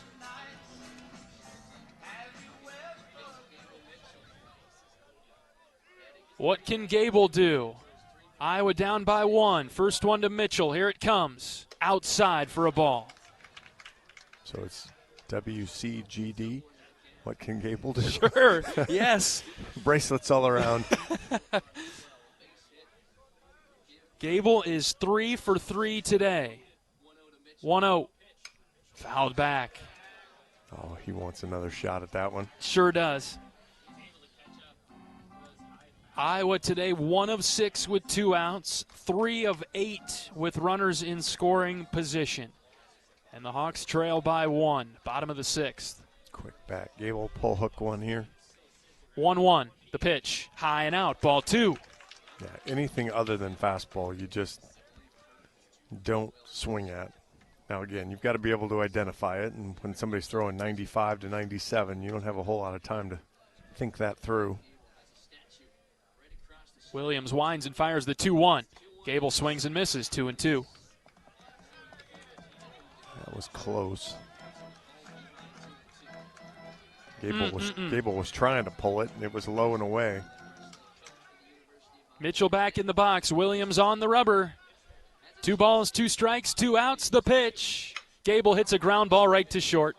Konis has it, and he throws it across the diamond for out number 3. Iowa loads the bases with 1 out, and the Hawkeyes do not score.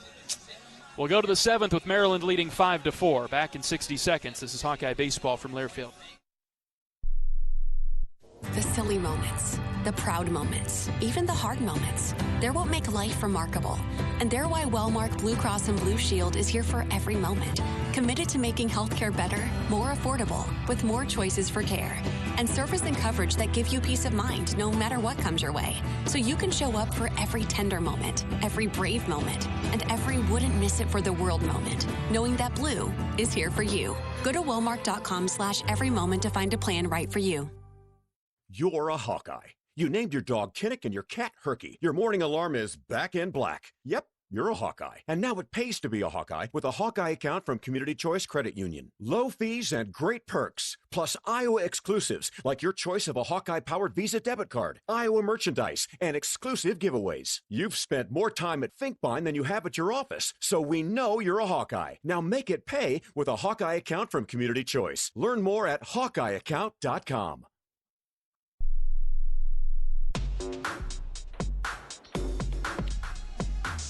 3-4-5 coming to the plate for Maryland. Costello, Konis, and Jones. Bleeker back to the mound for Iowa. Top of the 7th, Terps 5, Hawks 4. All right, got to keep playing. Feel pretty comfortable with the idea that Iowa will have a few more chances offensively. It's just another one of those days. I think every time we see Iowa with runners in scoring position and they don't score, we keep note of that. It's something that Iowa has talked about all year. Coach Sutherland has talked about it since week 1. And so we're a little sensitive to it because we see it so often. If you're going to line up how Bleeker handled the 6th versus how Maryland handled the 6th, though, you're going to feel a little more comfortable about it. That's right. Bleeker set down the Terps in order. 9-1-2, went down without much of a fight. And he's pitching to Costello.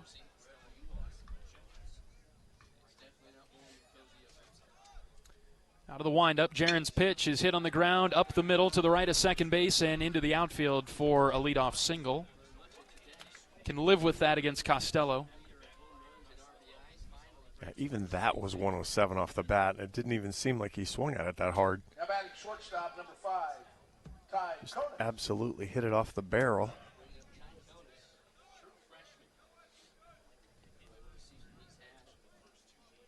And Bleeker's a good ground ball guy, so he's got an opportunity here. Yep, keep it up. Work his stuff. From the stretch for the first time today, pitching to Ty Konis. Spins one away from the right-handed hitter. Konis 0 for 2 with a run score because of a walk.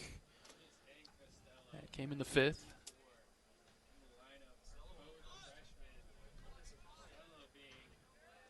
Bleeker ready with the 1-0. He kicks and fires. Low outside corner, good spot. Called a strike, it's 1-1.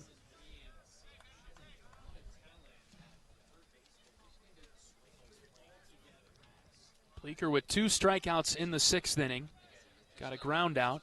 He's allowed a leadoff single in the 7th. Next pitch, that's across. Strike number 2.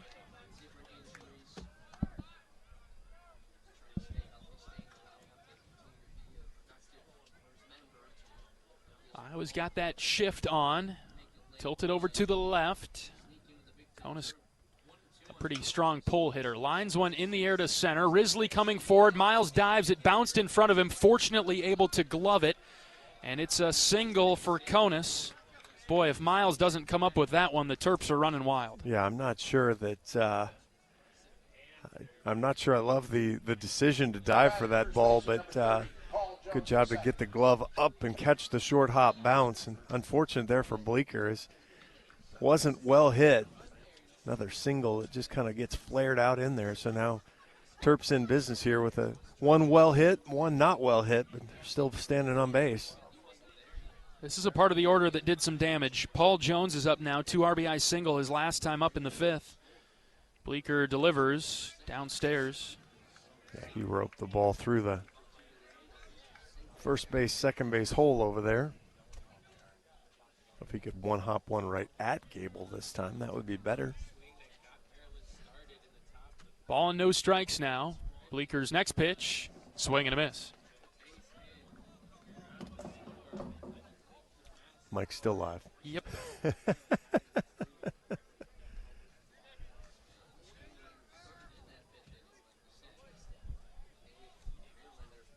Nobody out. Runners at first and second. The 1-1 from Bleeker in the dirt. Geffrey able to track it and bodied it up. 2-1.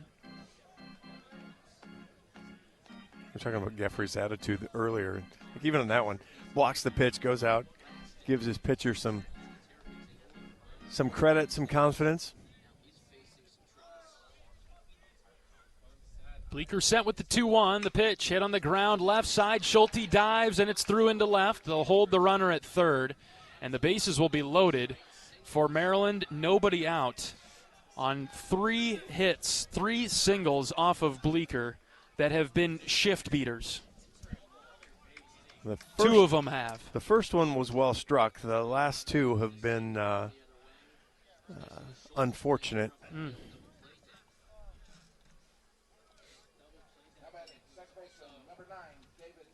I got no problem with how Bleeker's pitching. No, he's been great, and he's for as easy as the first 3 outs were, he's been equally as unfortunate here on these last 3 batters. Playing the percentages with a couple of shifts here and just unfortunate. Mendez has 2 extra base hits. He's up now for Maryland. It's 5-4 in the 7th. Terps have the lead. Yeah, he's roped it both directions. What, a triple to right and a double to left? Right.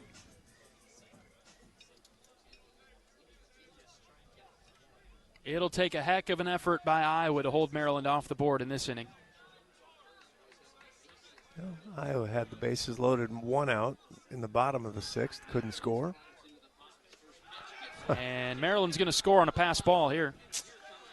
Got through Geffrey all the way to the backstop, 6-4. Boy, that is just something you don't see very often. Carter is exceptional back there at blocking balls and keeping them. I don't know whether they got handcuffed or fooled or that one hurts.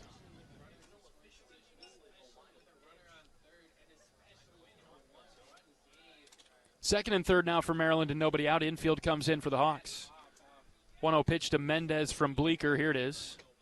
Up and in on the hands. And now if you're Jaron, you've got to – it's been good. You got to trust yourself here. You haven't done really anything wrong. It just hasn't worked out for you in this inning. So trust yourself and go back to it. 2-0. Outside strike call, 2-1.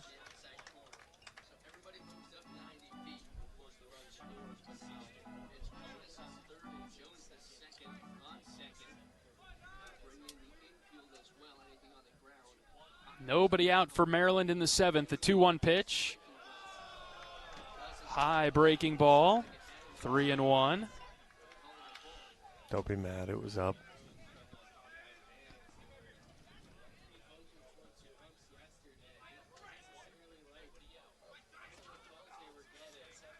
Now Jaron has to get in the zone. The 3-1. Line drive, base hit to right. They'll hold the runner at third. RBI single for Mendez. Maryland's up 7-4 now.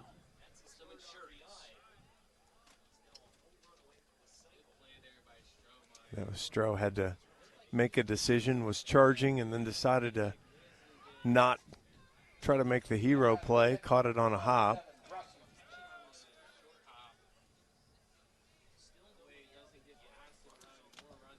First and third, still nobody out for Maryland. Here's Russell.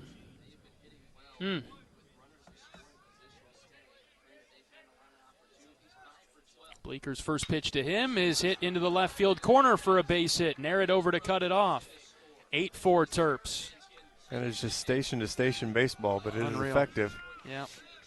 5 straight singles. Bleeker can't miss a bat right now. A couple of them were weakly hit. The last 2 have been well struck. But even that one's not hit that hard. It's just, again, it's well positioned, and he was out in front of an off-speed pitch and just kind of hooked it out over the out over into left field. And this kind of came out of nowhere, so whoever's warming up in Iowa's bullpen probably has to get going. And I don't know where the Hawkeyes are turning here. Yeah, I'm not sure.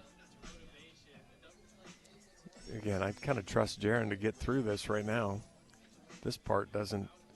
There hasn't been anything here that's been particularly scary, other than 5 singles in a row. Coach is going to come get him.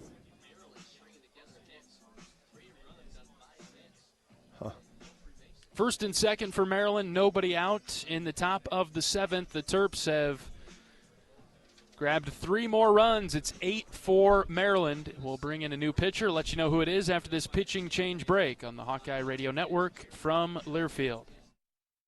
The silly moments, the proud moments, even the hard moments. They're what make life remarkable.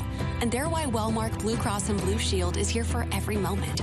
Committed to making healthcare better, more affordable, with more choices for care. And service and coverage that give you peace of mind no matter what comes your way. So you can show up for every tender moment, every brave moment, and every wouldn't miss it for the world moment, knowing that Blue is here for you. Go to Wellmark.com/every moment to find a plan right for you. Save time when you shop online with Hy-Vee. Hy-Vee makes it easy to order groceries online through our app or Hy-Vee.com. Pickup is always free. And if you have a Perks Plus membership, you get free delivery and free express pickup. Shop online with Hy-Vee and you can create and save grocery lists, shop the sales, and get fuel savers. Talk about convenience. Order groceries online today. Check out Hy-Vee.com or download the Hy-Vee app.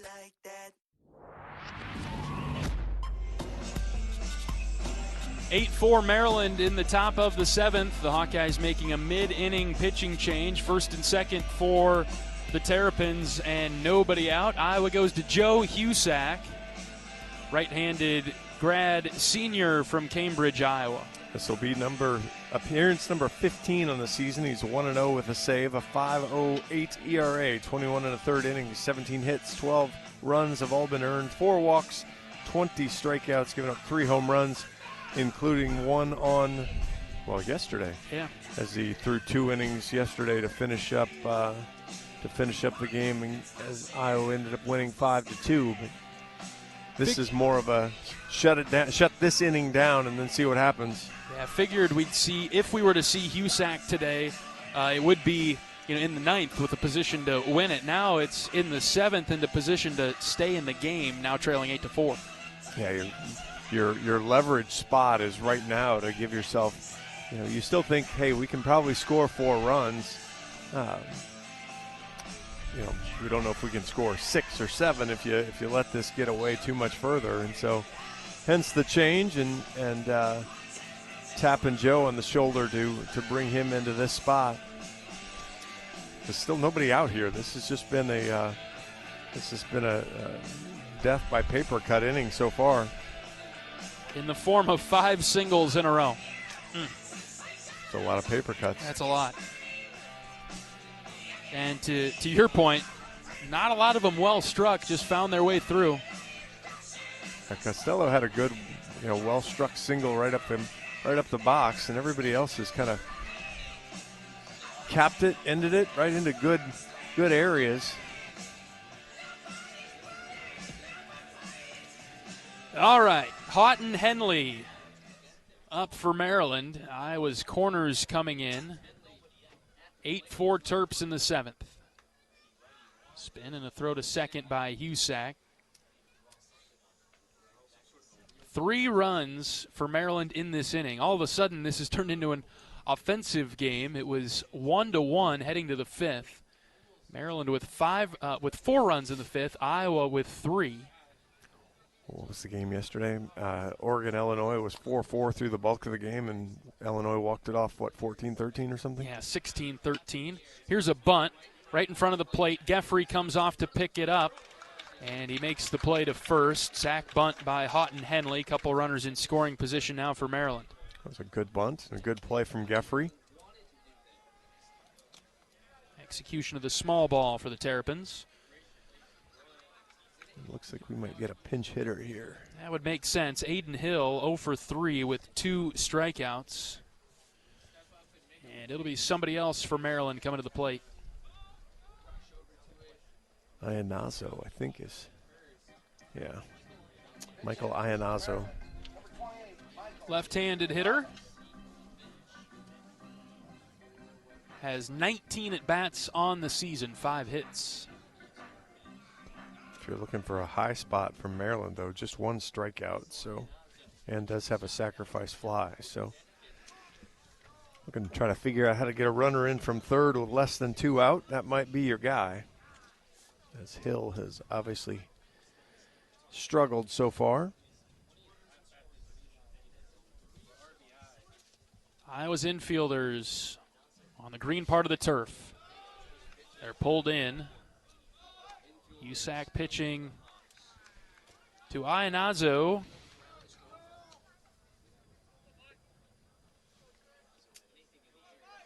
Second and third and 1 out. Husak's 1-0 pitch. Grounded foul. Well, that looked like a very odd swing. Very much so. I was waiting for you to come in to give your thoughts first. I didn't know what to say, John. It's less than aggressive is what we'll call that. Slow through the zone and just, I don't know, not very forceful. It's almost like a swinging bunt. You see a slap hitter. 1-1, outside, 2-1. Slap it might work. Slap hitter in softball just kind of drag the bat through the zone.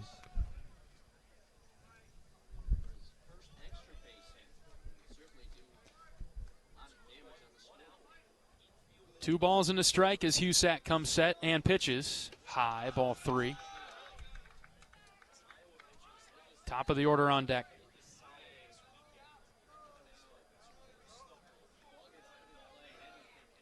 Again, this was the ask from Joe of back-to-back days. See if he can find his rhythm on the 3-1. Low and in, ball 4.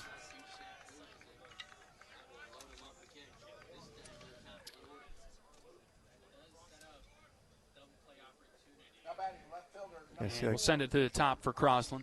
We've talked about Maryland. Like, nobody's picking up his equipment. There's just nobody that really kind of helps each other. Yeah. It's a very strange. The dynamic is odd. Yes. 1 out for Crosland, and the bases loaded for Maryland. Because even now, up 8-4, there's some guys on the rail, but nobody's really engaged. And that's surprising, considering where they're at with their season. They need this win to even have thoughts of making the Big Ten tournament. 1-0 pitch. Here it comes. Swing and a miss. Crosland chased. Boy, and then you're struggling with got a pitcher struggling to find the zone, and you swing at that one. I will take the gift.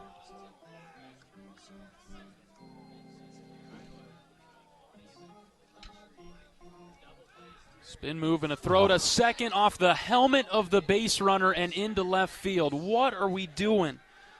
Run comes down to score, and it's 9-4. Trying to pick off the runner at second and threw it off his lid on his way back to the bag.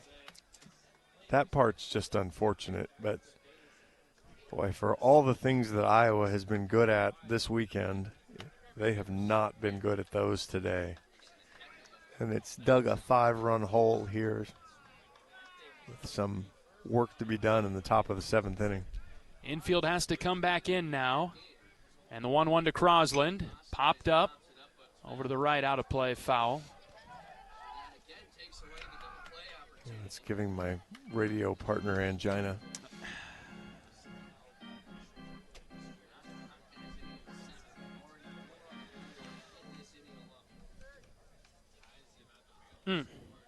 Husak up ahead here, 1-2. Let's see if he can get Crosland. Pitch from Joe. Fly ball to right. Shallow. Strohmeyer coming forward. In foul territory now. 3 Hawkeyes there, but none of them can get to the ball. The ball just kept floating away from all 3 of them. Mitchell was the closest, and it's foul. Yeah, and Strohmeyer gave the palms to the sky as he was trying to track it. He couldn't see it, so I'm not sure even if he'd have been able to full sprint after it that he would have had an opportunity to catch it anyway. But we'll see how it plays out, but probably a good thing that it's not caught. And I think that runner at third comes home to score fairly easily. Yes, absolutely, especially if Mitchell has to make the play with his back to the infield. Could have been interesting with the runner at second. We'll do it again at 1-2. Here's Husak's pitch. This one will be a fair ball that Strohmeyer is camped underneath in right, battling the sun. Kellen catches it. Runner from third tags and scores.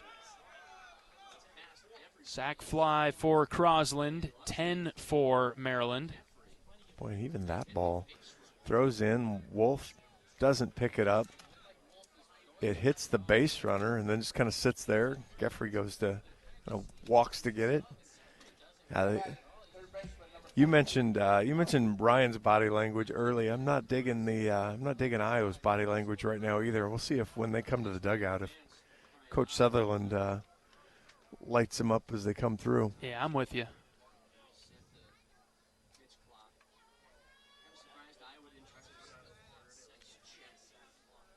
Here's Braden Martin, runner at second and 2 outs. 5 runs across for Maryland in the 7th. Husak's pitch, outside corner for a strike. 9th batter of the inning here. Iowa had cut the Maryland lead all the way down to 1, 5-4. Had the bases loaded with 1 out in the bottom of the 6th, didn't score, and it just flipped on its head after that. Husak's fastball's outside. Maryland has had the bases loaded a couple times in this inning, and they've scored. Yeah, it's funny how often you see that when a team gets out of a jam and solves the problem. 1-1 on Martin. Husak grips it and rips it. Fly ball into shallow center. Back go Schulte and Mitchell. It's Mitchell who dropped it in shallow right center. And Iannazo scores from second base. Mitchell got there, was still drifting a bit. It hit him in the palm of his glove and popped out. And I guess that's just the day it's going to be. Gables, that's his first error of the season. Well, he did not expect to be the one to catch that. And he was looking at Schulte. Ball came over to him, and then Risley doesn't come in and make the catch either. We saw Risley run into Strohmeyer earlier. Yeah, again, just mental mistakes now killing the Hawks. And we'll have another pitching change. Coach Heller going to get Husak. As it's 11-4 Maryland in the 7th. And we'll take a pitching change break and be back in 60 seconds on the Hawkeye Radio Network from Learfield. Hawkeye Nation, here's something big. U.S. Cellular is now part of T-Mobile. That means Iowa fans are now on America's largest 5G network, bringing even more strength and coverage to every game day and every day.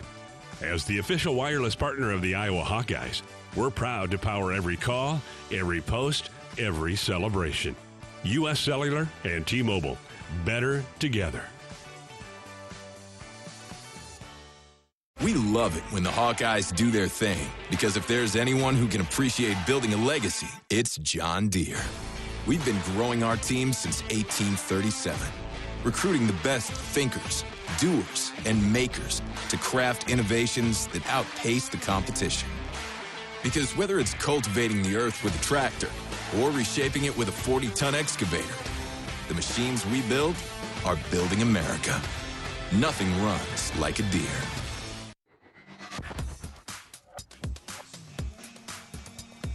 Iowa turns to the bullpen in the 7th with 2 outs and runner at second for Maryland. It's 11-4 Terps. And Iowa will go to Nick Terhar, freshman right-hander, into the game for Iowa. 2-1 in his 6 appearances on the season. 9 innings, 9 hits, 6 runs have all been earned, 6 walks, 12 strikeouts. Opponents hitting .257 against him, but right now Iowa just wants him to get an out. Fielders have been in the position for quite some time, and Terhar is going to face the biggest power threat in the Maryland lineup. It'll be Costello who singled to start this inning. I don't know what to make of this one today. 1-0 Iowa after the first. Maryland tied it at 1 in the 4th. Took a 5-1 lead over the Hawks in the top of the 5th. Iowa, with a great response, put up 3 runs. And as we entered the 7th, it was 5-4 Maryland. The Terps obviously grabbed some momentum after keeping Iowa off the board, with a prime opportunity for Iowa's offense in the 6th. And the Terps have put up 6 runs in this inning. And Iowa has, just to put it bluntly, has not played well in this inning. No, you've got. How's there only 1 error listed? That we're actually gonna call that ball a hit to Gable, so Gable doesn't have his first error of the year. Not how it was scored. Yeah. Wow, that's friendly. I mean, it wasn't a routine pop-up by any stretch of the imagination, but. Terhar ready to pitch to Costello. Inside for a ball.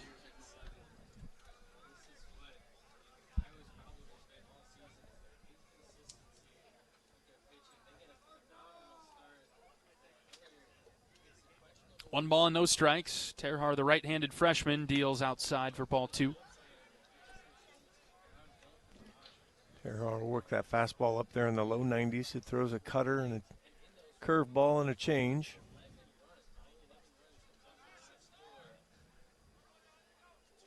Two 2-0 on Costello, left-handed DH for Maryland. The pitch inside, just about hit him.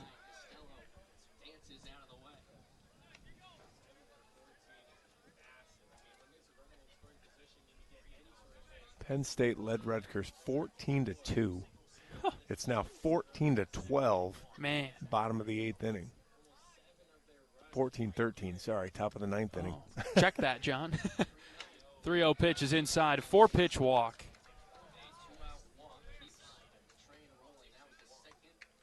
And here's the trouble with a game like this. Iowa played so well yesterday.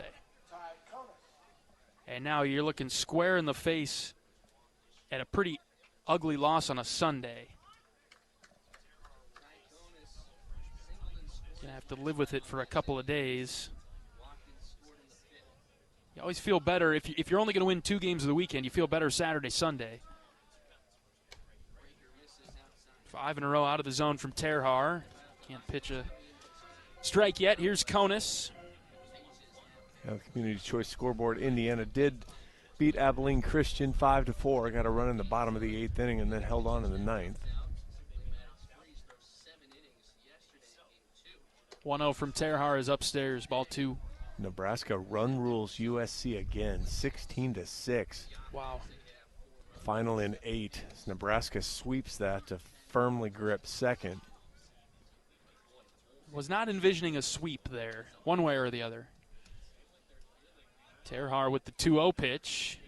Low strike, 2-1. Oregon came to life, huh? Oregon came to life. It's 10-4 over Illinois, so they're helping Iowa out a little bit. UCLA, Minnesota, another tight one, 3-2, top of the 6th. 2 balls and a strike. Terhar pitches, down and out. Washington with a couple early against Michigan State. It's 2-0 there. Michigan beat Northwestern 2-1, a one-hitter for Michigan pitching. And then Purdue did beat Ohio State 6-2 to firm up their grip on third. Feels like you can always count on Michigan having pretty good pitching, right? Seems that way. Crafty. Yep. 3-1. Hit in the air straight back and over our heads. And Rutgers does have a runner on as Penn State is just gripping for dear life. You said they had him on the brink of a run rule, right? It was 14-2 heading to the top of the 7th inning. You could give up 2 runs and still get out of there. And Rutgers got 7. A little bit more than 2. Terhar's 3-2 is low. And then they got 3 in the 8th, and they now have a runner on second with 1 out in the 9th as they try to tie it. And quite frankly, if they tie it, you got to like their chances. Yes. For the standings, that's not good for Iowa because that would put Rutgers ahead of us. But, on the other hand, Penn State blowing a lead like that, they might deserve it. Coach Heller, he's on a yo-yo from the dugout to the pitcher's mound. He's making a change. And Iowa will go to the pen. We'll see who the next arm is when we come back on the Hawkeye Radio Network after this pitching change break from Learfield. The silly moments, the proud moments, even the hard moments. They're what make life remarkable. And they're why Wellmark Blue Cross and Blue Shield is here for every moment. Committed to making healthcare better, more affordable, with more choices for care.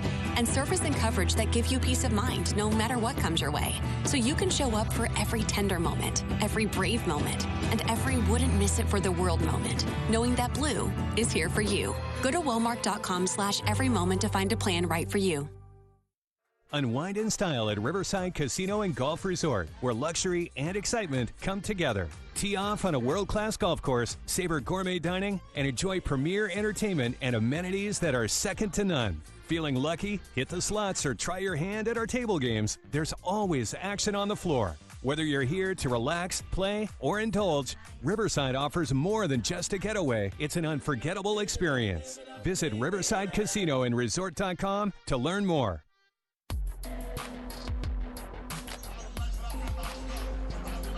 Tate Slagle into the game to pitch for Iowa. Right-handed freshman from Algona. Hawks are struggling to get through the 7th. The 6th spot on the board for Maryland. This game's getting away. 12 appearances on the season for Slagle. He's 1-0 with a 7.84 ERA, 10 1/3 innings, just 7 hits, but 9 runs because of 7 walks, 15 strikeouts. And boy, could Iowa pitching use a strikeout. As didn't really imagine it coming into the inning, but we're in run rule territory here all of a sudden with the bases full of Maryland Terrapins.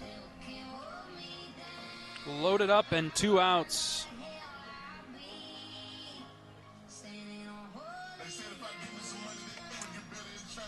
Boy, I didn't have this attitude about this game about 45 minutes ago.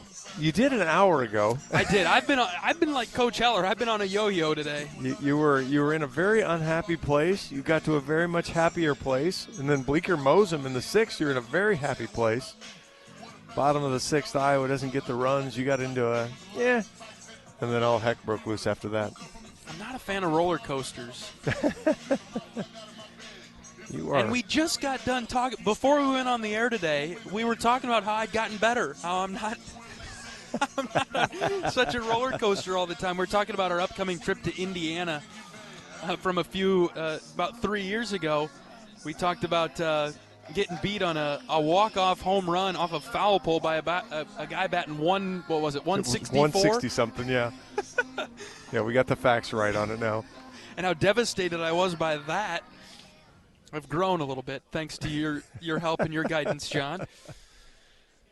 11-4 Maryland in the top of the 7th, 2 outs, and Paul Jones in the box. Slagle pitches outside for a ball. I snapped my laptop last night when the Penguins lost 3-2. So, no, I didn't. I'm just kidding. You know, I didn't text you. I was going to say Skinner was really good until he wasn't. And, well, Iowa pitching was really good until it wasn't. That's right. If you want to draw a parallel. That's right. Well, I mean, I was kind of leading to that, actually. I felt for you yesterday, John. And quite honestly, this is what now you start thinking about. You know, you get the multiple midweeks, and this is what the midweeks look like, where Iowa's going to have to be – these guys that don't pitch a lot have got to come in and throw strikes. And you know, Terhar comes in, walks 2. Husak, who's not a big walk guy, walks 1. And, you know, he's just going to have to get it done. Slagle walks in a run on 4 pitches. I'm afraid to look at the freebie count here, John. I mean, that's the 8th walk Iowa pitching's given up. They've hit 1, and unfortunately for Bo Leisure, that was a really important one as he was ahead 0-2 in that at-bat.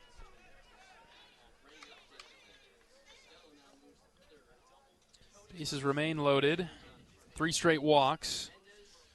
12-4. I mean, the good news is Lance Williams' arm's got to be tired. It's going to be frozen over there. Think they're going with him? Sticking with him? They have had nobody throw in the bullpen. You've got the view for me. I got nothing. Bases loaded for Mendez. Takes a couple of strikes from Slagle. It's 0-2.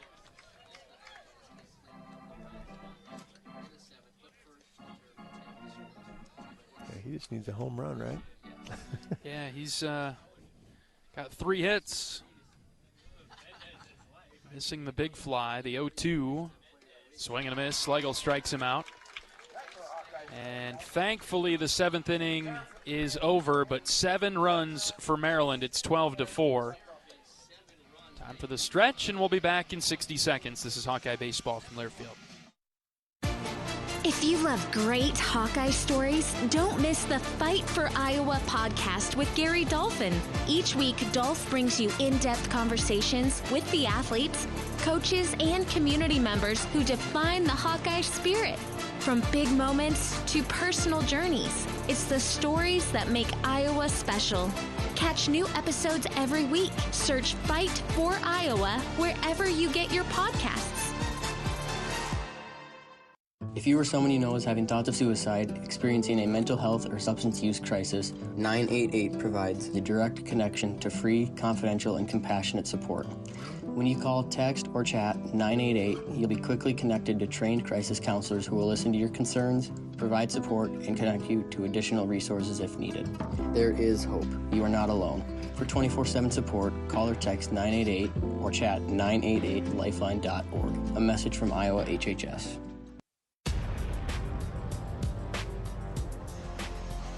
Bottom of the 7th in Iowa City, Maryland on top 12-4. Iowa will have Risley, Wolf, and Geffrey up in the bottom half of this inning. And let's pause 10 seconds for station identification. This is Iowa Hawkeye Baseball.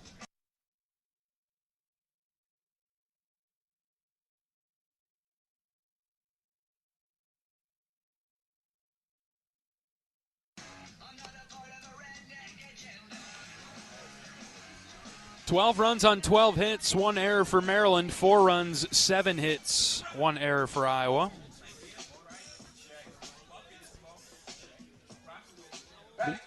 At least 1 defensive change for Maryland. Colin Gibbs is playing third now. They shifted, pretty sure they shifted Braden Martin then out to right.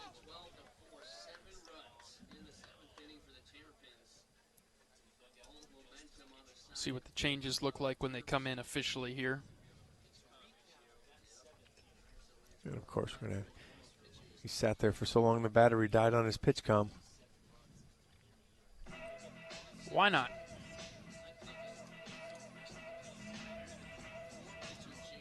Iowa's got a couple of midweek games coming up Tuesday and Wednesday here at Banks. 6 o'clock first pitch on both of those games. Western Illinois and UIC coming to town. It's supposed to be warm, supposed to be mid-80s. Play some night baseball. And 3 games coming up at Indiana. And we're getting real tight here with the home stretch. 4 more series.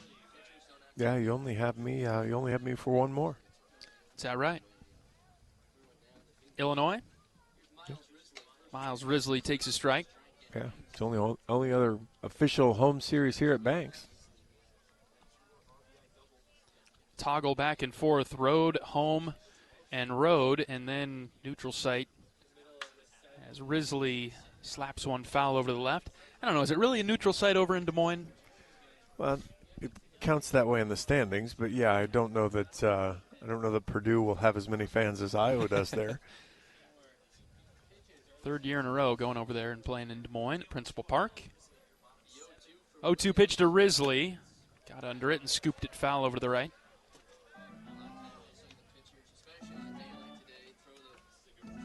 They've treated, I mean, I missed most of the series last year, but they've treated us well in Des Moines. It's been fun. Yep. Really look forward to it. 0-2 pitch. Sawed him off, and Risley punched it in the air foul. The Iowa dugout. Stadium renovations coming to Duane Banks.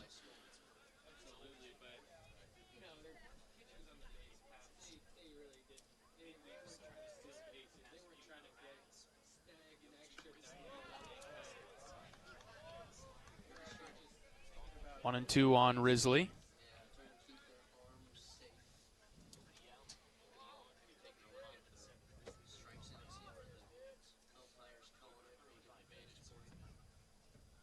One, two, low and away.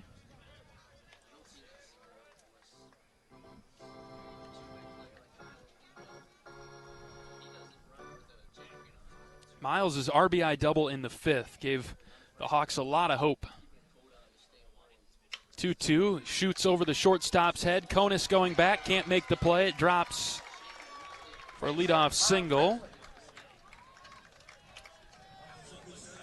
64 off the bat, but saw that hit yesterday from Brett White that just kind of snuck over the second baseman's head yesterday. Drove in the first Hawkeye run yesterday in game 2. Caleb Wolf now with Risley at first.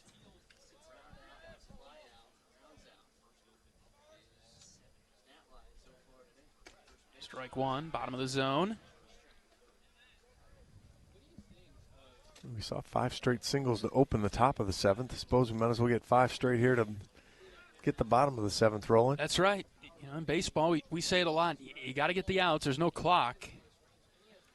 0-1 in the dirt. Risley will take off for second. Heads up base running. So Maryland has to get the outs. Such a big hole for Iowa, unfortunately. What was the Nebraska line? It's baseball, man. Anything can happen. Oh, boy. Inside joke, 1-1. Ground ball up the middle, through into right center. Risley will score from second. Wolf brings him in. It's 12-5. RBI single number 2.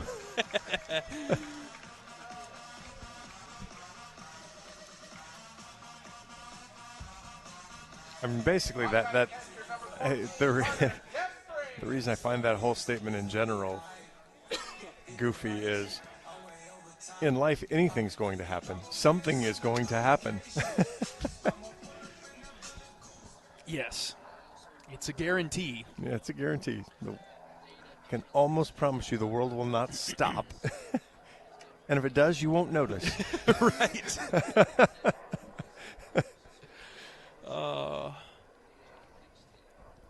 All right, we got you laughing again. We're doing better. Brought a tear to my eye, John. Made me laugh so good. 1-0 to Geffrey. In on the hands for a ball. 12-5, Maryland, bottom 7.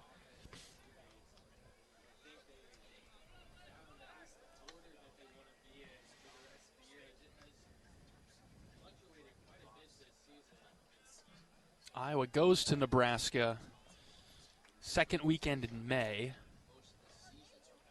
2-0 to Geffrey. Over for a strike. Is that then Mother's Day weekend? My birthday weekend? Is it? Is that what, 8, 9, 10? Yeah. Good to know. Thank you. Yeah, don't forget Mother's Day. 2-1. Similar spot. Called a strike again, 2-2. You saved me on Mother's Day at Illinois a couple years ago. That was the best. I hadn't grown up yet. 2-2. Geffrey hits on the ground to second. Scooped up there.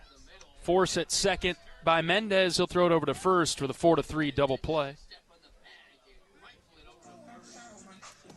Interesting choice there to not flip it to his shortstop who was standing there, but now he's having an equipment malfunction.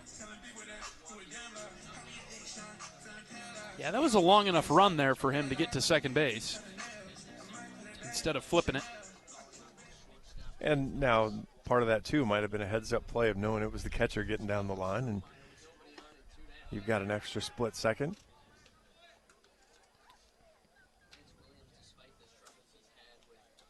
Two outs for Kellen Strohmeyer. 0-1 pitch to him. Swing and a miss. Well, that was must have been the change there. A little bit different speed. Kellen swung through that one. 0-2. Low and away. Went back to it again. Well, Kellen, for as good as he was in game one, has kind of run into a little bit of a wall. 1-2. Sharply sliced off foul over the left. It's funny how fleeting confidence can be at that point. Truly. Had 4 hits, 2 singles, a double, and a bases clearing triple in the run roll victory to open the series. The 1-2 is just outside. Since then, Kellen does not have a hit. Quite frankly, hasn't looked very good at the plate either. Has it? Again, it's more of a, just looks like a lack of confidence, trusting what he sees. 2-2. Swing and a miss. Strohmeyer strikes out. And that'll do it for the 7th. 12-5. Maryland will bring you the 8th after this on the Hawkeye Radio Network from Learfield. If you or someone you know is having thoughts of suicide, experiencing a mental health or substance use crisis, or just needs someone to listen, 988 provides a direct connection to free, confidential, and compassionate support.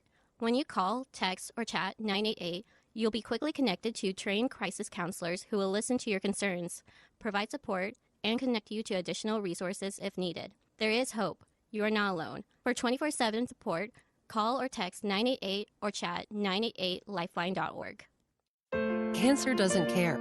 It doesn't care what you look like, how old you are, what you do, or where you live. We do. University of Iowa Healthcare is doing more to beat cancer than anyone in the state. From second opinions to life-saving treatments that happen here first. We lead the way in research, training, and care because we believe that UI Healthcare is here to make all of Iowa better. UI Healthcare, changing medicine, changing lives. Visit uihealthcare.org.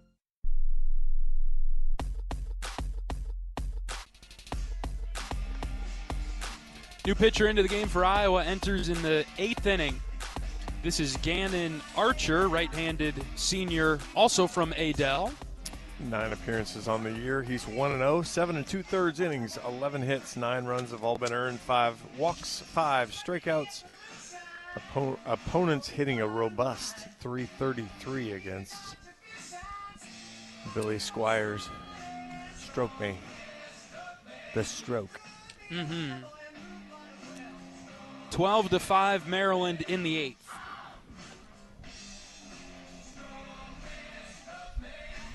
Sweeps are hard to come by. That is a true statement. Even at home. Yep. Just really unfortunate. If we get Coach Sutherland up here today, I think it's unfortunate Iowa did not play well this afternoon.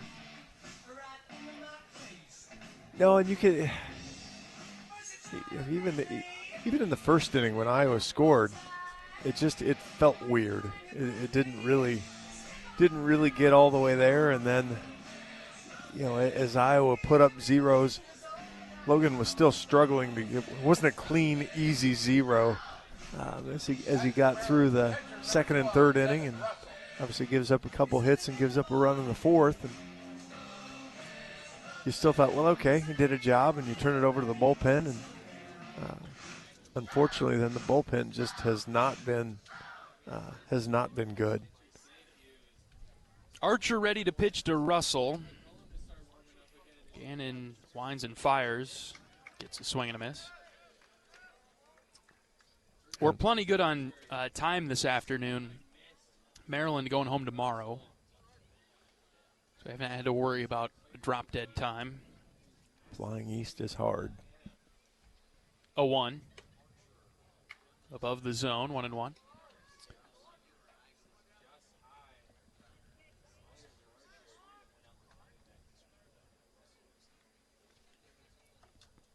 Russell, a couple of strikeouts today, but he singled his last time up. Archer fired outside, 2-1. I left California at 1 o'clock on Friday and got home at 9. Ooh. Long layover or no? Last person on the plane. 2-1. Hit him. It was perfect. And the layover was actually perfect. None. It was none. Less than 60 seconds. I don't think my wife appreciated it much, but it was a great layover. Did you have to run? A small jog from time to time through the Denver airport. Okay. But we were fortunate. We caught the train. We caught the train perfectly. Walked up basically as the train was pulling up. Got on the train. Went to our gate. You know it's bad when the gate agent is out in the walkway looking for people. And they were looking for two in particular. Archer pitching to Houghton Henley, missing outside. Unfortunately, there were actually a couple more that came on after us, so it was not terrible. Any glares as you walked by? No. Wasn't that bad. And we arrived early still. We made it to Cedar Rapids on time. 1-0 pitch from Archer, inside, ball 2. Beat the weird rain that came. Giant raindrops, the biggest beach balls there at the 9 o'clock rain that came in. Hectic weekend. 2 balls, no strikes, the pitch, high. It's been a little odd. Yeah. Actually have to go back to normal work tomorrow. Open my new office tomorrow. It'll be fun.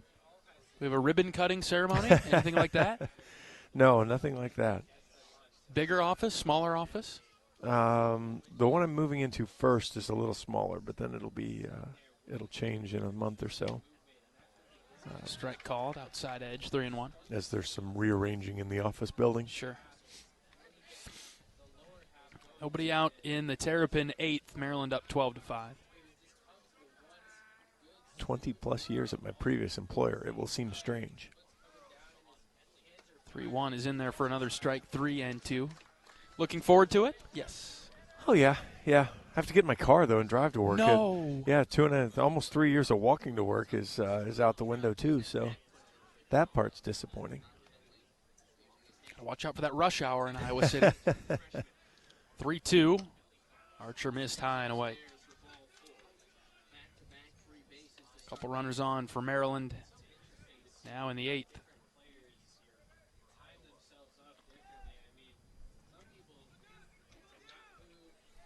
Down the hill today, Iowa softball with a win over Indiana. Tough loss yesterday. Tough pair of losses yesterday.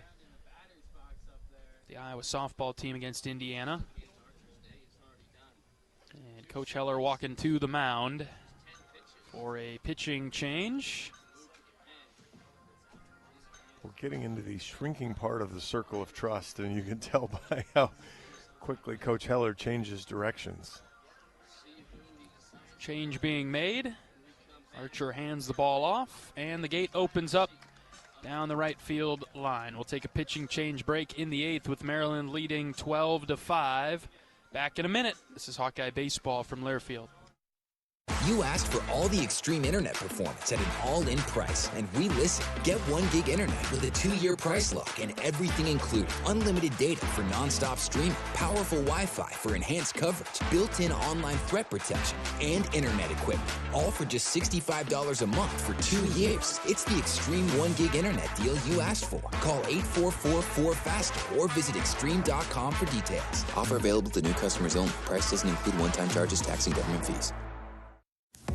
Our mission at Oak Knoll is to provide exceptional retirement living and health services through life care.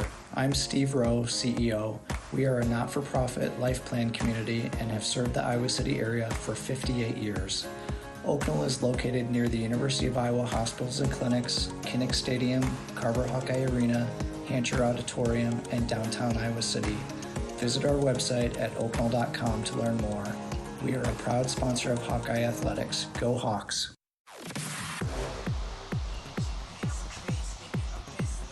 Another bullpen arm coming into the game. This will be Justin Hackett. Iowa going to Hackett, the right-handed senior from Winterset.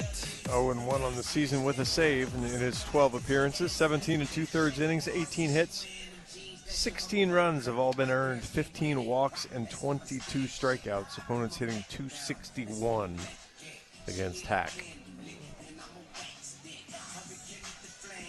And the Terps have a couple of runners on with nobody out. And Gibbs will be the hitter. 12-5 in the 8th. And Maryland looking to tack more on. It's a good crowd an hour ago. Yeah.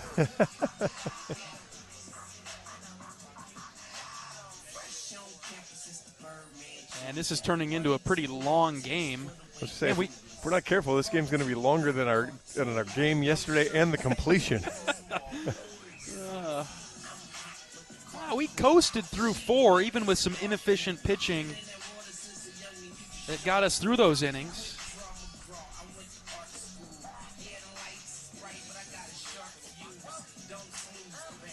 And it's turned into a high-scoring game since the 5th. We dropped an anchor, a hook, all your nautical accessories are down. We tethered onto something. Carabiner hook. There's all kinds of stuff we got going on now. All right, here we go.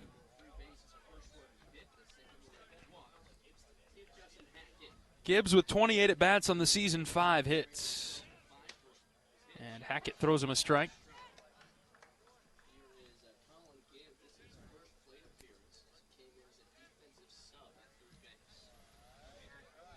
First and second, nobody out. Gibbs looking like he might consider bunting on the first pitch. He'll try it again on the second. Hackett bounced it, 1-1.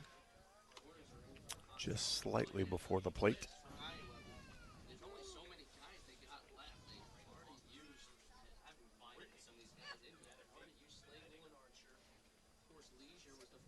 And now we're going to have a chat.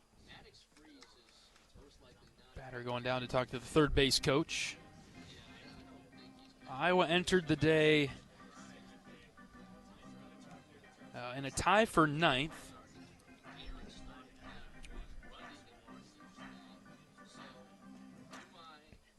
Still will be in the top 12 when the day's over, but again, you look at the schedule, there's not a lot of margin for error when you start thinking about who Iowa has left to play. So upcoming at Indiana, below Iowa in the standings by a game and a half. But that's a road series at Indiana. It's a hitter's park there. especially on windier days.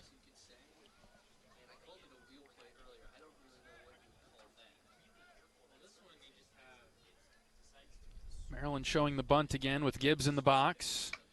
Puts it down. Wolf comes down to pick it up. Caleb throws to first, not in time. Slow developing play. Wolf had crossed home plate. It was bounced just to the left of home. Geffrey and Hackett gave way for Wolf. Took too long. Yeah, when Swales retreated back to the bag, boy, that's just a perfect bunt for the defense that Iowa put on, as Wolfie had no real chance to get over there. That's a ball, you mentioned it earlier with, I think it was Rundy coming off. Needed Hackett to be able to get there, and it was short enough he couldn't.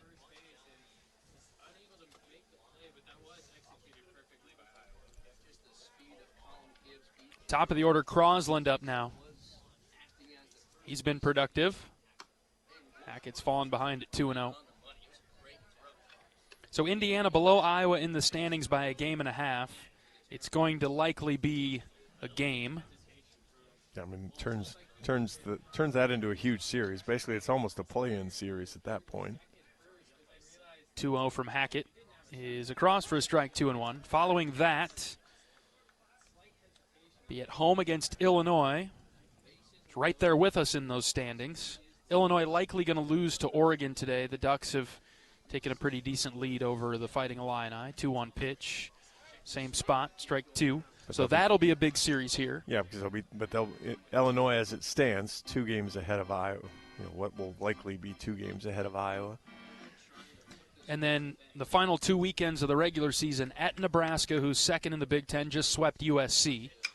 As Crosland sends one in the air to right. Strohmeyer battling the sun, makes the catch. Runners will tag from second and third. Another run across for the Terps. It's 13-5.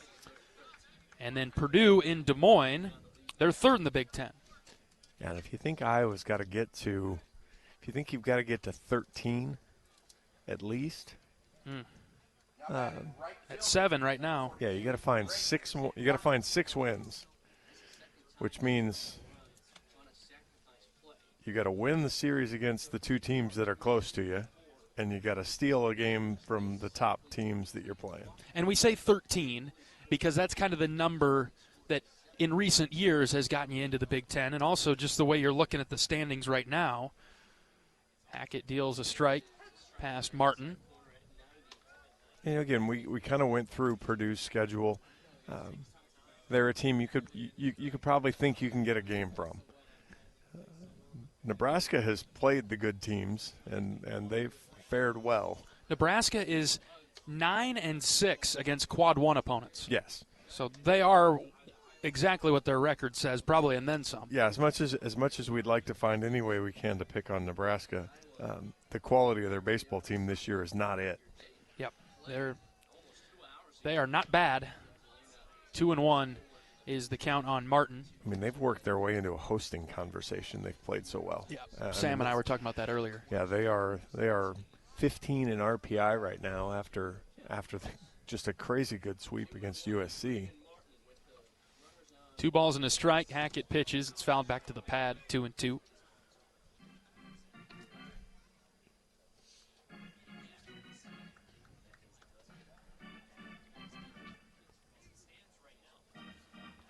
So a lot of the work, a lot of the work will come over the next few weeks. It started with this series, likely 2 out of 3 against Maryland. The 2-2s in the dirt. You did again, I'm not sure you can feel worse about winning a series than the way this is going to feel. Right. But you still won the series. That's the part that you hold on to. Had to have it. The part that you're kind of gross about. 3-2, hit in the air to left. Narrett's there. He makes the catch. Tagging and scoring from third is Houghton Henley, 14-5.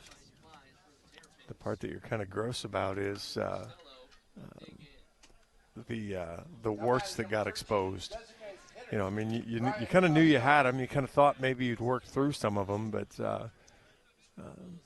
Boy, it just didn't pan out very well again with kind of checking back. 9 walks today for Hawkeye pitching, 2 hit batters. This ball's blasted to left. Narrett diving for it, can't make the play. And going from first to home is Gibbs, and he scores on the double by Costello into the left field corner, and it's 15-5 now in the 8th. Well, we wondered who were going to pitch the 9th. We may not have to worry about the 9th unless Hackett can get an out here to finish it up, and then Iowa bats need to score. Boy, oh boy. Just a perfectly positioned ball. Now batting shortstop number 5, Ty Conan. Again, I love the player that Joey Narrett is there. It's 14-5. Max effort. Max effort as he goes diving in towards the wall. And here's Konis with 2 outs. Did he hold up? On the appeal, he did.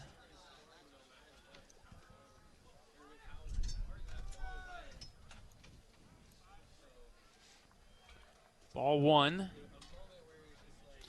Well, Iowa will have Narrett, Wood, and Swales due up in the bottom of the 8th to try to keep this game going.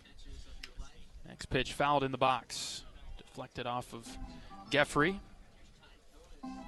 Not where I expected to get to today. Me neither, not on this end of it.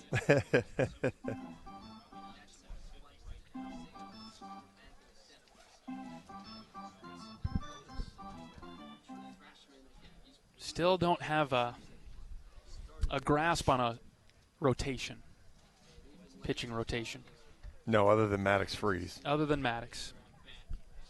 1-1, outside, 2-1. Yeah, you're not sure where. I'd have taken a step back, actually. I think we're back to I think you're right. I think we're back to just one true starter on the weekend that you can feel comfortable with.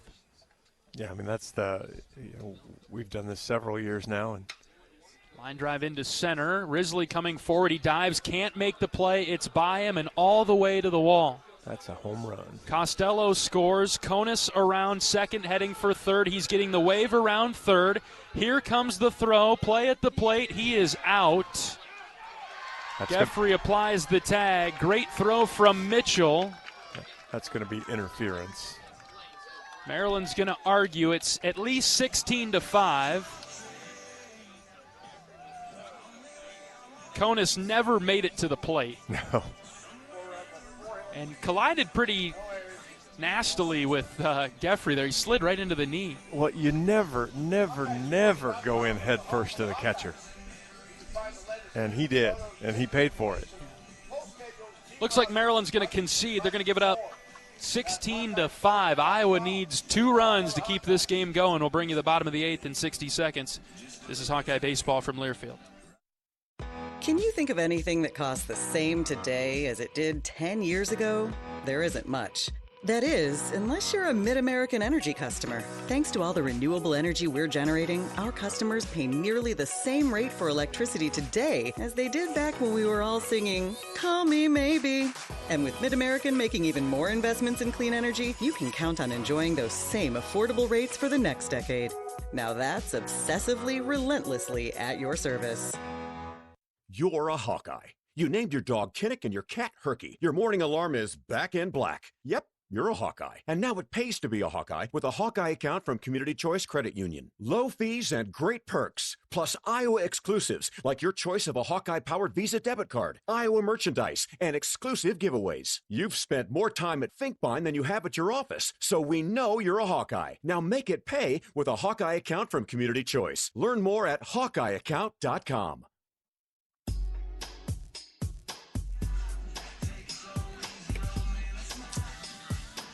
Bottom of the 8th inning, and this game's gotten away from Iowa, 16-5 Terps.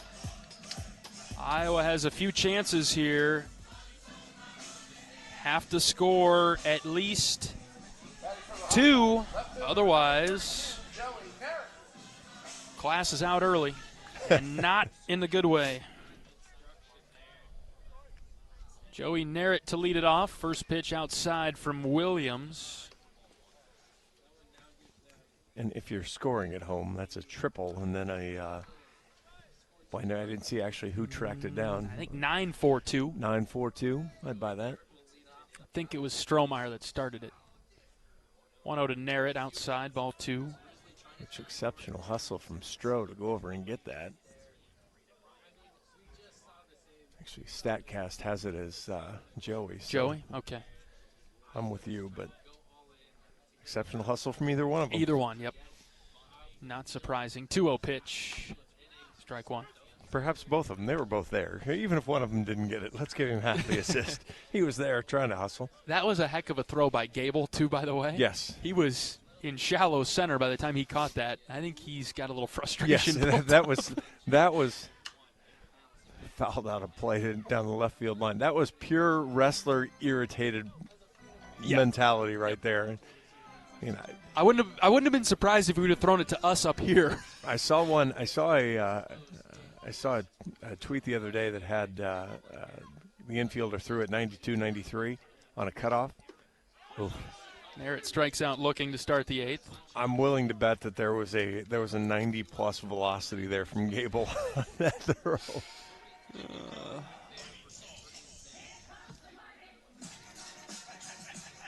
Here's Mitch Wood.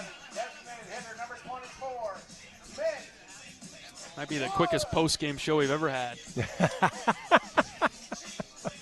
I don't want to talk about this game anymore. Oh, man. I don't know how much Marty's going to want to talk to you either. Like I told you yesterday, we played okay on the Saturday game against UCLA, had our chances. And, no, USC. USC, yeah, you're right. Yeah, definitely not the UCLA game. Shoot, I'm losing it, John. The USC game, yes. Got beat 6-3, but had a couple chances. And it's kind of how I started my post-game talk with Marty, that, all right, we're close right there. And before I could say but, he cut me off, and he said, Johnny, I love you, but there's no moral victories. I said, Coach, I know, I promise. I know we don't take those moral victories in baseball. And Coach is usually great coming up here. I wouldn't blame him. 16-5, Terps in the 8th. 2 balls and a strike. The pitch to Wood. He got a piece of it. Fouled it off. It's funny how, I'll think back to that. We were talking about the Jacksonville State series. Think about how that Sunday went, too.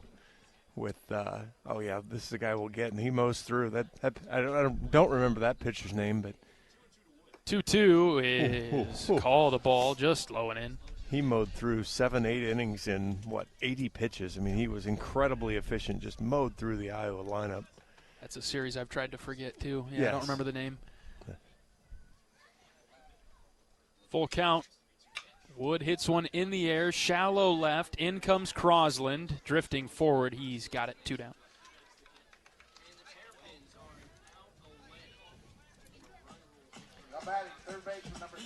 Well, Ben Swales up with 2 outs.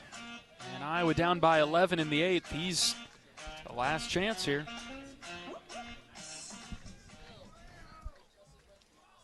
When you're down run rule territory, you should have to put your walk-up music off. Here's a ground ball to second. Mendez moves over to grab it. He throws it to first to record the out, and that'll do it. Iowa loses the Sunday game 16-5 in 8 innings and cannot pick up the sweep of the Terps. Iowa 21-16 on the season now and 7-11 in the Big Ten. Maryland 19-21, 5-13 in the Big Ten. We'll be back after this to begin post-game coverage. This is Hawkeye Baseball from Learfield. Hey fans, I know you'd do anything for a win on game day and an ice-cold Bud Light. Because whether you're tailgating in the parking lot or parked on the couch, sitting on your lucky stool at the bar, or standing in the fan section all game long, the clean, crisp taste of Bud Light turns a win into a win-win. And there's nothing easier to enjoy than that. Bud Light. Easy to drink, easy to enjoy. Enjoy responsibly. Anheuser-Busch Bud Light Beer, St. Louis, Missouri. You're a Hawkeye. You named your dog Kinnick and your cat Herky. Your morning alarm is back in black. Yep. You're a Hawkeye. And now it pays to be a Hawkeye with a Hawkeye account from Community Choice Credit Union. Low fees and great perks. Plus Iowa exclusives like your choice of a Hawkeye-powered Visa debit card, Iowa merchandise, and exclusive giveaways. You've spent more time at Finkbine than you have at your office, so we know you're a Hawkeye. Now make it pay with a Hawkeye account from Community Choice. Learn more at HawkeyeAccount.com.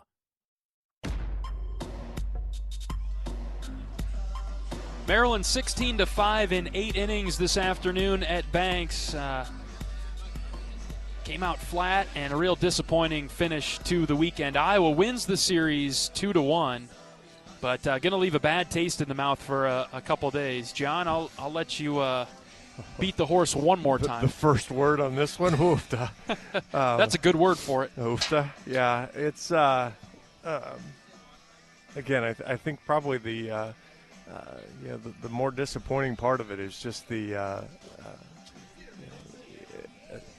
chance to jump on a team that was down, really showed little energy, and you get the lead and then just really can't do anything with it. And then when you turn to the bullpen, just far too many easy things for Maryland. And then full credit to them as they strung together the hits in the 7th and got things done. And when Iowa didn't try to put them away or didn't finish putting them away, Maryland said, all right, fine. We're here, we'll play, let's do it. And you nailed it right off the rip when you said that the game had a strange feel. It was difficult. Everything felt difficult in the first few innings. And all the ugly parts of the game reared their heads. Iowa walked too many batters and then did not score with runners in scoring position on several occasions in this one. Coach Sutherland's on his way up. We'll talk to him after this on the Hawkeye Radio Network from Learfield. You asked for all the extreme internet performance at an all-in price, and we listened. Get 1 gig internet with a 2-year price lock and everything included. Unlimited data for nonstop streaming, powerful Wi-Fi for enhanced coverage, built-in online threat protection, and internet equipment. All for just $65 a month for 2 years. It's the extreme 1 gig internet deal you asked for. Call 844-4FASTER or visit extreme.com for details. Offer available to new customers only. Price doesn't include one-time charges, tax, and government fees.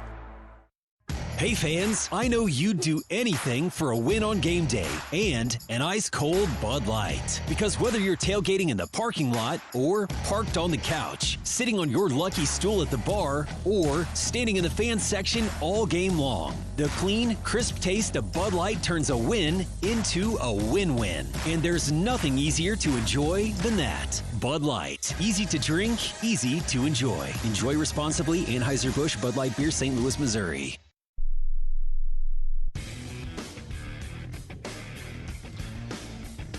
Iowa drops the finale 16-5 in 8 innings. We're joined by Associate Head Coach Marty Sutherland. Coach, that was a tough one. Yeah, a little bit of thud today. Oh, man. Yeah, just a lot of things just aren't it's just not winning baseball. It's basically the way it comes down. Obviously, first 5 innings, totally different game. Back 5 innings or back 3 innings. Credit to Maryland, they really put it on us, and we just didn't do anything, on the mound to calm it down, and that was unfortunate.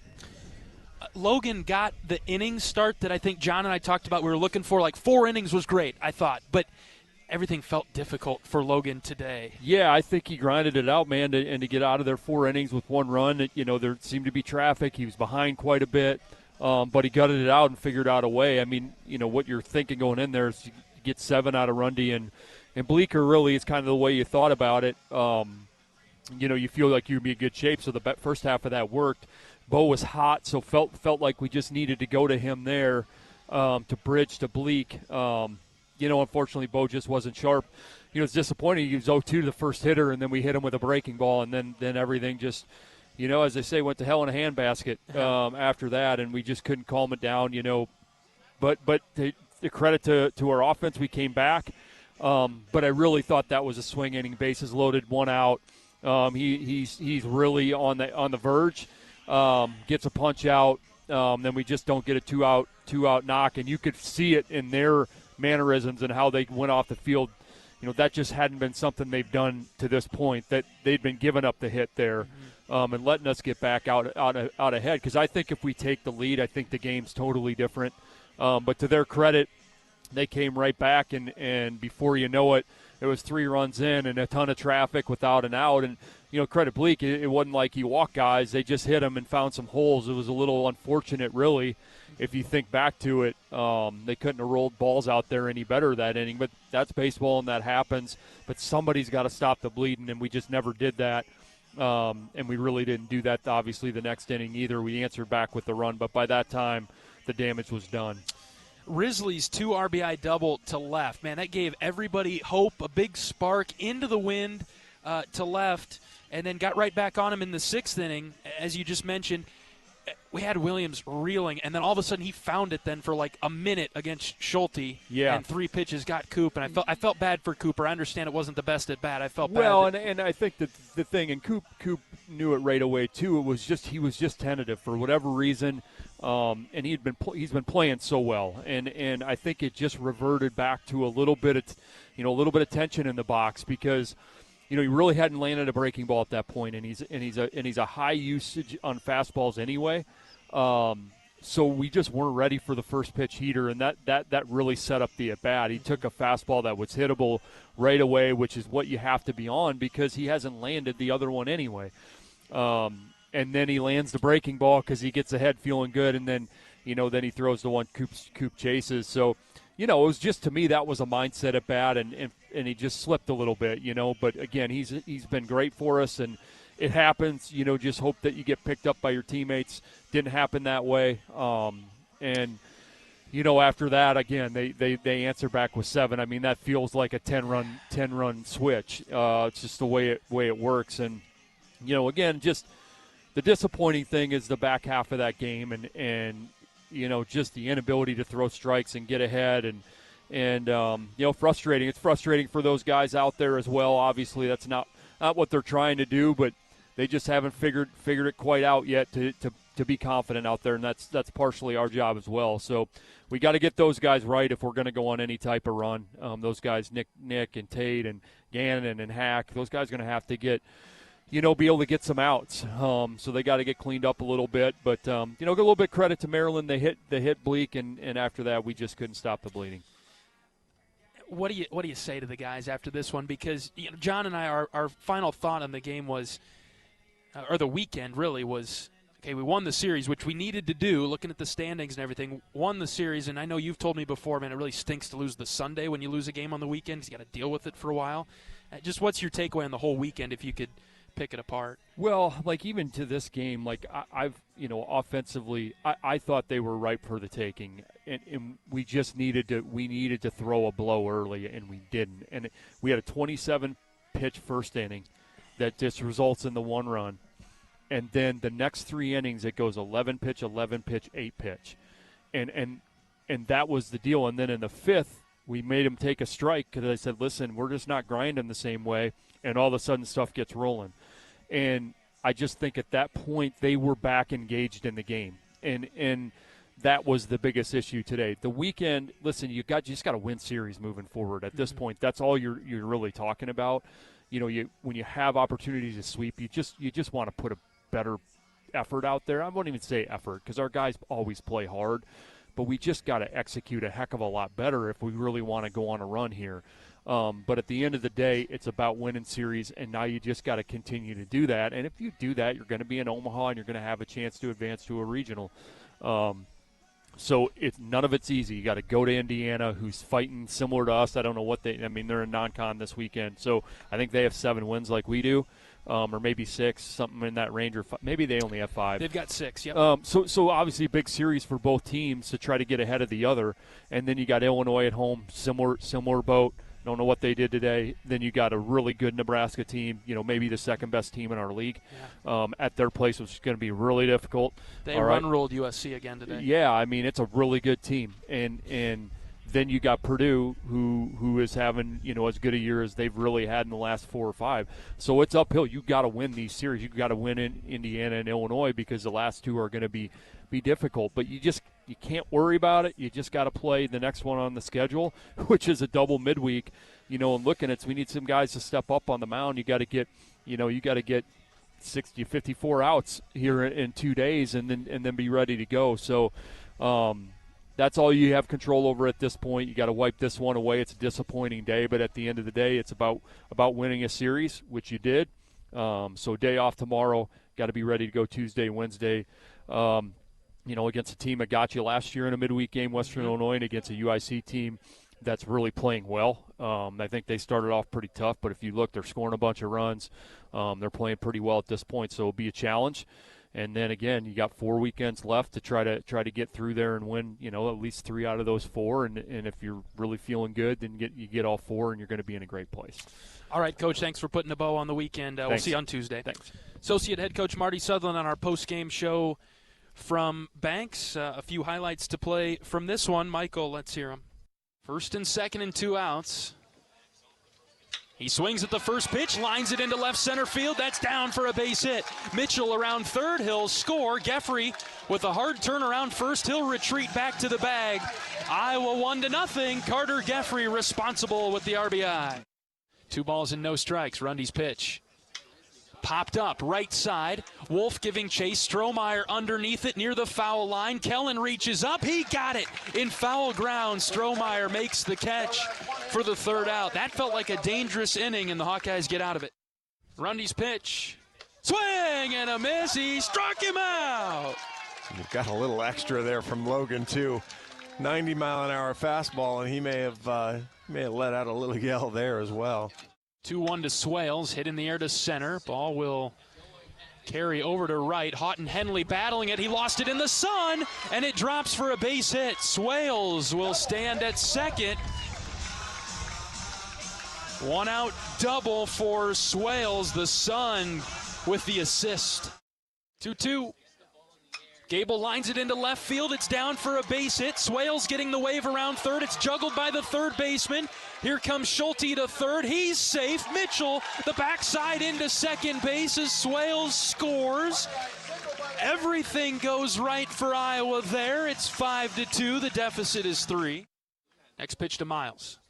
Hit in the air to left. Back goes the left fielder, still drifting back, and it's over his head. It bounces off the wall. 2 runs are going to score. Schulte first. Now Mitchell. Risley clubbed one off the wall in left. It's 5-4.